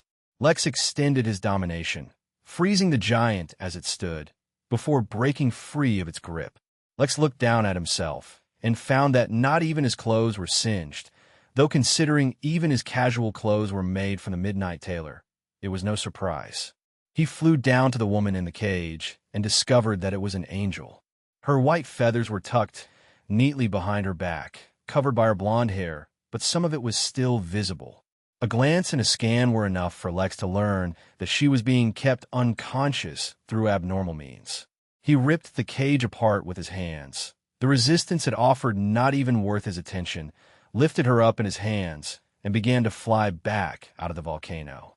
Across the Origin realm, countless viewers hooted and whistled as they saw Lex rip the bars that blocked him from reaching the helpless damsel, lift her up in his arms, and fly through the sky. The evil molten giant still frozen under Lex's aura. "Ladies, it seems we have a real man here," yelled the narrator with endless enthusiasm as he watched Lex fly. "Vote now if you want your latest heartthrob, Lex Dragonsbane, to survive the preliminary rounds." Back on Yildren Utopia Moon was recording every moment that Lex was on screen as blackmail material. She didn't know how he ended up there, but she was not going to let him forget it. Lex, completely unaware that countless women across the universe were voting to keep him on Lover's Island longer, carefully laid the angel down and then began to treat her. He used a soothing technique that eliminates toxins from her body while reinvigorating her. At the same time, he used a glyph that would push away the strange technique that was targeting her and keeping her asleep.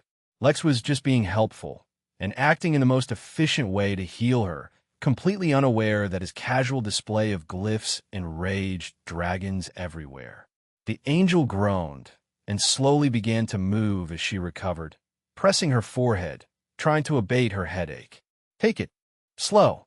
I'm healing you," said Lex in a warm, comforting voice. Even so, the angel was startled and quickly pulled away. Lex stayed put and raised his hands as if to show that he meant to harm.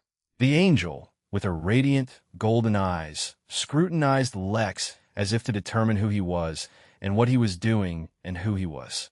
Then she felt her own body, and sensed that Lex was indeed helping her out. She relaxed, though she did not completely let down her guard. "Forgive my hasty retreat. I was startled," she said, her voice as sweet as honey and as smooth as silk. "It's no trouble. In fact, I was hoping to ask you some questions. Do you know what's going on here? When I was teleported over, I was all alone."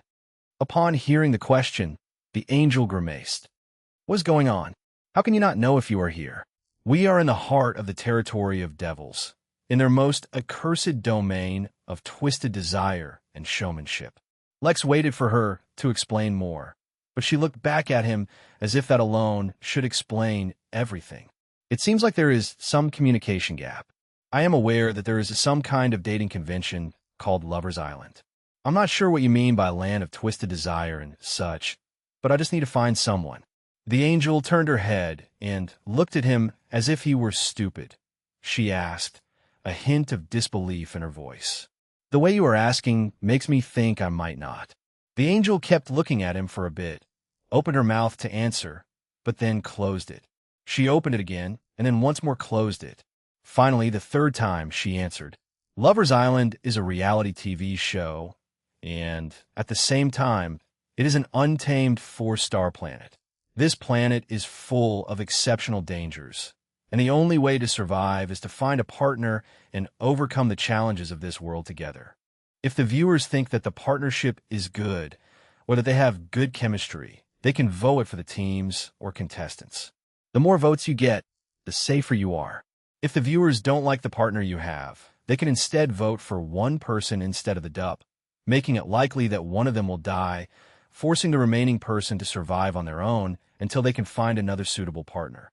Only if the viewers think that the contestants are truly a good couple do they usually make it to the end.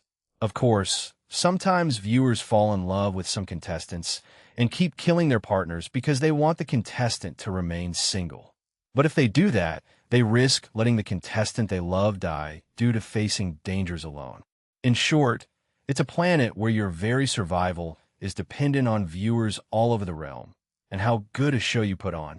The better the show you put on, the better your chances of survival." Lex continued to stare at her, waiting for the part where she would say she was joking, but it never came.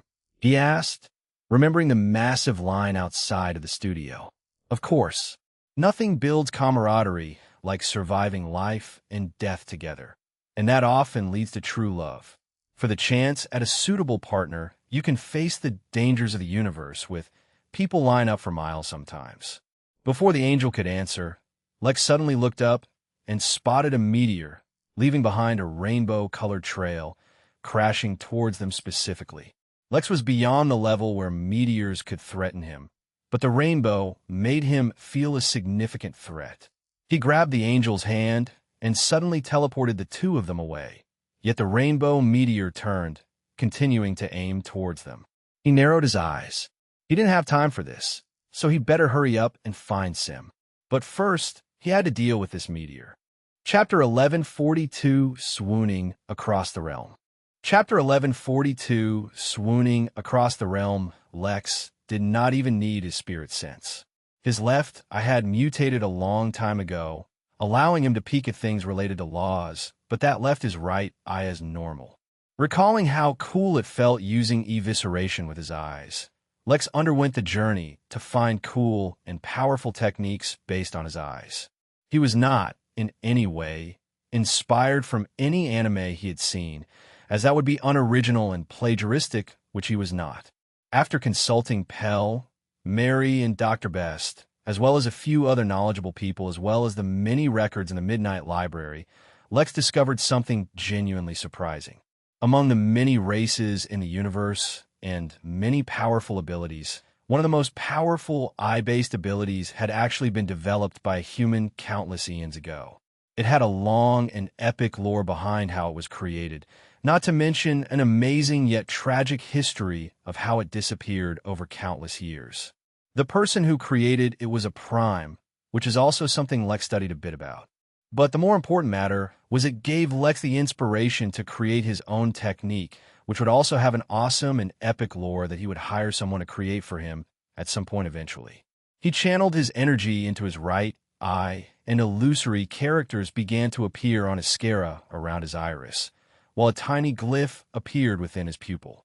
The characters that filled the white part of his eye formed an array, while there was an accompanying glyph in the middle of his eye, which worked independently of the array while complementing it, forming a synergistic effect that, accompanied by his spirit energy, which had countless affinities and could easily act as a bridge between his eye and the effects of the array and glyph.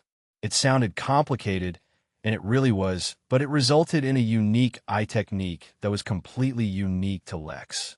It was nowhere near being the best in the universe at the moment, but it had the potential for it.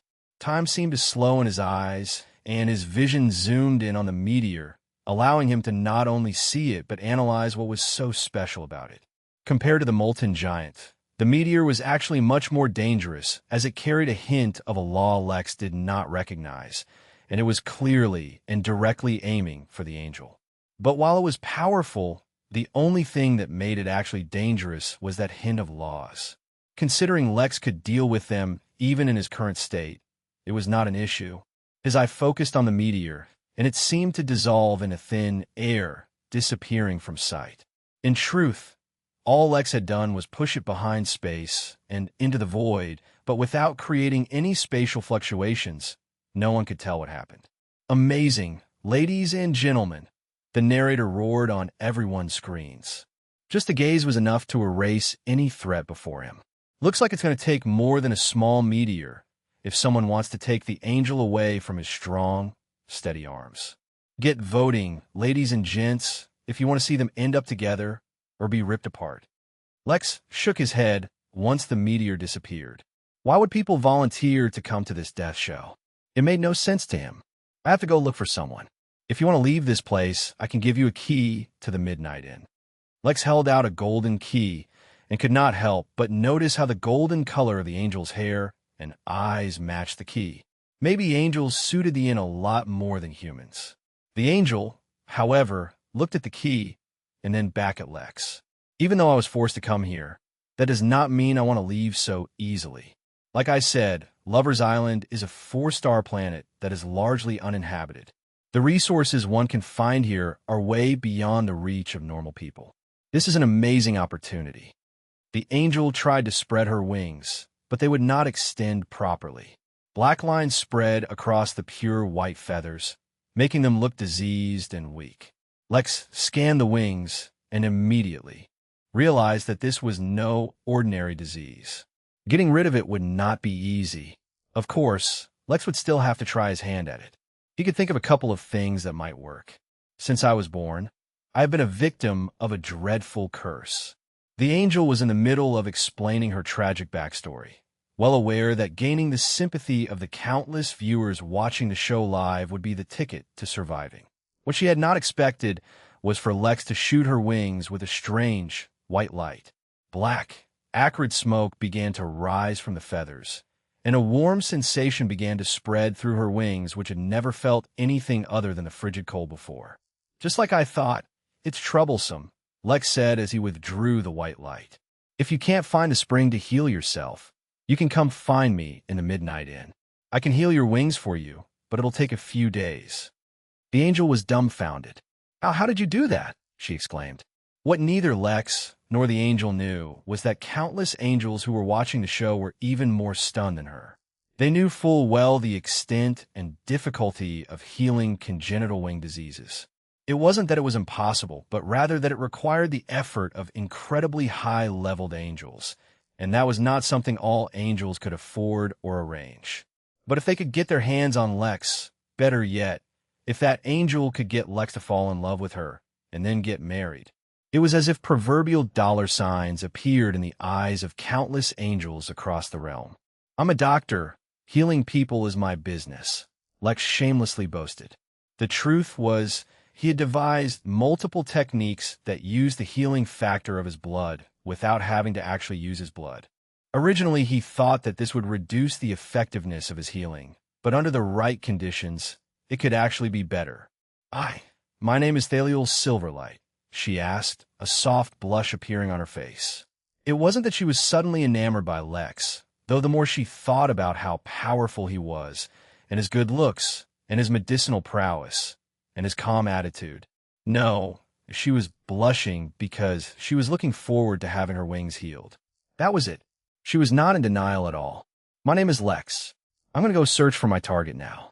You can accompany me if you wish. Yes, of course. But leaving is not so easy.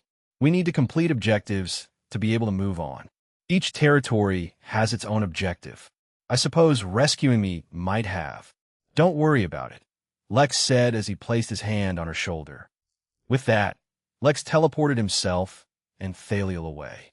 An invisible barrier appeared, blocking their teleportation, but Lex needed to only touch it for the barriers to unravel. Putting up defenses in front of him, the uncrowned king of defense, was a joke. But even though Lex was now aware that countless people were probably watching them, since he was on a show, he did not know that his casual action of dismissing the barrier and becoming the angel's rescuer had caused countless women across the realm to swoon. At the same time, Thaliel suddenly felt like she was in danger. It was as if countless people across the realm were suddenly targeting her and wanted her gone. Lex was not paying attention to the blushing angel beside him. He had already used a tracking technique to locate which way Sim was and was heading that way. He just needed to stop after every short, as there were countless barriers blocking teleportation across the planet. At the same time, he also spread his spirit sense around him. Since this was a 4-star planet, he wouldn't mind grabbing a few treasures if he came across them. It would be practically criminal to just let them be. Chapter 1143, Haram Protocol. Chapter 1143, Haram Protocol. Lex was moving across the planet in a straight line towards Sim, breaking every barrier he came across.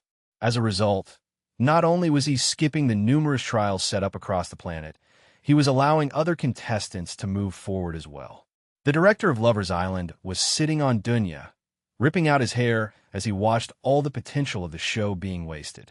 Since he could access the viewership numbers, he knew how much of a hit Lex was. Yet all of it was being wasted since the filming crew on site did not know how to leverage it or build suspense. They were just doing the bare minimum, keeping the show running without bothering to add any dazzle. Indeed, on one of Dunya's moons, the filming crew members that were essentially running the show now were having a meeting to discuss what to do.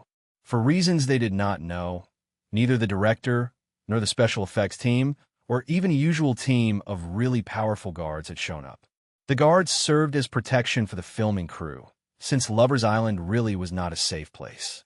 The contestants knew what they signed up for since they had many benefits to gain, not to mention the hope of finding true love. But that didn't mean that the filming crew were content to risk their lives to keep the show running. Fortunately, the various formations around the planet were running, which would automatically film everything. But without the director subtly guiding everything and everyone towards one big finale, there was a big chance that the show this time around would be a big failure. On top of everything, there was Lex. He was a big hit, but his interference was directly speeding up the resolution of the show as various teams were meeting one another without appropriate trials to put them against one another. Not only that, without their guards around who usually helped put a stop to such things, there wasn't much they could do.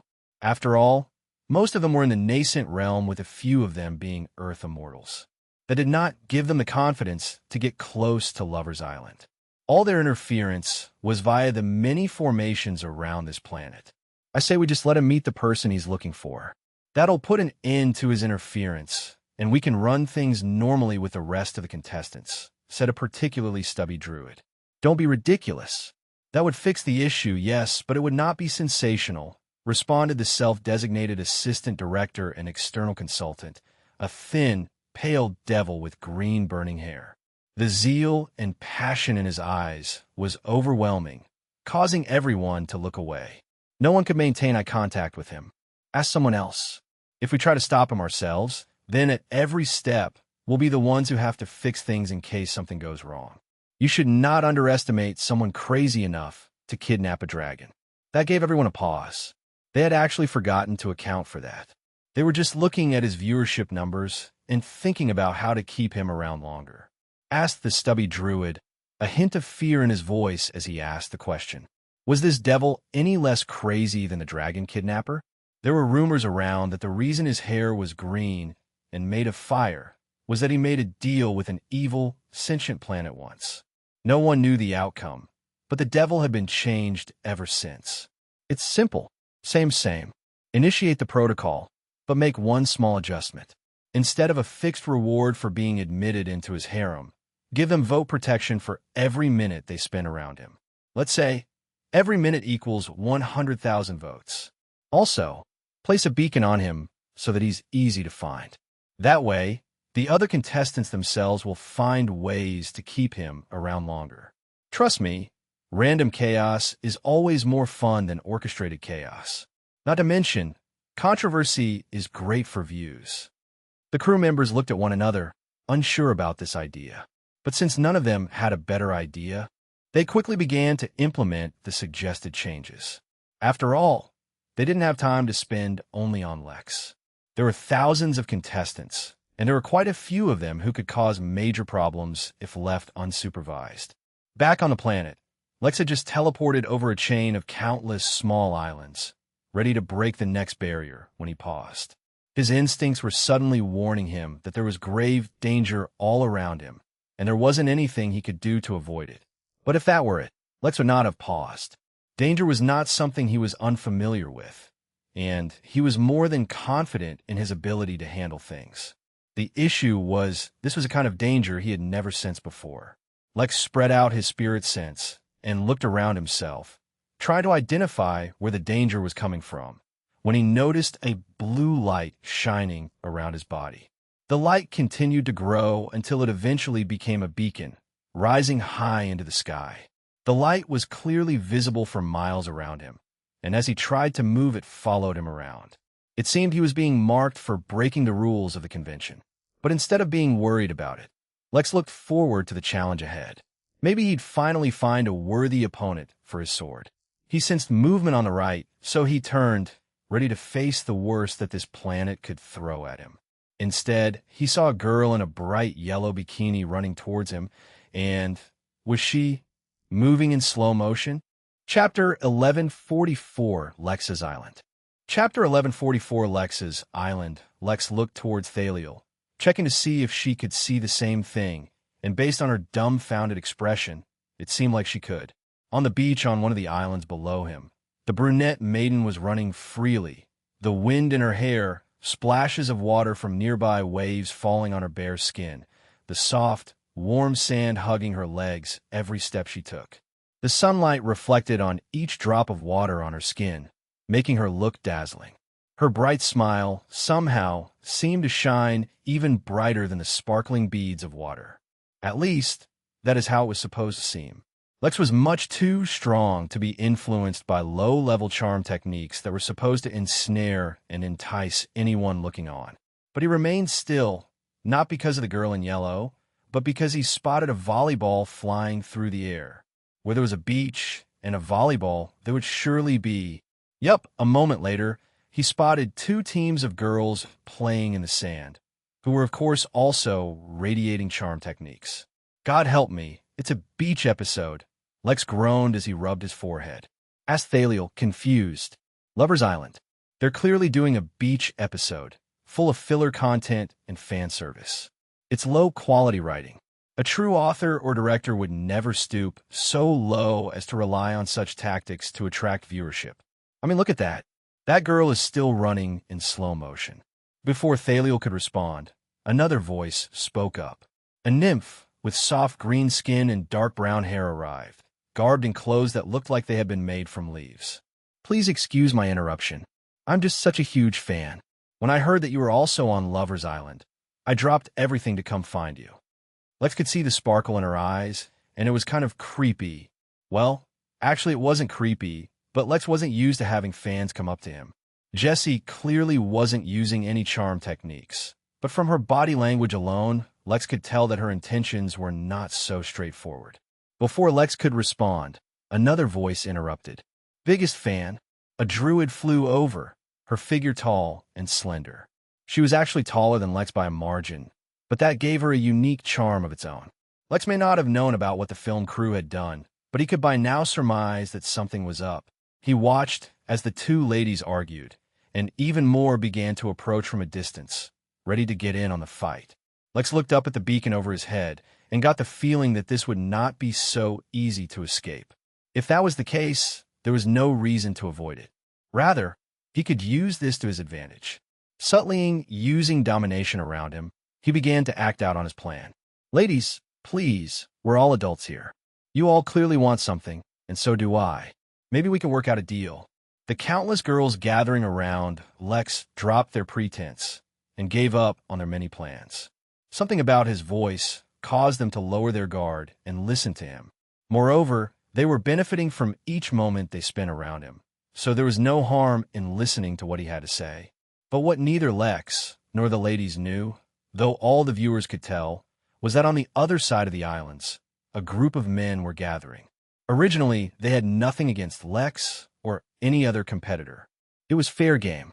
If they could attract someone, then it was a result of their own charisma. But now, with all girls getting points for being around Lex, their chances had been forcibly ruined. As such, they began to gather here and called other men nearby. Most contestants here had high requirements from their partners for one reason or another. Whether it was because they did not want a partner with a low lifespan or because they were worried about the genes of their future generations, it all required a partner with sufficient skill and power. That was why they never took the route of marrying low-leveled cultivators who would jump at the chance of being with them. But that did not mean that they would just stand around and watch as all their options were stolen from them. We are gathered here today as brothers against the menace that is Lex Dragonsbane. A rowdy group hooted and yelled in agreement, all seething. But if we act out against him, we'll directly turn ourselves into enemies with all the girls around him. So we need to come up with a good plan. If anyone has any suggestions, speak now. I, for one, think that we should plead to our viewers. Vote. No, that won't work. The women will fight to protect him. The men began to plan amongst themselves. Back on Dunya, the director suppressed his tears and wished the lockdown on the planet would end already. All outward communication was also blocked, even though they could receive signals from outside. If even the calls were enabled, he'd be able to salvage the situation. The whole show was getting sidetracked and moving away from its original premise. This was no longer Lover's Island. This was Lex's Island. Chapter 1145 Find out next time. Chapter 1145 Find out next time. Lex waited and watched as the group of ladies around him struggled to come to a decision on his offer. It was pretty straightforward, actually. He didn't expect them to have any reason to say no. But the way some of them looked a little disappointed upon hearing how he turned their entire interaction into a business deal.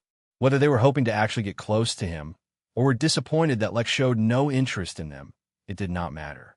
What was important, though, was that they finally confessed why they were all coming close to him. Gaining votes just by being close to him not only ensured that they would continue to move on to the next rounds, thus meeting higher quality guys who survived the first round of elimination. The votes somehow affected their luck as well. When someone voted for their survival, their luck on Lover's Island increased. When someone voted to have them kicked out, their luck decreased. It was an abstract thing normally, but during this show, its effects were extremely apparent. Lex recalled the meteor he saw earlier and understood that someone had probably voted to kick out Thaliel. More importantly, since he understood how their luck was being affected, Lex used his left to study all the laws around them all and was able to actually see the manifestation of luck around them all. That was also why he noticed that while all the ladies were gaining a tremendous amount of luck, he was gaining an even larger amount of bad luck. It felt like a lot of people were voting to kick him out. When he considered that he was surrounded by countless beautiful women, he could venture a guess as to who wanted him gone. It was all the single men out in the Origin realm hating his luck at the moment. Probably. Not that he asked to be in this position. "It's a deal," said the woman in the yellow bikini. And as the first domino fell, so did the others. "All right, then let's get out of here before the sky falls down or something," Lex murmured as he watched his bad luck continuously get worse. One of the women asked, but Lex did not respond. He spread out his spirit sense, encompassing all the ladies around him, and continued to teleport. Honestly speaking, he could probably be a lot more forceful in finding Sim, but he was supposing that this planet was filled with dangers beyond just the initial levels of the Earth immortal realm. But how could things ever be so straightforward during a game show that had specifically been targeting cultivators for countless years? Lex's teleportation was hijacked, and when he reappeared, he found himself standing on a stage under a spotlight. All the women who had been accompanying him, including Thaliel, were standing in a booth on his right, effectively trapped within. On his left, there was another booth of women, and in front of him, there was a crowd of confused men. Boomed a voice across the room, attracting everyone's attention as a projection of a tiny man with angel wings appeared midair. An applause audio track played all around them, with random hooting and whistling in between, not that Lex or anyone else there was in the mood for such celebrations. "Yes, I know what you must be thinking," Cupid said, looking out at nothing, as if talking into a camera. "An elimination round? This early in the game? But my oh my, things really heated up quickly this year, and so we had to move up the schedule. Up on stage with us is the legend himself, whose brooding eyes and chiseled muscles can steal more than just a few hearts. Ladies and gentlemen, put your hands together for the man of the hour, Lex Dragonsbane. This time around, we'll be doing things differently, as all the eliminations this time around will be decided by Lex, and only by Lex. On one side, we have all the lovely ladies he's managed to swindle into his arms, or, well, into a deal with himself. But on the other side, we have all the ladies who have made the most genuine connection with their partners. Based on votes, they're the ladies who have most likely already run into the man of their dreams, their knight in shining armor, their Prince Charming. But a new flame can be quickly put out by a strong wind. Will their love connection survive adversity? Let's find out. The rules are simple. On his right, there are 49 women who agreed to partner with Lex. On his left are 51 yearning maidens hoping to give love a chance. But out of them all, only 50 can survive, and Lex has to choose which ones. By the way, ladies and gentlemen, you might have noticed a small crowd in front of the stage. You might have guessed it, or you may have missed it, but these are the partners for the 51 trapped ladies, who must watch helplessly as the fate of their love life hangs in the balance. If Lex chooses to save the ladies on the left, They can return to their partners if they wish, or accompany Lex if they want. If he chooses the ladies on the right, he can continue on his merry way on his quest. But whichever group he chooses, the gents in the crowd will be able to continue on. What does that mean? It means that even if the ladies in love get eliminated, their partners can move on and find new partners. Is that what their partners will do? Abandon the chance at true love to move further on in the show? Who will Lex choose? Or will he just use his formidable powers to escape this decision, teleporting away and leaving everything up to fate? Chapter 1146, His Own Twist. Chapter 1146, His Own Twist. Lex could physically feel his bad luck at work. What the hell kind of situation was he in? This was the trolley problem, but with broken hearts instead of death. One would argue that the lack of death made the situation easier. To those people, Lex would say hell hath no fury like a woman scorned. On one hand, he just made an agreement with a group of ladies, so he would feel scummy if he just abandoned them. On the other hand, they just had a business deal, but the ladies on the other side genuinely felt a connection between them and their partners. And wasn't that the whole reason they were risking their lives on this stupid planet? When he heard the situation, Lex genuinely felt like breaking free of the restraints keeping him in place and just teleporting away. He wasn't here to play games anyway. He was here to find Sim. But the moment Cupid mentioned it, Lex felt like if he did that, then the outcome might be even worse. No matter what he did, he was in a crummy situation. This was exactly why he hated reality TV. They were playing with real emotions. But the feeling of helplessness lasted about 2 seconds. Then he got over it. It would take more than little tricks to trap him. He saw that Cupid was about to continue his speech, so he clapped his hands, and suddenly the two of them swapped positions. Cupid suddenly appeared under the spotlight. Alight, his hands were tied up, and it looked like there was a pair of old socks in his mouth, while Lex appeared in mid-air, looking into the nothing that he assumed acted as a camera. "What a twist, ladies and gentlemen," Lex said, his voice warm and welcoming. Compared to the overly enthusiastic Cupid, who was speaking at breakneck speeds, Lex took his time, as if everything were under control. I can see why Lover's Island would be so popular.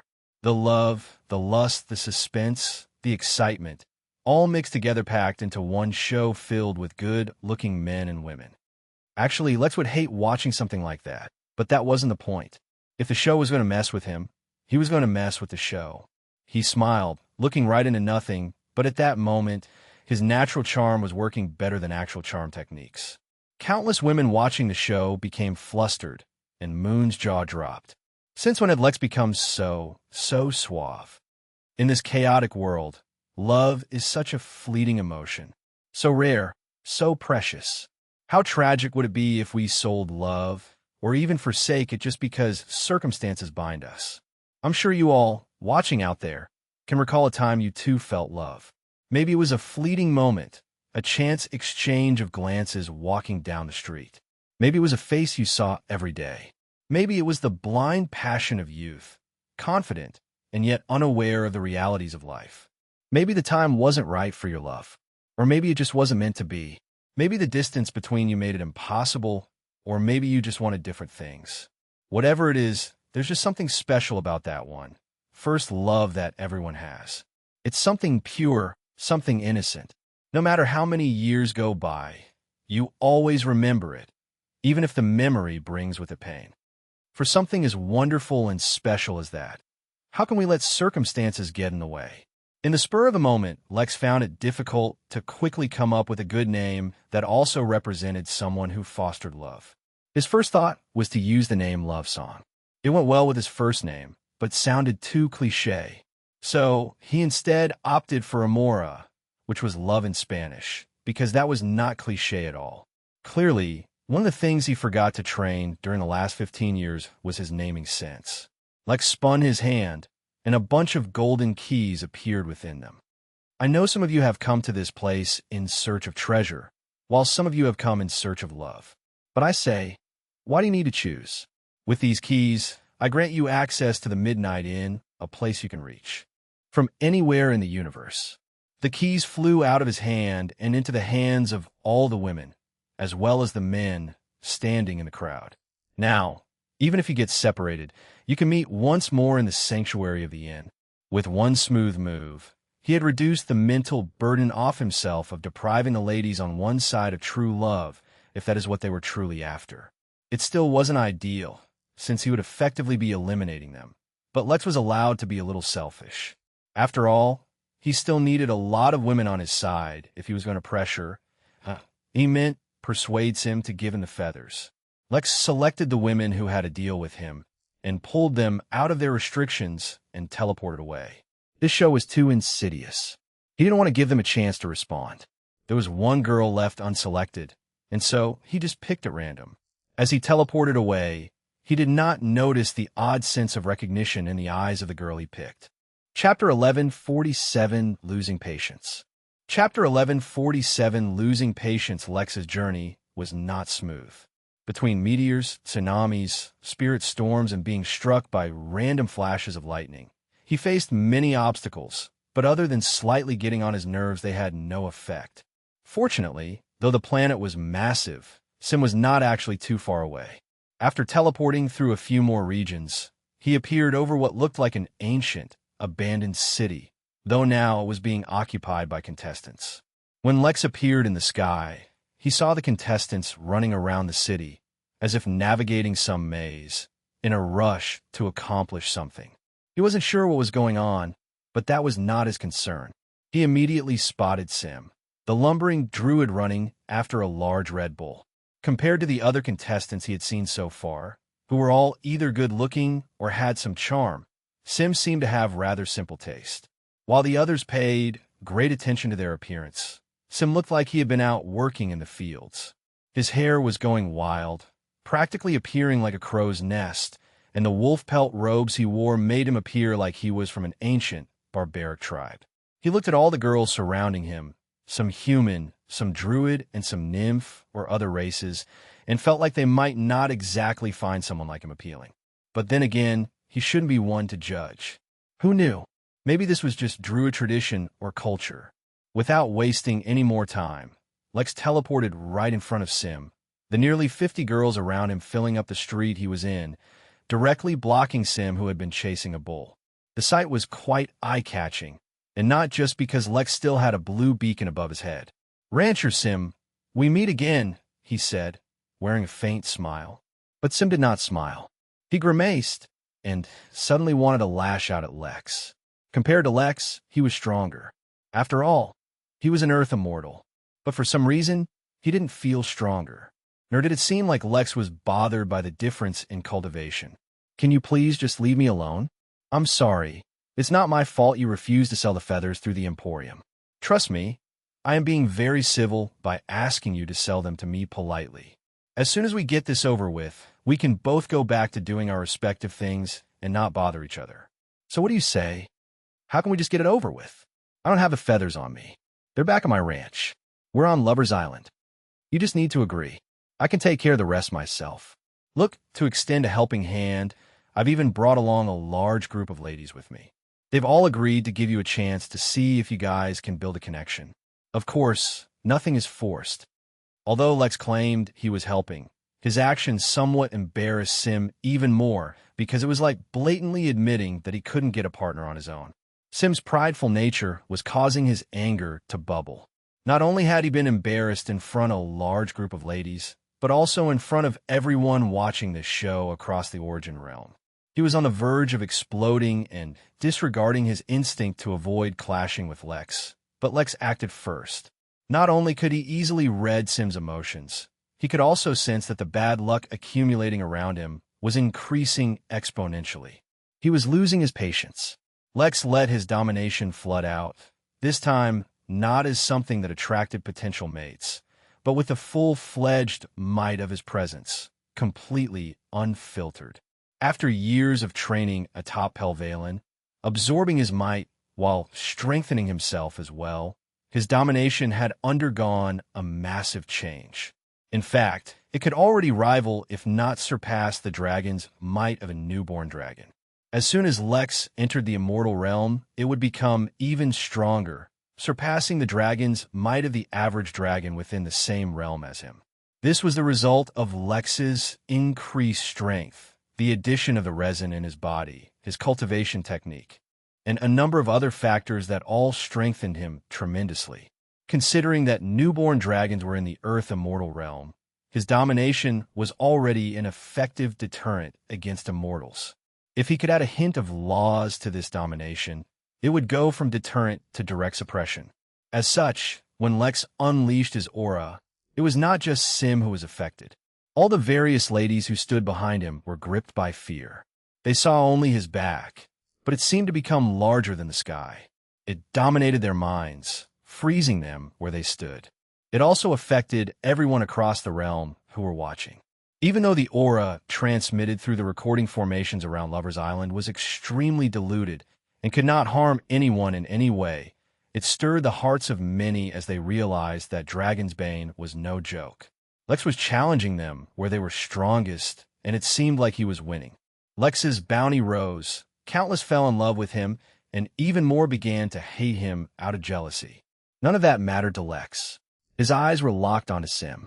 I believe I've already said this, but I'll say it one more time. I'm just being polite by asking you to sell me the feathers. If you're not interested, fine. I will go back. You won't see me again. Sim's mind rapidly cooled down under the threat of Lex's aura. He no longer let his pride guide him or his anger control him. Although he had many personality flaws, it was also true that he had real abilities, which is why he was able to nurture and support the notoriously difficult to ranch Velvet Goose Kings. Even they were just one among many other animals that he took care of.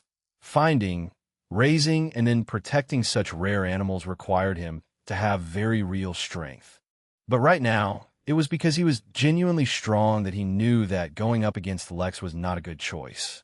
After all, if what he said was true, Lex didn't need to fight him. He just needed to return and steal his ranch. Although he didn't think it would be so easy to commit such a crime on Dunya, not easy did not mean impossible. Fine, it's my mistake. I should not have invited you over to begin with.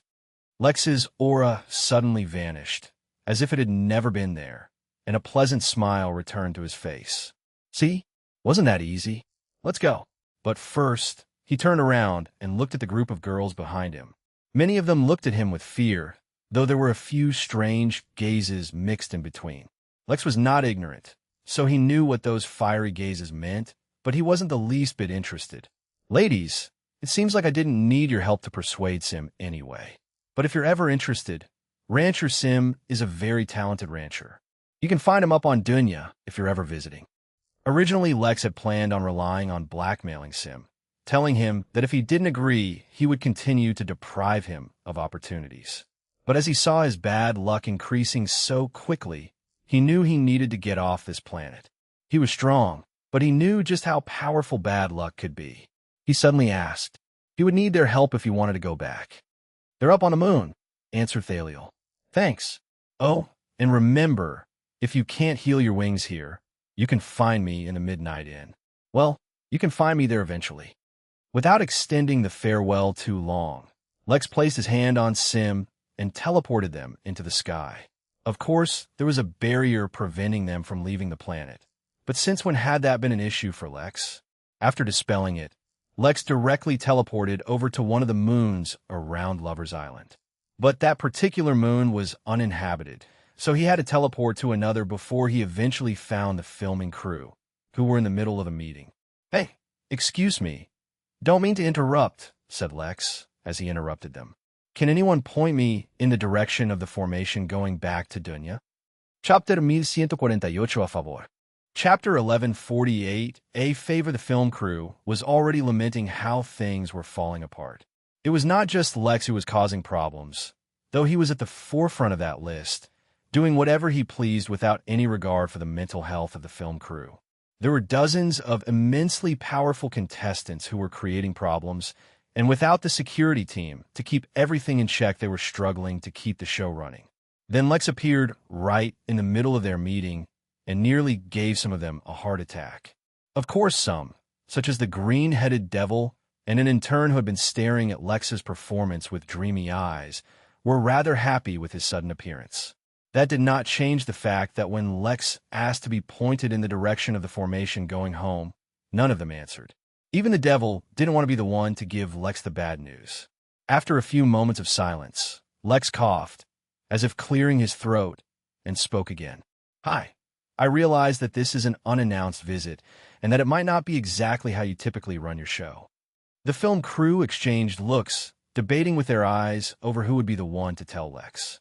They dared not even use their spirit sense, for who knew if he could tap into it and listen. Ultimately, they all simultaneously looked towards the intern who had hearts for eyes as she looked at Lex. Lex, too, looked towards her, causing her to both feel excited and panicked at the same time. I can show you the formation, but there's a small, tiny problem with that," she said, realizing the task had been dumped on her. "You see, Dunya has entered a sort of lockdown right after you guys left. Even our director and many of our show producers are still stuck on the planet."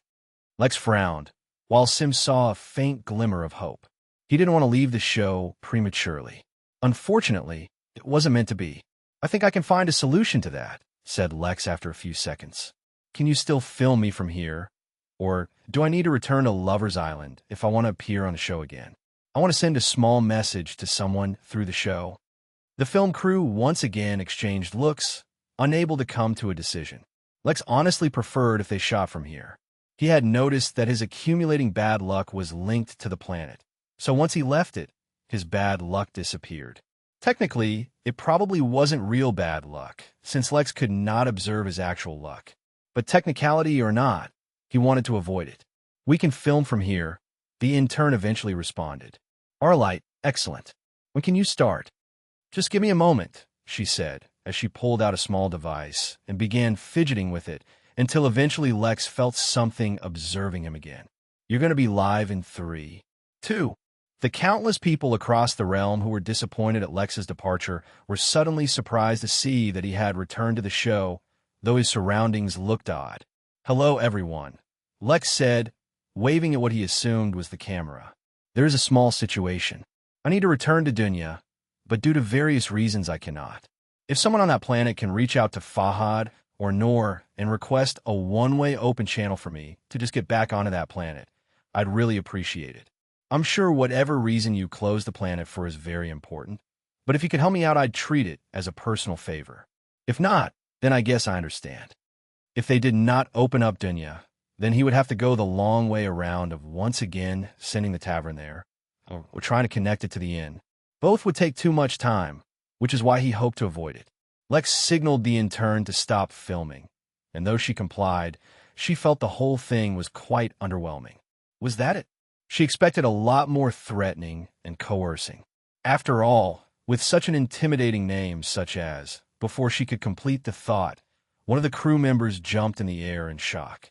"We're receiving a transmission from Dunya. They've granted a one-time teleportation permission." Lex nodded, unsurprised. Although it cost him a favor, this was the benefit of knowing powerful and influential people. He just hoped that the favor wouldn't come back to bite him in the behind. "Thanks for the help, everyone. You got a really interesting show here." Lex waved at the rest of the crew as the intern led him in a disappointed and shocked Sim away. Sim couldn't decide which was more shocking, the fact that Dunya was under lockdown, or that the lockdown had been lifted at Lex's request. Suddenly, it did not feel like a big deal that he was being forced to sell Lex a few feathers. The two quickly arrived at the teleportation formation and stood inside of it. Lex waved at the intern, and then they were teleported away. A few seconds later, Lex and Sim reappeared on Dunya in a teleportation landing formation, with two familiar faces right in front. Fahad and Noor both wore an amused smile as they looked at Lex.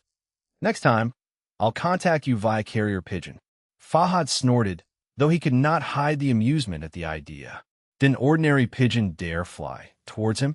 "Although we opened the portal for you once, we won't be able to do it again, so you'll have to spend some time here," said Noor. Chapter 1149, Let's Get Ice-Skied. Chapter 1149, Let's Get Ice-Skied. Lex was about to respond when suddenly all the hair on his body stood up, and he felt the threat of certain death. It had been a long time since Lex felt so weak in front of threat, but whatever it was and wherever it was coming from, Lex was not capable of facing it head-on. He saw a pair of lights, but instead of focusing on that, Lex tried to escape. He tried to teleport or run or jump or do anything, but he couldn't move. He was like a deer caught in headlights, frozen still. But if even Lex had been able to sense the oncoming threat, then Fahad and Noor detected it long before him. Noor grabbed both him and Sim and teleported them out of the way just in time to avoid getting hit by a massive truck. Noor yelled towards Fahad and actually tossed Lex to the side. "Stay out of the way and it won't target you," she told Lex through her spirit sense. Lex crashed into a nearby wall, but finally out of the way of the headlight, Lex could once again move. He picked himself up just in time to catch a proper glimpse of the truck. Towering in front of Fahad was no ordinary truck. It was a monstrous behemoth of twisted metal and dark malevolence. The truck's body, a grotesque exaggeration of its original form, was an amalgamation of jagged steel and gleaming chrome, reflecting a distorted version of the surrounding world. Its headlights, glowing with an eerie yellow luminescence, pierced through the darkness like the malevolent eyes of a predator. Sharp, jagged fangs of steel jutted from its grille, giving the appearance of a monstrous maw ready to devour anything in its path. The tires, massive and spiked, crushed the ground beneath them with each slow, deliberate movement, leaving deep, claw-like gouges in the earth. The truck's cab loomed high, its windows dark and impenetrable, suggesting a sinister intelligence watching from within. Dark smoke billowed from the exhaust, carrying with it the acrid stench of death and decay. The engine roared like a beast, a deep, guttural growl that reverberated through the air. Rusted chains clinked ominously as they swung from its sides, and the remnants of past victims' belongings were gruesomely displayed as macabre trophies. But the scariest thing of all was the small sticker stuck to the windshield of the truck. Lex had seen this truck before. How could he not have? When he was checking his own bounty posters, he went over the posters of all the criminals with bounties higher than him. Among the very top was a poster for this mass murdering vehicle of chaos and destruction. The worst part was it was immeasurably stronger than Lex. In front of it, he could put up no resistance whatsoever. Considering the fact that even Fahad and Noor were unable to stop it, it was clear that Lex stood no chance. Yet, just as abruptly as the fight started, the fight ended. The planet had been under lockdown, with all its greatest forces on patrol. As soon as there were any fluctuations, they all came crashing down. A grizzly bear over 20 feet tall, radiating a powerful aura tore through the ceiling, followed by a hummingbird, a wolf, and moose. Each of them were at least as powerful as Fahad, and each of them attacked the truck. Yet the attacks never landed. The truck, after giving Sim one last evil look, disappeared as if it was never there. The danger elapsed, but that didn't stop more massive animals from bursting through the walls, though upon discovering that the threat was over, then began to morph back into the druid forms. How did it escape? Who knows? Asked Noor. According to its history, after making one attempt on the victim, it leaves. If the victim manages to survive, then that's their luck, though there have been very few survivors. It will need confirmation. The countless druids, each and every one of them much more powerful than Lex, began to argue amongst each other about what to do, leaving Lex standing there feeling awkward. Sim, who looked thoroughly distraught, walked up to him, trembling. They said that thing was waiting for me to come back. You're welcome, said Lex. The shivering, shocked druid suddenly stopped shivering and looked at Lex with a lame expression. How could he just dismiss such a dangerous near-death experience so easily? Not to mention, he was still obsessed with the feathers. Fine, fine. I'll give them to you as soon as we return to my ranch, though I don't know when that'll be. Lex looked at him, then the arguing druids, then back at him. I'm sorry to tell you this, but they're not arguing because they're worried about you. My best bet is that they're just trying to leverage the situation to get the Henali to pay up for losses they experienced during this period. I could be wrong, but Lex paused, as every other druid in the room simultaneously turned to look at him. It seemed like he had hit the nail on the head. Fahad and Noor suddenly appeared in front of them. If you'll excuse me, we have a meeting with this friend of ours, Noor said with a polite smile. Everyone in the room grumbled, but even then, Lex felt no danger from them. It was much more like they were annoyed that Lex had spoiled their game. It couldn't be helped. Lex had seen too much of how the various countries in the Midnight Realm treated each other, and learned that all politics, whether between servants, companies, or countries, was all the same. He supposed that extended to immortals too. Chapter 11, 50 King. Chapter 11, 50 King nor brought Lex and Sim away from the countless others. But as soon as they were far away, her expression dimmed. "Do not assume that the danger is gone, just because the killer was repelled once," she said, looking at the both of them. "The reason I suggested earlier that he might not make another attempt is because we do not think the killer will strike again when so many people are watching." Sim's expression dimmed, though Lex was not surprised. Although he did not understand what someone like Truck Cohen wanted with a random guy who was good at ranching, it only made sense that he would not be so easily dissuaded. "I'm telling you this so that you are not caught unaware, but that does not mean you need to be worried. Now that you have been identified as the target, we will do everything to make sure that you remain safe." It was ironic that she was saying that, because Lex literally just had a planet-wide lockdown lifted because he was in a rush to return. But he was smart enough to not mention that at the moment. Lex asked. Even given the serious situation, he had his priorities straight. Sim rolled his eyes, and as soon as Nor gave him the go-ahead, she herself vanished, leaving the two of them alone. Sim looked at Lex with mixed feelings, and then eventually sighed. "Let's go." Without any more conversation, Sim led Lex back to his ranch. The inside was not really visible from the outside due to very powerful formations, but even so, Lex was surprised by what he saw. The countless kids who had previously answered the door when he knocked were actually extremely massive farm animals. There was nothing strange or mystical about them. They were straight-up ordinary farm animals, just much larger. For example, there was a 60 feet wide pig, the 300 feet tall ostrich, the 90 feet long sheep, and so on. Yet despite their massive size, they behaved like little children in front of Sim and swarmed around the comparatively tiny druid. Lex was honestly impressed the guy hadn't been stomped to death yet. The sight of the druid being called Poppy by countless animals many times bigger than himself was also quite comical. But as they ventured deeper into the ranch, Lex spotted the ranch help. They were giants because, of course. The odd thing was that the animals were even larger than the giants, as each giant's height seemed to be capped at around 100 feet. From what Lex knew about them, their height was directly linked to their strength, so maybe if their cultivation grew, they'd finally be bigger than the animals they took care of. But more interesting than the sight of the giants were the Goliaths. The Goliaths were a very new race in the Origin realm, and from what Lex recalled, their existence was closely tied to one of Emperor Jotun's sons. Goliaths were larger and taller than humans, but not quite to the level of giants. They had strong bodies, and their cultivation also revolved around body cultivation, so he supposed they made good ranchers and farmers, where a lot of physical activity was required. Some of the animals also gave off auras much stronger than Sim himself, such as a pair of otters of relatively normal size, being only 20 feet tall. Yet oddly enough, they too were quite subservient towards Sim, which was a dynamic he did not quite understand. Finally, they arrived at a large lake filled with a green liquid that actually smelled quite enticing. This was actually something he had never encountered before, and he could feel that it would be beneficial for his body. But considering the fact that there were a few geese swimming in the lake, Lex resisted the urge to take a sip. Velvet geese are very, very sensitive creatures. They cannot survive the slightest bit of pollution and need an extremely pure place to thrive. Sim spoke as he waved at a particularly large goose and called it to shore.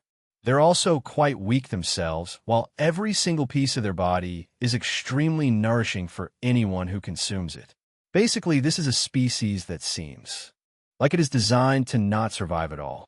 The only thing they have working towards them in the aspect of surviving on their own is their king. A velvet goose king is different from birth, and more than makes up for the weakness of its entire race. As if confirming what Sim had just said, the goose that arrived upon Sim's beckoning radiated a powerful aura that made Lex feel incredibly threatened. This was yet another creature much stronger than Sim, yet it obeyed the rancher's request without hesitation. Pulling a velvet goose king's feather is not a straightforward task. If it's time for the king to shed, then it becomes easy. But doing so otherwise is a grave task, since the king is naturally prideful. Now that he thought about it, this was the first time he saw a creature with king in its name. It sort of reminded him of sovereigns, though king did not have the same sense of grandeur.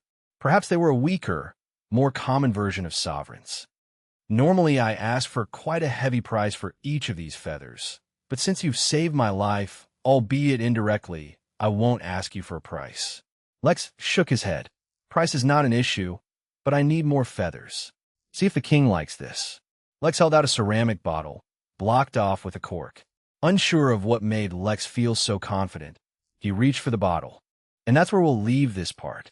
If you enjoyed it, smash that like button, subscribe for the next part, and drop a comment telling me which story you want to hear next. Thank you for watching, and I'll see you in the next part.